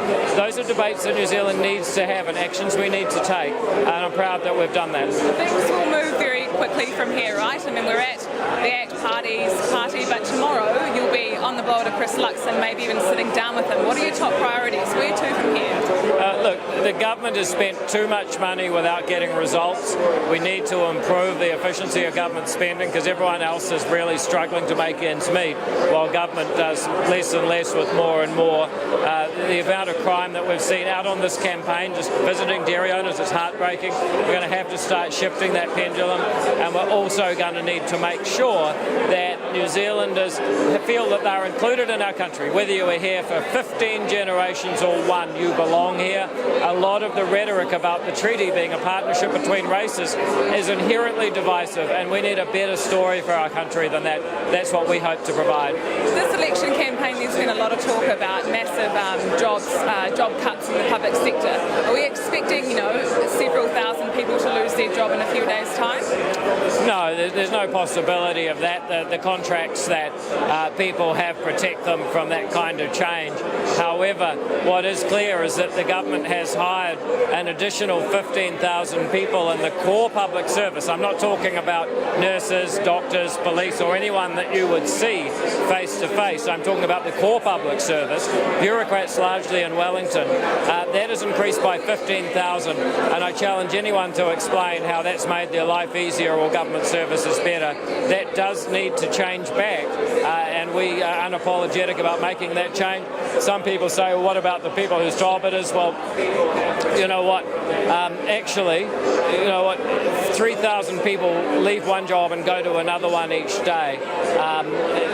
What we're talking about to get back to the same size of public service as we had in 2017 when we had a highly functional government, that is actually 1 week of people leaving one job and going to another. So I think people have massively over-dramatised that point.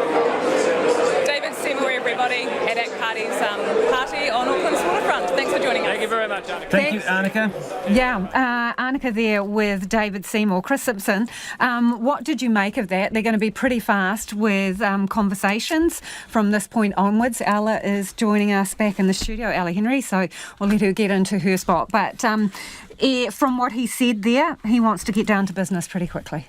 And fair enough, because that's obviously why they stood, and that's what the country's wanting, and it's been quite clearly shown tonight through the vote. And the other thing is there's a natural fit between ACT and National, because they've stood aside in Epsom for so many years, and they also stood aside in Wellington Central when Richard Prebble first set it up, when they removed Mark Thomas in the 96 election. But there's not a natural fit in some really serious policy areas, one of which is potentially superannuation. David Seymour would like to start bringing down the... Oh, I think we've got Shane Jones standing by. We'll come back to this conversation. Let's go to Russell. Shane Jones, Corin Dann here. You can hear me okay? Kia ora, matua Shane here from Kororareka, Russell. Kia ora, Shane. Talk to me about where you think things are at the moment. 6.4%. Are you happy? Well, look, it's an enormous relief for New Zealand First to find its way back to the landscape of Parliament. As things stand at the moment, it's difficult to envisage how we might play a role in government, but let's not rule that out. However, I think it's testament to the work that Winston and the party have done. This is ultimately the rise of the phoenix for the second, third, potentially the fourth time. Sure is. You say it's possible. Would you go into some sort of come into the tent with National and Act, even if they didn't technically need you, do some sort of memorandum of understanding or something? Well, look, mate, obviously we need to get the final count. It's down to the last 10, 15, 20,000 New Zealanders who vote. There'll be specials as well. There's the extraordinary development of the Māori seats, which as a veteran of Māori politics myself, I am generally blown away that a 20-year-old kōhine has washed Nanaia Mahuta out of politics. That's not necessarily a bad thing for Waikato, but it comes to me as a surprise. Why do you think that is? Do you know, Labour, in my view, lost so much political capital because the leadership of Labour never went out there and argued for the validity or the legitimacy of their thesis underlying co-governance. And they lost their way towards the end, yet they initiated it. And I think the Māori Party have just capitalised on it. They have turned it into something of a cause célèbre. But who knows where the final Māori vote will bounce. Well, it could be critical to you. But in the event that Nanaia is gone, it's akin to John Howard losing his seat. It could be critical to you, because if there's an overhang and National Act can't quite do it, they might be getting a phone call. Isn't that an extraordinary irony? Isn't that an extraordinary irony? The growth in the popularity of the Māori Party increases the value of New Zealand First in creating the next government. Shane Jones, well, congratulations for your party. I know it didn't go so well for you in Northland, but appreciate speaking to you this evening. We need to get to the news. Anna. Thanks, Corin. Labour leader Chris Hipkins has conceded the 2023 election, saying the party doesn't have a path to power. Speaking to supporters in Wellington, Mr Hipkins says the result was not the one they wanted. He says Labour now has an important role in opposition. Choked with emotion, he thanked his family and says becoming Prime Minister earlier this year has been the honour of his life. A National Act coalition government is looking likely with more than 85% of votes counted. National is on 40%, Labour 26%, Greens 10.5%, Act 9%, New Zealand First nearly 6% and Te Pāti Māori 2.5%. And Labour is still fighting to hold on to Mount Albert, the former electorate of Helen Clark and Jacinda Ardern.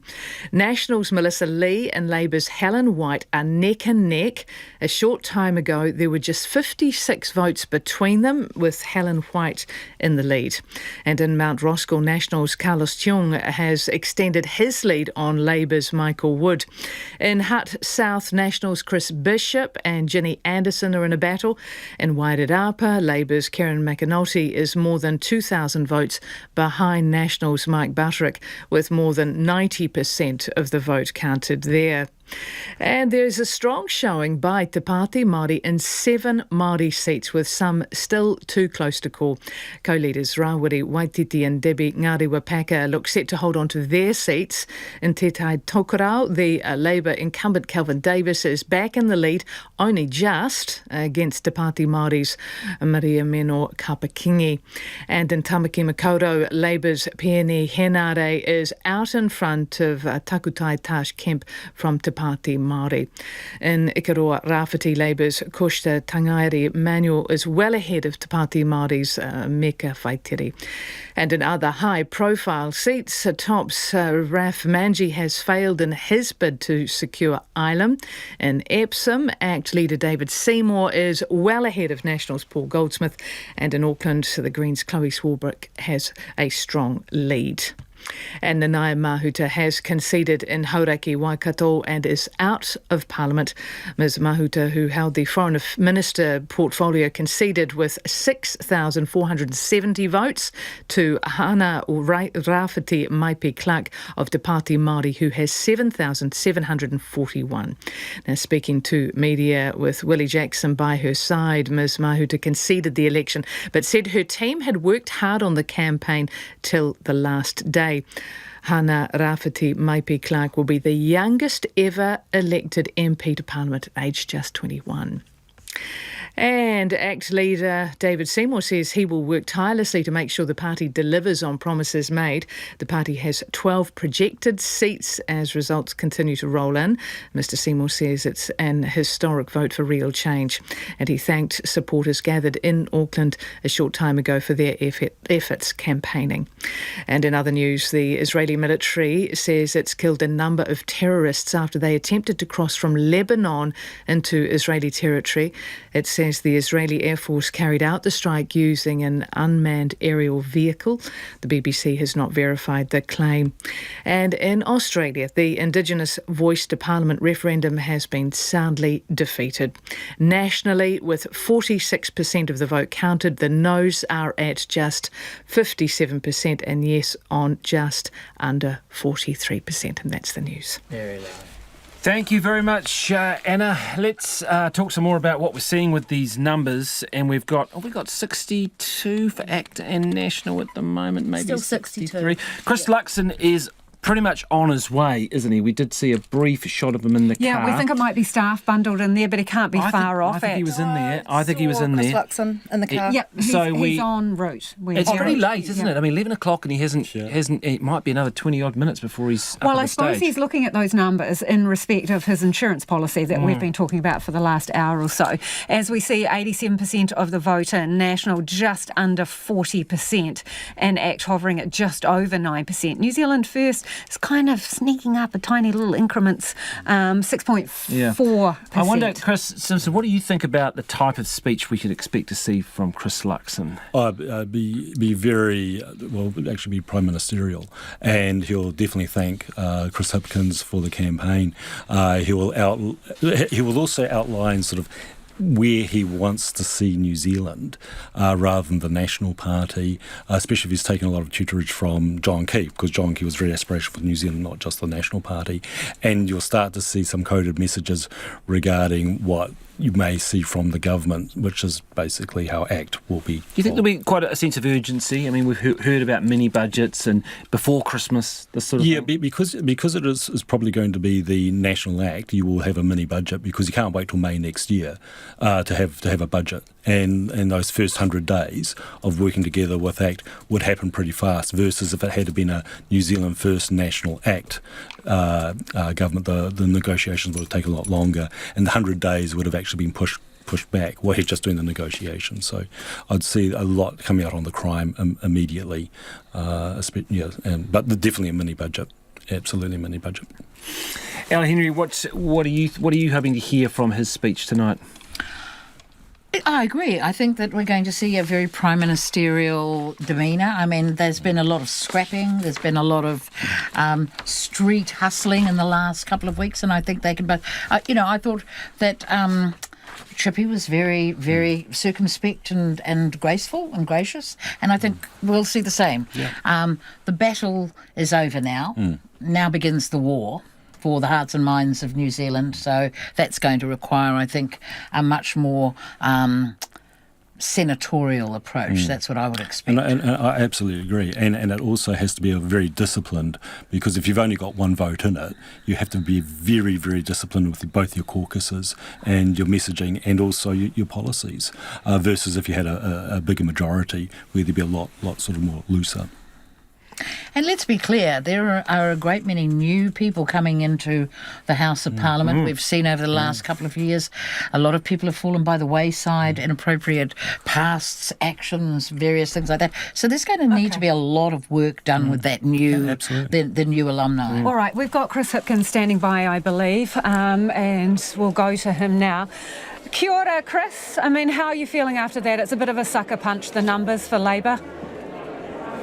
Oh, it's clearly not the result that we've been campaigning for. So it's a pretty tough evening for the Labour Party, for me, and particularly for those colleagues around the country who have given so much over the last 3 years who aren't going to be returning to Parliament. Some significant losses, Nanaia Mahuta probably being one of the ones at the top of the list, would you think? Look, anybody who has lost their seat, it's going to be a significant blow for them. And so, there's still a lot of vote counting to go, and there's a number of electorates that are, sitting on a pretty close margin. So I don't want to pass judgment on any of those. I haven't seen the most recent numbers at this stage. So, but anybody who puts their name forward, who serves in Parliament, and then finds that they're not re-elected, it's pretty tough. In April, Labour and National they were kind of neck and neck. What happened? It's been a really tough year, and I think, there clearly was a mood for change that had been building for some time, and that was a very difficult thing to swim against in this campaign. But it gathered momentum, and I am wondering, what role do you think the departure or, the missteps of some of your senior ministers and MPs played in that? It certainly didn't help, but I mean, look, there's plenty of time to, reflect on what went wrong and what we need to do now, and what we need to do to regroup and rebuild for the future. So, what does Labour need now? Does it need stability in its leadership? Look, I've indicated that I'll have conversations with my colleagues over the coming days and weeks. There is no need to rush headlong into doing anything. I think we need to take stock, and we need to take a bit of time to reflect on what's happened and where we go from here. And I'll play a constructive role in those conversations. I'm not going to force the party to rush any decisions. So, will you stay if the party wants you to, as leader? Look, we haven't even started to have those conversations. Up until, literally a few hours ago, everyone was full tilt focused on trying to get a different outcome to the one that we got tonight. Will you take the summer, do you think, to think about it? It will certainly take some time. I'm not going to put a time frame on it. We've got some work to do in the next week or two as we support a smooth transition to a new government, and that will actually be the focus for the next week or two. We've got some departing colleagues that we need to farewell, but we've also actually, as the caretaker government, got a job to ensure that there is a smooth transition to a new government, and we'll absolutely do that. Appreciate you joining us. That is the Labour leader, Chris Hipkins, their outgoing Prime Minister, it would appear, at this stage. And we are seeing some pictures here of National Party HQ. There's a blue balloon arch, Corin. Very close. I wonder who's about to come through that. I'm sure that he is not far away at all at 12 minutes past 11. Yeah, and a lot of cheering and raised cell phones, because it is the, age of the selfie and the self-styled video. How much vote have we got in? We've got about 89%. Yeah, 89%. You're feeling confident enough now with those? Obviously, there's still a little bit of a question mark, but really, National Act, it should be fairly straightforward. What are you expecting from him, Jane, when he comes out here to speak? Very similar to what Chris said. This is his time to make his mark as the very likely Prime Minister. I imagine he will be gracious in his victory in terms of Chris Hipkins. They fought a pretty hard, tough campaign, but this is his time to start setting the tone and setting the mark, and that's what I'd expect. You've got to say, he surprised on the campaign trail. He had a lot of energy, came across as pretty likeable. People thought that he would be he wouldn't have the experience of Chris Hipkins and that Chris Hipkins would outdo him, but certainly in those first 2 weeks he certainly performed well in the campaign. Struggled at times in interviews, and was pushed hard on that, but He'd also been around a lot too, so he'd been going around the country and doing a lot of sort of campaign type work, really put his training wheels on ahead of the campaign. So, when he hit the campaign, he said, look, I've been doing this is not like a massive transition from Parliament. So I think that really helped him. But he is very extroverted. He's a chatty Cathy. He can strike up a conversation with anybody, and I think that really helped on the campaign trail. No doubt about it. In the first few weeks, his ability to just bowl up to people and talk definitely helped him. But what is going to be interesting in a more formal setting is he tends to speak in campaign slogans. We've seen a lot of that. And I'm wondering if we can expect, as Chris is talking about, a more big picture vision when you've had quite a divisive campaign period. Something's got to bring the nation back together. Well, I think we saw it with John Key in 2008. It was a very similar one. It was a hard campaign. Him and Helen Clark really went hammer and tongs, and he was very gracious in his victory speech because that is part of it. And I remember him saying, "I will govern for all New Zealanders. Let's not be divisive about this. I'm not going to gloat." And I think that it not only helps, obviously, their message to supporters, but for the supporters of the party that lose, who will feel aggrieved, who will feel upset, hearing some grace. The rousing music. Well. Here we go. The rousing music, and the Luxons are walking in. Christopher Luxon and his wife, children following behind him under the blue arch of the A lot of Lake. handshaking going on right now, and a lot of cell phones. Yeah, a lot of cell phones up taking pictures. Amanda Luxon giving a few hugs, and there's some high-fiving going on. Christopher Luxon there, decked out in what appears to be a navy suit and a blistering blue tie. Yep, that's quite some tie. It looks like the same tie, actually, from the last leaders' debate, because some of my colleagues were commenting on his tie, and I think it's the same one. So. And William and Olivia, his two adult children, are bringing up the rear, following their father through there. The whole family looking very happy and smiley, and a lot of backslapping going on as well, eh, Corin? Yep, and he would have been. Look, he's someone who'd been earmarked for the be leader of the National Party and Prime Minister for a very long time, even when he was at Air New Zealand. It's something he's clearly been had the eyes on for quite some time, and he's about to get the opportunity to make a victory speech. A speech as he's walking up to the podium here. It's going to be interesting if there are any veiled references, I think, to New Zealand First, and whether he's going to extend the olive branch as an insurance policy. I mean, you saw John Key, he didn't have to in many cases, but he forged relationships with parties when he didn't need them, so he had them in the back pocket when he did. I suppose there's a question about when you can start the process of negotiations and whether you have to wait for the specials, but it's really, why would he if he had to bring New Zealand First in? What will he be thinking about the last cab off the rank, that's for sure. What will he be thinking about the numbers, Chris, do you think? Christopher Luxon? Yeah, well, come back to your point, Corin. Chris Hipkins has already conceded that he can't form a government. So the leverage is not there. The leverage is not there. Yeah. You rock on up to the Governor-General and say, they can't do it, we can. We'll win Port Waikato, and they're well and truly home. Okay, so that's first and foremost. Regarding having to bring on Winston Peters, what's in it for Winston? At the end of the day, why would he? Okay, if he's out, why would he want to be there for supply or confidence if needed? Because you'll say, well, if you can't keep your caucus together with a majority of one, why would I want to support you? Because he'll be looking to the next election. He will. So, and you heard Shane Jones talking about coming back and being. It's not their brand to support a party if they don't have to. It's their brand to get in and scrutinise and be the really hold the government to account and keep their own brand. Because the last thing that New Zealand First would want to do would be subsumed into a sort of national government. Yeah, have to say we're following Christopher Luxon's sort of bobbing back of his head. He's going through an absolute rush of people here to get to the stage, and as you can imagine, soaking in the moment as you would after what has been a pretty arduous election campaign for all sides, it has to be said. There we can see just emerging from the masses of people, it looks like a mosh pit, podium there waiting for him. I couldn't quite catch what the music was playing because, I mean, he's previously told us he's a bit of a country fan, but I didn't quite I think it's the campaign song. I can't remember the name of it.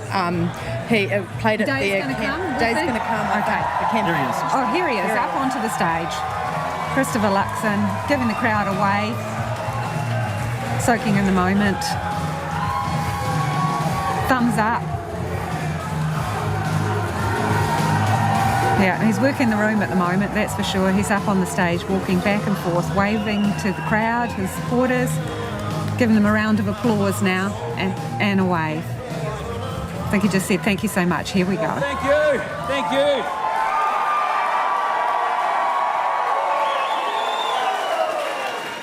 Thank you. Thank you so much, team. Thank you so much. And thank you, New Zealand, because from all over your country, this great country, you have reached for hope and you have voted for change.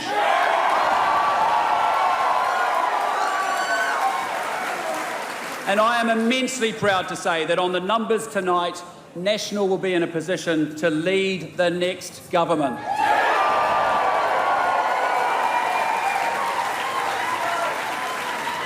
And my pledge to you is that our government will deliver for every New Zealander. Because we will rebuild the economy and deliver tax relief. We will bring down the cost of living. We will restore law and order. We will deliver better health care. And we will educate our children so that they can grow up to live the lives that they dream of.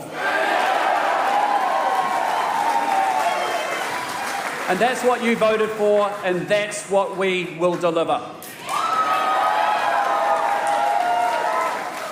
Now, earlier this evening, I took a call from Labour leader Chris Hipkins conceding the election. And I thanked him for the call, and I thanked him for serving New Zealand as Prime Minister. And I wished him well. And I wished him well because it's obviously a tough night for Labour, and I want to acknowledge that. I also spoke to ACT leader David Seymour, and I congratulated him on his own win in Epsom and ACT's result. And there are many votes still to be counted, but on current numbers, it looks like National and ACT will be in a position to form the next government.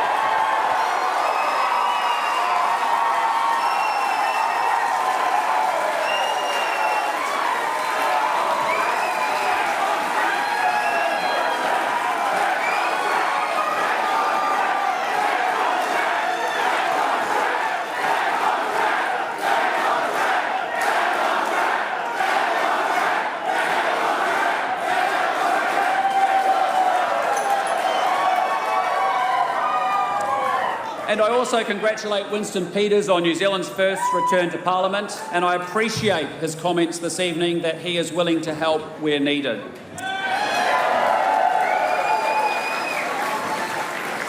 And as a result of voters' choices, and with special votes still to come, it looks like National will on Monday be welcoming many, many new MPs into our caucus.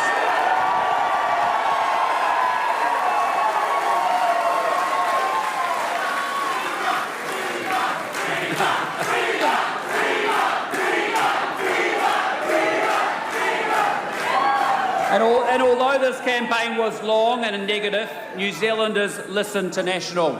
But more importantly, National listened to New Zealanders. And we listened to the people needing interest rates to come down so they can pay their mortgages. And we listened to the people that need tax relief to help pay for the grocery bills. And we listen to the retailers who want to know that the justice system is putting offenders' interests first. And we also listen to the patients waiting 11 hours at the emergency department who know that the front line needs support. And tonight you have given us the mandate to take New Zealand forward. And in all our conversations with you, we heard a description of New Zealand that can be so much better than it is. And we know it, and you voted for it, and together we will make this an even better country.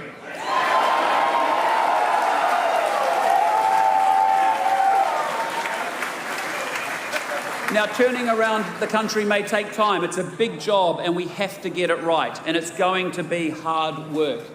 But the government, community groups, iwi and businesses will together get the job done, because that's how I want to lead this country, together for every single New Zealander.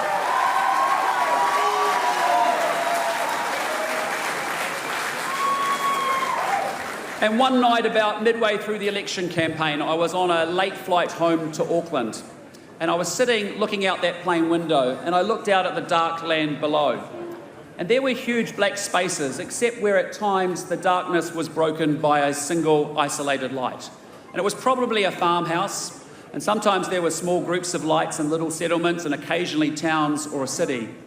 And I looked out and I thought about the responsibility of leading this country on behalf of every New Zealander, wherever they are, whoever they are, and whatever their life circumstances. And regardless of ethnicity, and whether our families arrived generations ago or are new migrants, we all share an interest in living in a safe, stable country that celebrates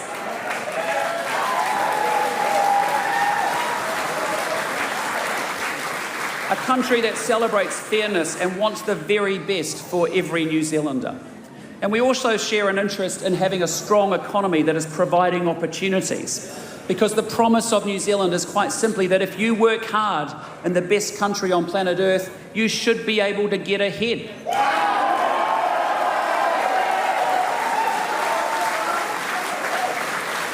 And it's what unites us that matters most to me. And that will always be the ethos of a government that I lead. Now, before I finish, I do want to express my tremendous gratitude to so many people who have made tonight's outcome possible. And first, of course, are you, the voters. To all of you who voted for National, thank you. We won't let you down. And to all of those who didn't vote for National, we won't let you down either.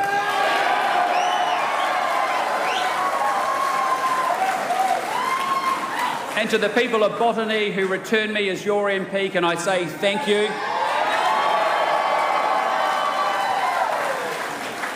Because it is my great privilege to represent you in Parliament, and the place that I spent so much of my childhood. It is the best electorate in New Zealand. And to the National Party, from President Sylvia Wood and right through to every volunteer and supporter in every electorate, thank you.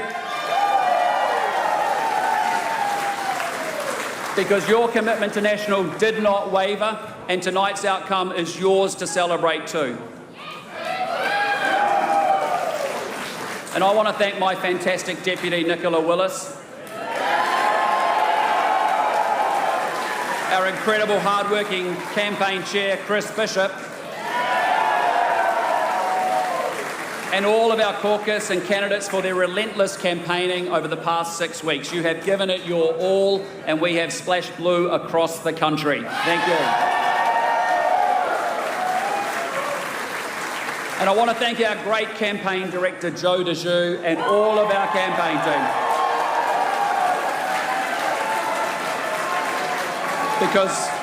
Because they have left no stone unturned, no press release unwritten, no social media meme unposted, and no tick untopped in the effort to reach as many Kiwis as possible with National's message. And I also want to thank my amazing, amazing Chief of Staff, Cameron Burrows, and National's incredible team.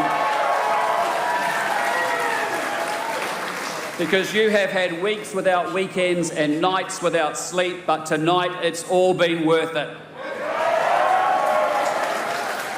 And before I thank my own family, I want to thank the children, the spouses and the partners of every MP, of every candidate, and of every member of our campaign team and our staff.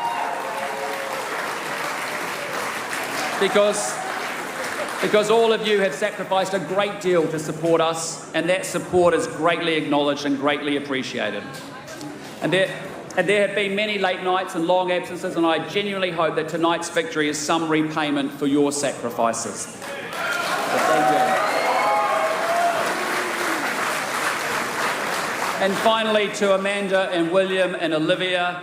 Amanda, I have to say, while being Prime Minister, elected Prime Minister, is a great honour.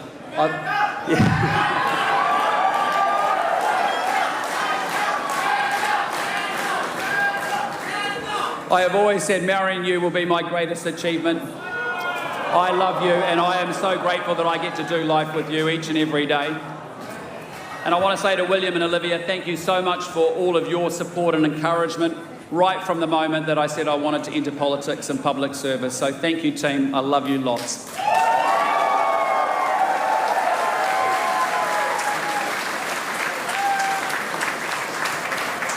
And tomorrow morning, New Zealanders are going to wake up to not only a new day, but the promise of a new government and a new direction.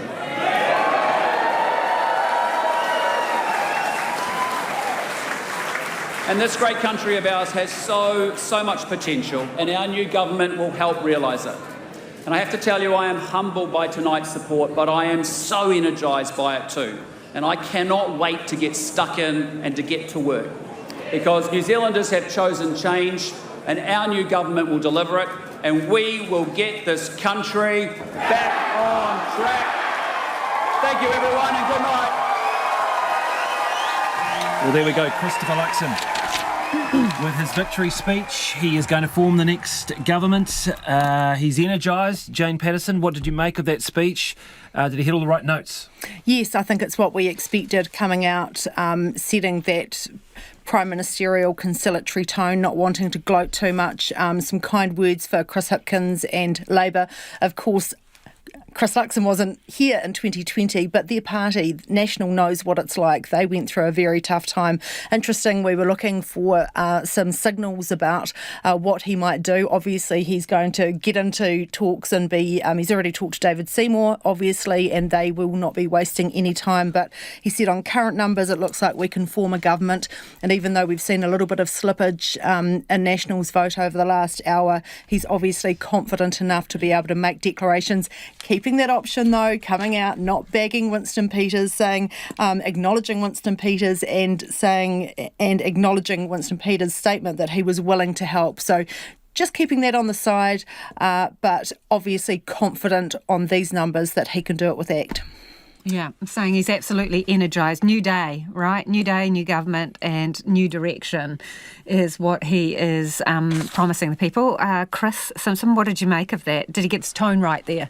Yeah, absolutely. Definitely come across as prime ministerial and picking up on the new day after 6 years. That's exactly where he needs to be. And of course, the conciliatory aspect to Winston, just in case. However, when you said that Botany was the best electorate, as I said to you off camera, time, it was actually it's going to be Port Waikato will probably be the most important electorate, best electorate in the not too distant future. But couldn't really fault that speech. You mean increasing their majority, and meaning he doesn't need an insurance policy? Increasing their majority, which is what they'd actually like. Regarding, you would have seen that it was about New Zealand Inc. Rather than any concessions to ACT. So that was quite telling. So. Ella, the bits that you take away? It was very prime ministerial. It was gracious. I mean, there was a lot of grace, which, as I said earlier, there's been a lot of bloodletting during the campaigning, and I think all sides have created a sort of foundation of let's move forward in a proactive and positive way. And quite frankly, that's I think what most of us are looking for. However we may have voted, that the transition is as positive as it possibly can be. And interesting, really, Labour is the only party that's not out there celebrating tonight. As we've crossed to all of the different campaigns, each party has actually been pretty stoked with where they've ended up. Labour has taken the brunt of this election and has some soul searching obviously to be doing in the coming weeks and months. Okay, I think we have our new youngest MP on the line, Hana Rafiti Maipi Clark. Kia ora. Kia ora. Are you buzzing? Speechless. How does it feel? Try and find the words for us. Overwhelming, overstimulating, grateful. Very lost for words at this point. Have you had a conversation with Nanaia Mahuta? Yeah. Tell us about that. She did ring us. She did ring, and that was a very heartbreaking call for me. Was quite tough to take because she's been such an inspiration for us as Waikato Hauraki. And I think I'm really saddened at the fact that there could have been two of us in there, but her option to come off that party list. So I think for me, it was never about the seat for me. I actually openly said it's about creating a table for all of us. So I'm just very, very grateful to our whānau. I think we'll actually probably see the largest rangatahi or young people vote ever. And what do you think it was, Hannah, that made you people's choice?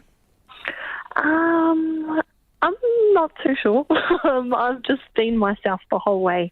I haven't changed. I even said I don't even want to be a politician. I want to be a kaitiaki.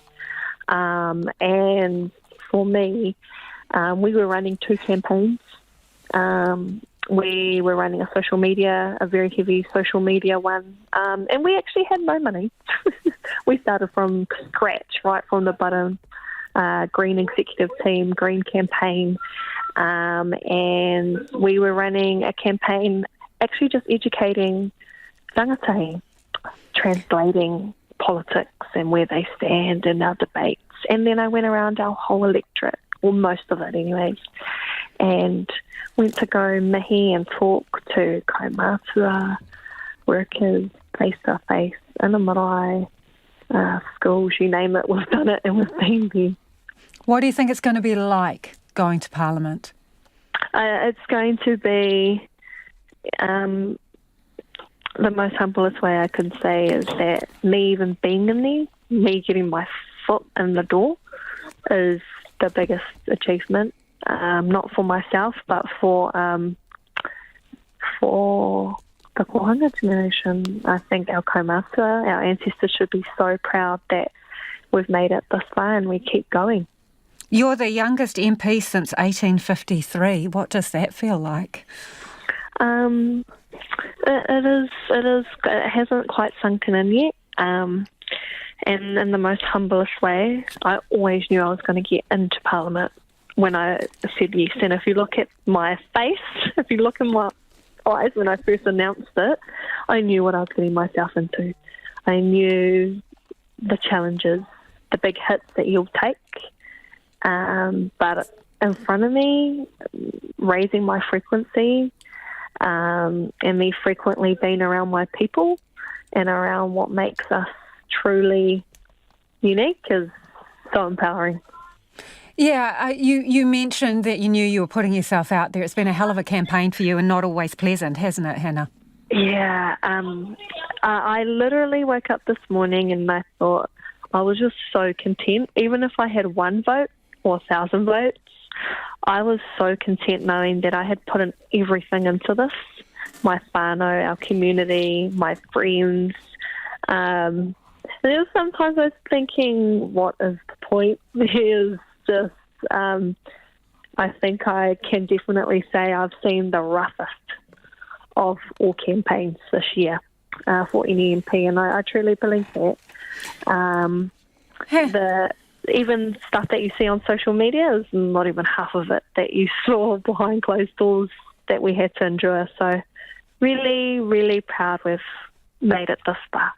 Hannah, some people say be careful what you wish for, right? So you've got it now, you're going there. Do you feel the slightest bit of fear, or is it excitement? Are you scared at all? It's the big unknown, right? I think for me was that even if you're 45 and you're the most experienced politician, everyone has some fear. But for me, I am an open book in learning. I think I've openly said that I'm a forever student. I don't expect to know everything. And I think I have a playing field that can connect with the people who don't feel included. in these discussions and within this setting. So for me, it's fearful, excited, happy, overwhelmed. There's many different emotions, but I'm so ready. And I don't think they know what's coming. Ka pai, congratulations. That is Hannah Rafiti Maipi Clark there. Let's bring our panel in. Ella Henry. Wow.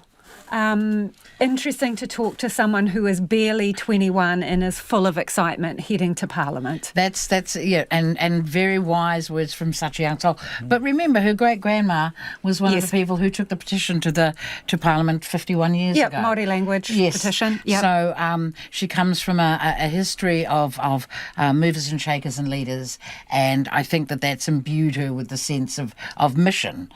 Because you can clearly see that she is very clear that she wants to bring the kohanga generation into the political mix, to upskill them, to make them aware of their rights and responsibilities as citizens, and that gives me great heart. Yeah, it was interesting because in one of the debates where she was present, she said, we are the kohanga generation, don't be scared of us, but we're coming. Taku te Ferris as well. Yeah. That's another. She was very gracious about Nanaia Mahuta. What did you think about the way she handled that? Absolutely, because they're from the same community. And I mean, Nanaia in that community is a queer, a fire, a matriarch, particularly for Māori women around the country. She's a shero to many of us. And I don't think that Hannah envisaged that her win would be such a devastating loss, because it is a loss not just for the New Zealand Parliament but for Tainui Waikato. But I'd like to think that once the political dust settles, they might develop a kind of relationship, that could be really positive for their community moving forward. Yeah. I was just going to update that on things because it's interesting, a little change in seats there. I think the ACT Party have lost one, they have. And the Greens have gone up one. So you're looking at 61 seats now for National ACT. And it's interesting, they've only Port dropped Waikato, a whisker. Yeah. They're going to be 62-ish, aren't they? Which is still just enough, maybe? And New Zealand First just squeaking ahead a tiny bit on 6.45%. So they're creeping slightly ahead there. Chris, I'm interested in your thoughts on that. Young Māori woman heading to Parliament, looking at the current turnout for voters, and I know the party's not over yet, but 93.6% returned and the current turnout sitting at 60.8%. Do we need more people of that age group getting engaged and in the House? And coming back to the point that was it the 1850s or 1880s when the last one? Yeah. The wonderful thing though is that she follows in the steps of also Marilyn Waring, who was 21, and she was from Huntly as well. So it's quite heartwarming that such a small little town could produce so many political greats. The other thing I loved about her speech just now was she did it on no money. And isn't New Zealand wonderful that you can do something like that and get elected, and to be seen? I found that really heartwarming. Regarding having more absolutely, we should have more younger people involved in politics and Parliament, and that's why I personally believe that civics should be taught in school. Yeah.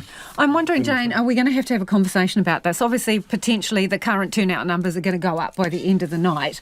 But if you've got a situation where we normally get into the 80s, right, the 80% turnouts, is it the system? Are people just disaffected? Do we need to have a conversation? How do we get people engaged? Look, you, Corin and I, we've all talked about this over the campaign, just that feeling that people are really disconnected, they're angry, they're annoyed, there's a feeling, an anti-government feeling, and look, that might be a bit of a post-COVID wash-up, but I think the turnout this is a massive problem. If the turnout is around 60%, then there is something majorly wrong with the system.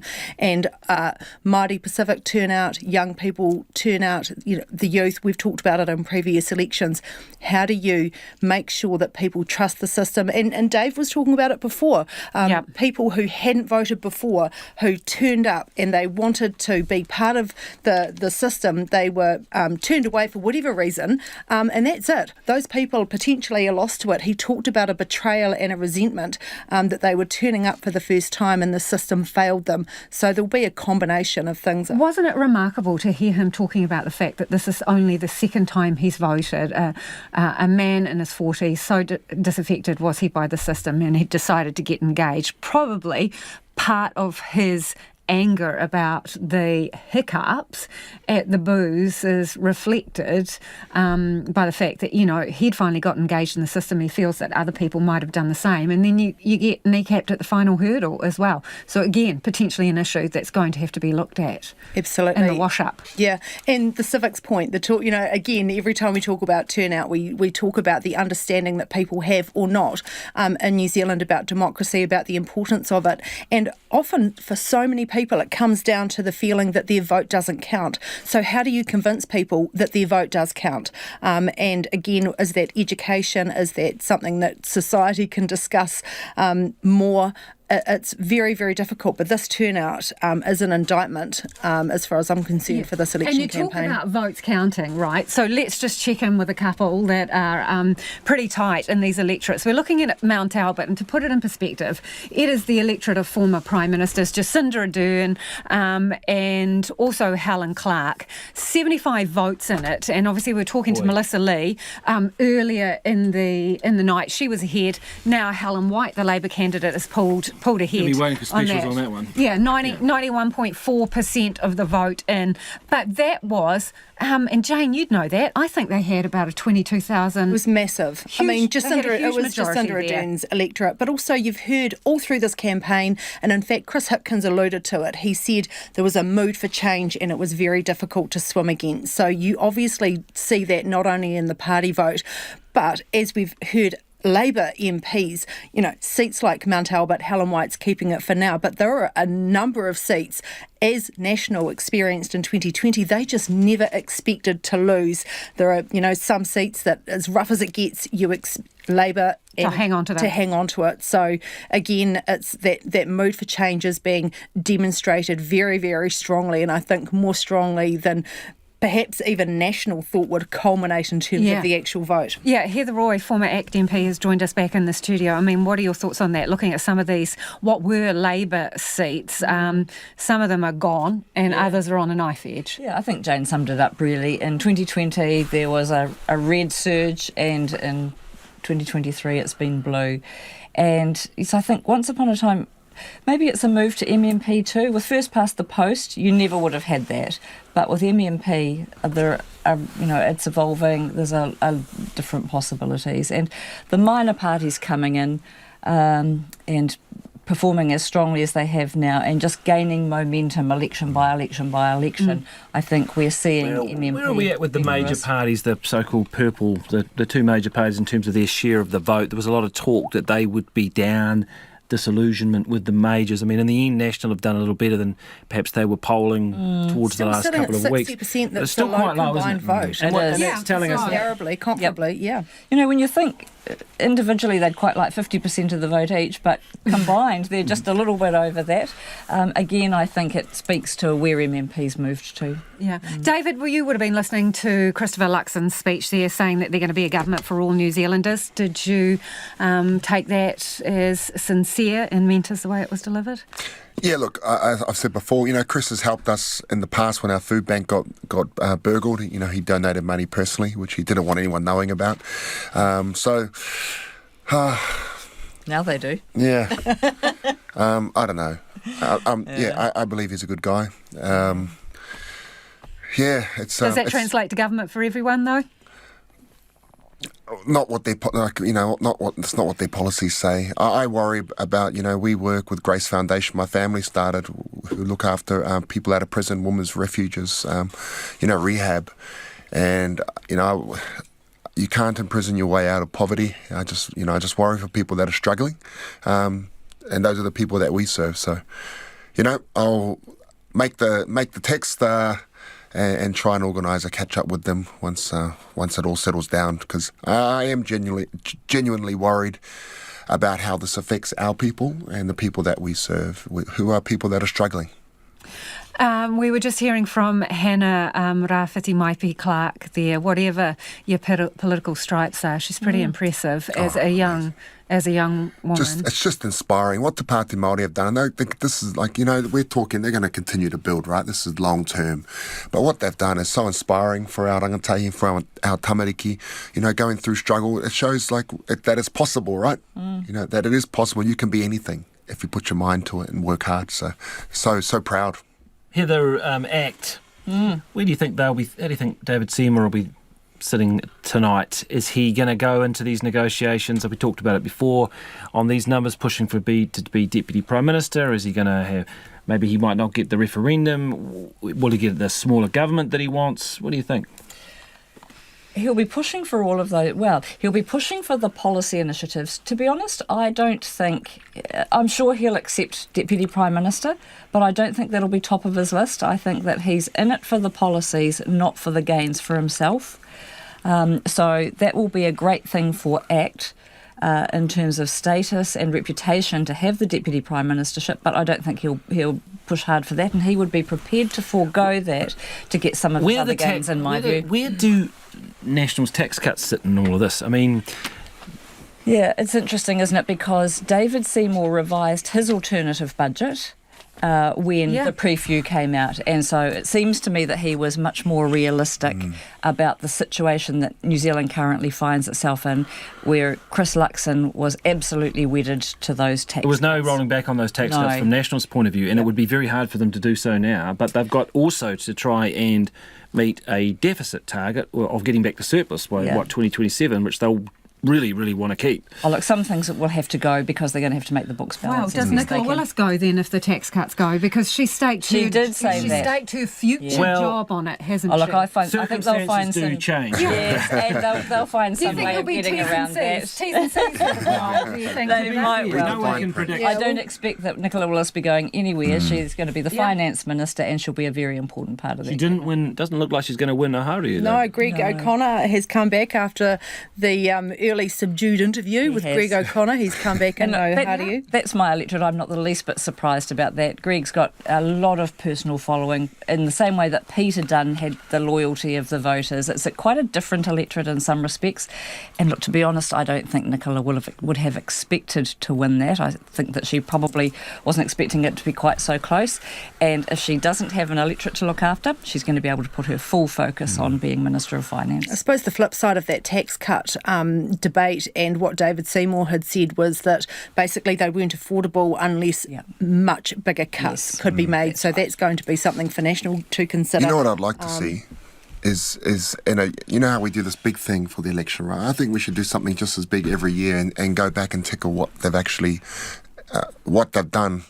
A stock take versus what they promised. Yes. Yeah. And make a big deal out of it. Yep. That's right. I think it needs to happen because it's like, man, the promises come left and right thrown at us, Well, if there was a mistake that, you could argue that Labor may have made was the classic over-promise and under-deliver. Yes. And if you look at, say, the Helen Clark government, she was much more cautious in not promising to do too much and able to deliver. So a lot of it's built around sort of expectations. If you promise transformation and then you can't deliver it, it's pretty hard to live up to. Chris Luxon has made a lot of promises too. I mean, the tax cut package, anyone can deliver a tax cut.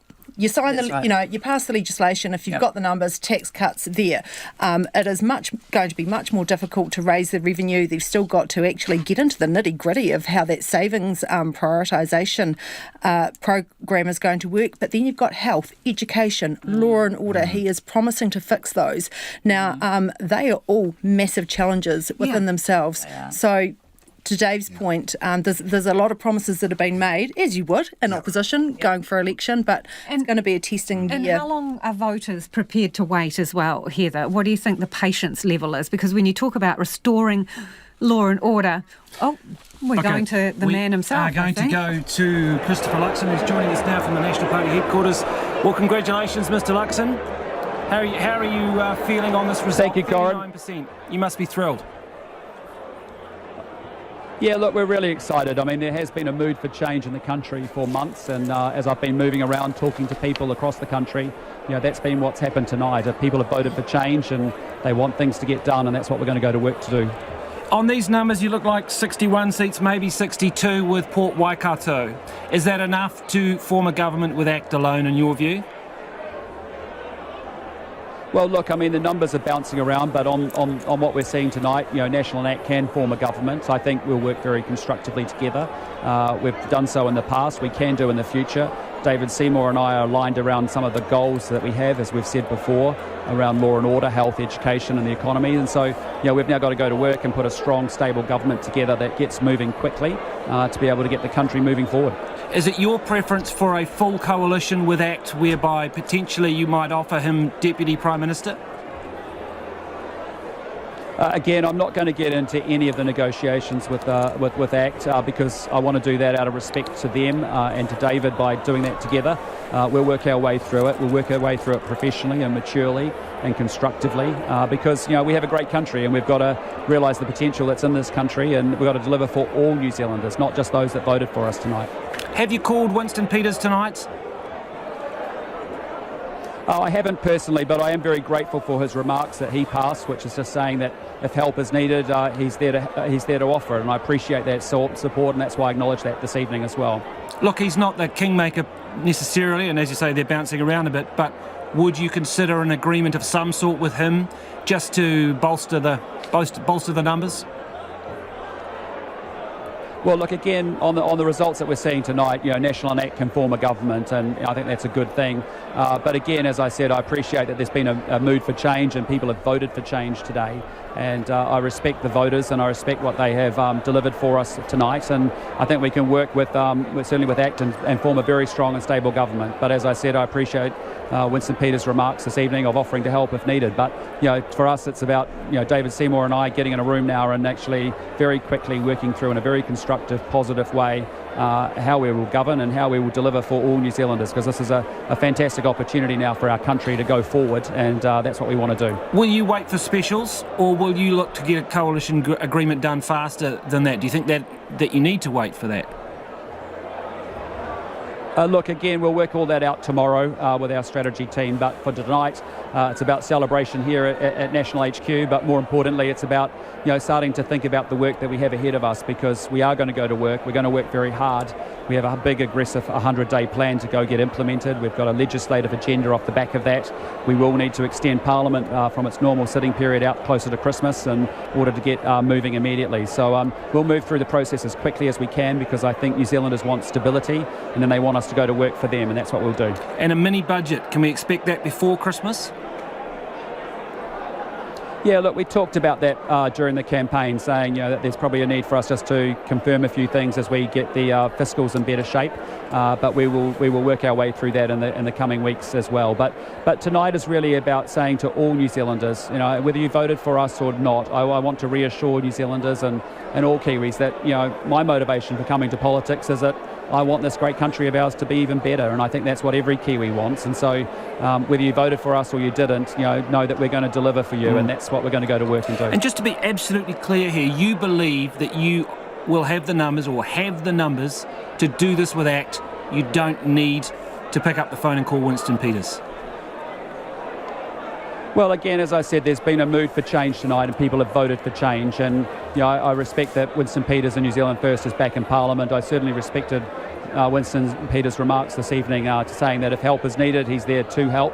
But look, on the numbers that we've got this evening, I think we're going to form a very positive, very constructive two-party coalition with National and ACT. But again, we'll work all this out in the coming days, but we'll do so professionally, we'll do so respectfully, and we'll do so in the interest of all New Zealanders. A fast negotiation, do you think? I mean, sometimes these things can drag on a while. Do you have a sense of how long you want these negotiations to take? Well, look, I think I've done a lot of negotiations in my past life, and commercial ones, and obviously, but some of the principles are the same, and it's about finding common ground. It's finding the things that we are aligned around, and there's lots that we are aligned around. We may disagree on the means by which we deliver them, but we will work our way through that, as I said, in a very constructive and positive way. And tonight is all about making sure that we face up to our reality. We know we're in a tough spot. We have lots of big decisions to make and tough decisions to make. I want to take the country through those and explain explain, the why behind them. But importantly, we can get ourselves to a much better place. And, that's what this is about. It's a really exciting period for New Zealand because, we're in a tough spot. But we've been here before. We can get through it and we will get through it. Just a quick last question. Have you got your negotiating team together? Any names you can give us for your crack team? Look, again, tomorrow is tonight's celebration. Tomorrow is a big thank you brunch and watching the All Blacks over Ireland tomorrow morning, and with our team, just to say thank you to them and all their partners for all their hard work. And then in the afternoon, we'll have our strategy team come over home, and we'll start to map it out immediately on Sunday afternoon. So, but again, I just want to say thank you to everybody that has supported us over the last almost 2 years, and it's been quite a journey, and I'm very proud of the progress that the National Party has made from coming together as a team when we were in a pretty tough place after the last election, holding the government to account, and importantly just having common sense ideas to take the country forward. And I just want to tell every New Zealander, we have a great country, we have tremendous potential, and we're going to go to work now for the New Zealand people. Well, congratulations again. Lisa just wants to jump in with the last question. We got to go. Congratulations, but what biscuits will you be taking to the coalition negotiations, please? Very important. There's only one type, Lisa. It's the cookie time cookie. Yep. Thank you very much, Christopher Luxon, the incoming Prime Minister. Yeah, there you have it. So, cookie time biscuits, getting down to business, mini budget before Christmas. Of course, he has to say that as Air New Zealand. I had one on the plane this morning. Of course he does. Well, hopefully Air New Zealand lollies at the negotiations as well. Look, we talked to David Seymour a couple of weeks ago and said, what contact have you had in terms of ACT and national leadership actually talking about some of the areas that they could agree on and some that they couldn't? I imagine that there's probably been quite a lot of groundwork covered in terms of areas of agreement that they can just tick off, and then they'll have obviously the crunchy issues. That's going to be the treaty policy, as we've discussed, and also I think that tax plan, like the economy, the economic combination is going to be something that they will wrangle out together. Nicola Willis has already said that they would have a mini budget before Christmas. Parliament sounds like it'll be sitting right up to Christmas Eve, so busy time ahead. Okay, it's been a long night and we thank you all for joining us. Special thanks to Jane Patterson, RNZ's political editor, and of course our guests, South Auckland Community Advocate David Latale, former ACT MP Heather Roy, former National Party General Manager Chris Simpson, and of course AUT Business Professor and Māori academic Dr. Ella Henry, and Labour MP Sue Moroney, who are all fantastic to have in the studio today. That's pretty much all we've got time for tonight, but guess what? Yeah, don't forget tomorrow morning we've got a multimedia election special tomorrow morning. Guy and Espiner, Ingrid Hipkins will be here for the from 8 a.m. with all the wash up in a morning report, a post-election special. They'll keep you up to date with the rugby. Just have it on while we've got the rugby on as well. You do both. But that's pretty much us. Thanks for watching. Catch you again.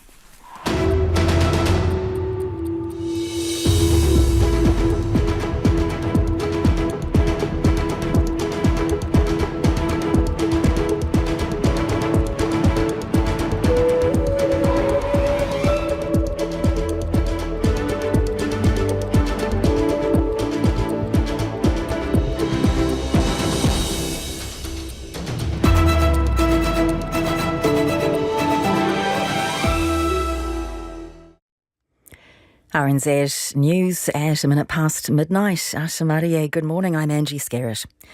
National will lead the next government, and Party's leader Christopher Luxon has thanked New Zealand for splashing blue across the country. The party has 50 seats as results continue to come in. Speaking to supporters in Auckland, Mr Luxon was welcomed with cheers and chanting. I am humbled by tonight's support, but I am so energised by it too. And I cannot wait to get stuck in and to get to work, because New Zealanders have chosen change and our new government will deliver it, and we will get this country back on track. Christopher Luxon says he took a call from the Labour Party leader Chris Hipkins conceding the election, and he thanked Mr Hipkins for serving the country as Prime Minister. About 95% of votes counted. National has slipped slightly below 40%. Labour 26.6%, Greens on 11%, ACT on 9%, New Zealand First 6%, and Te Pāti Māori 2.5%. Figures from the Electoral Commission show the voter turnout was 61%. In one of the biggest upsets of the night, Labour's Nanaia Mahuta conceded to Te Pāti Māori's Hana Rāwhiti Maipi Clark, who won by more than 1,300 votes in Hauraki Waikato.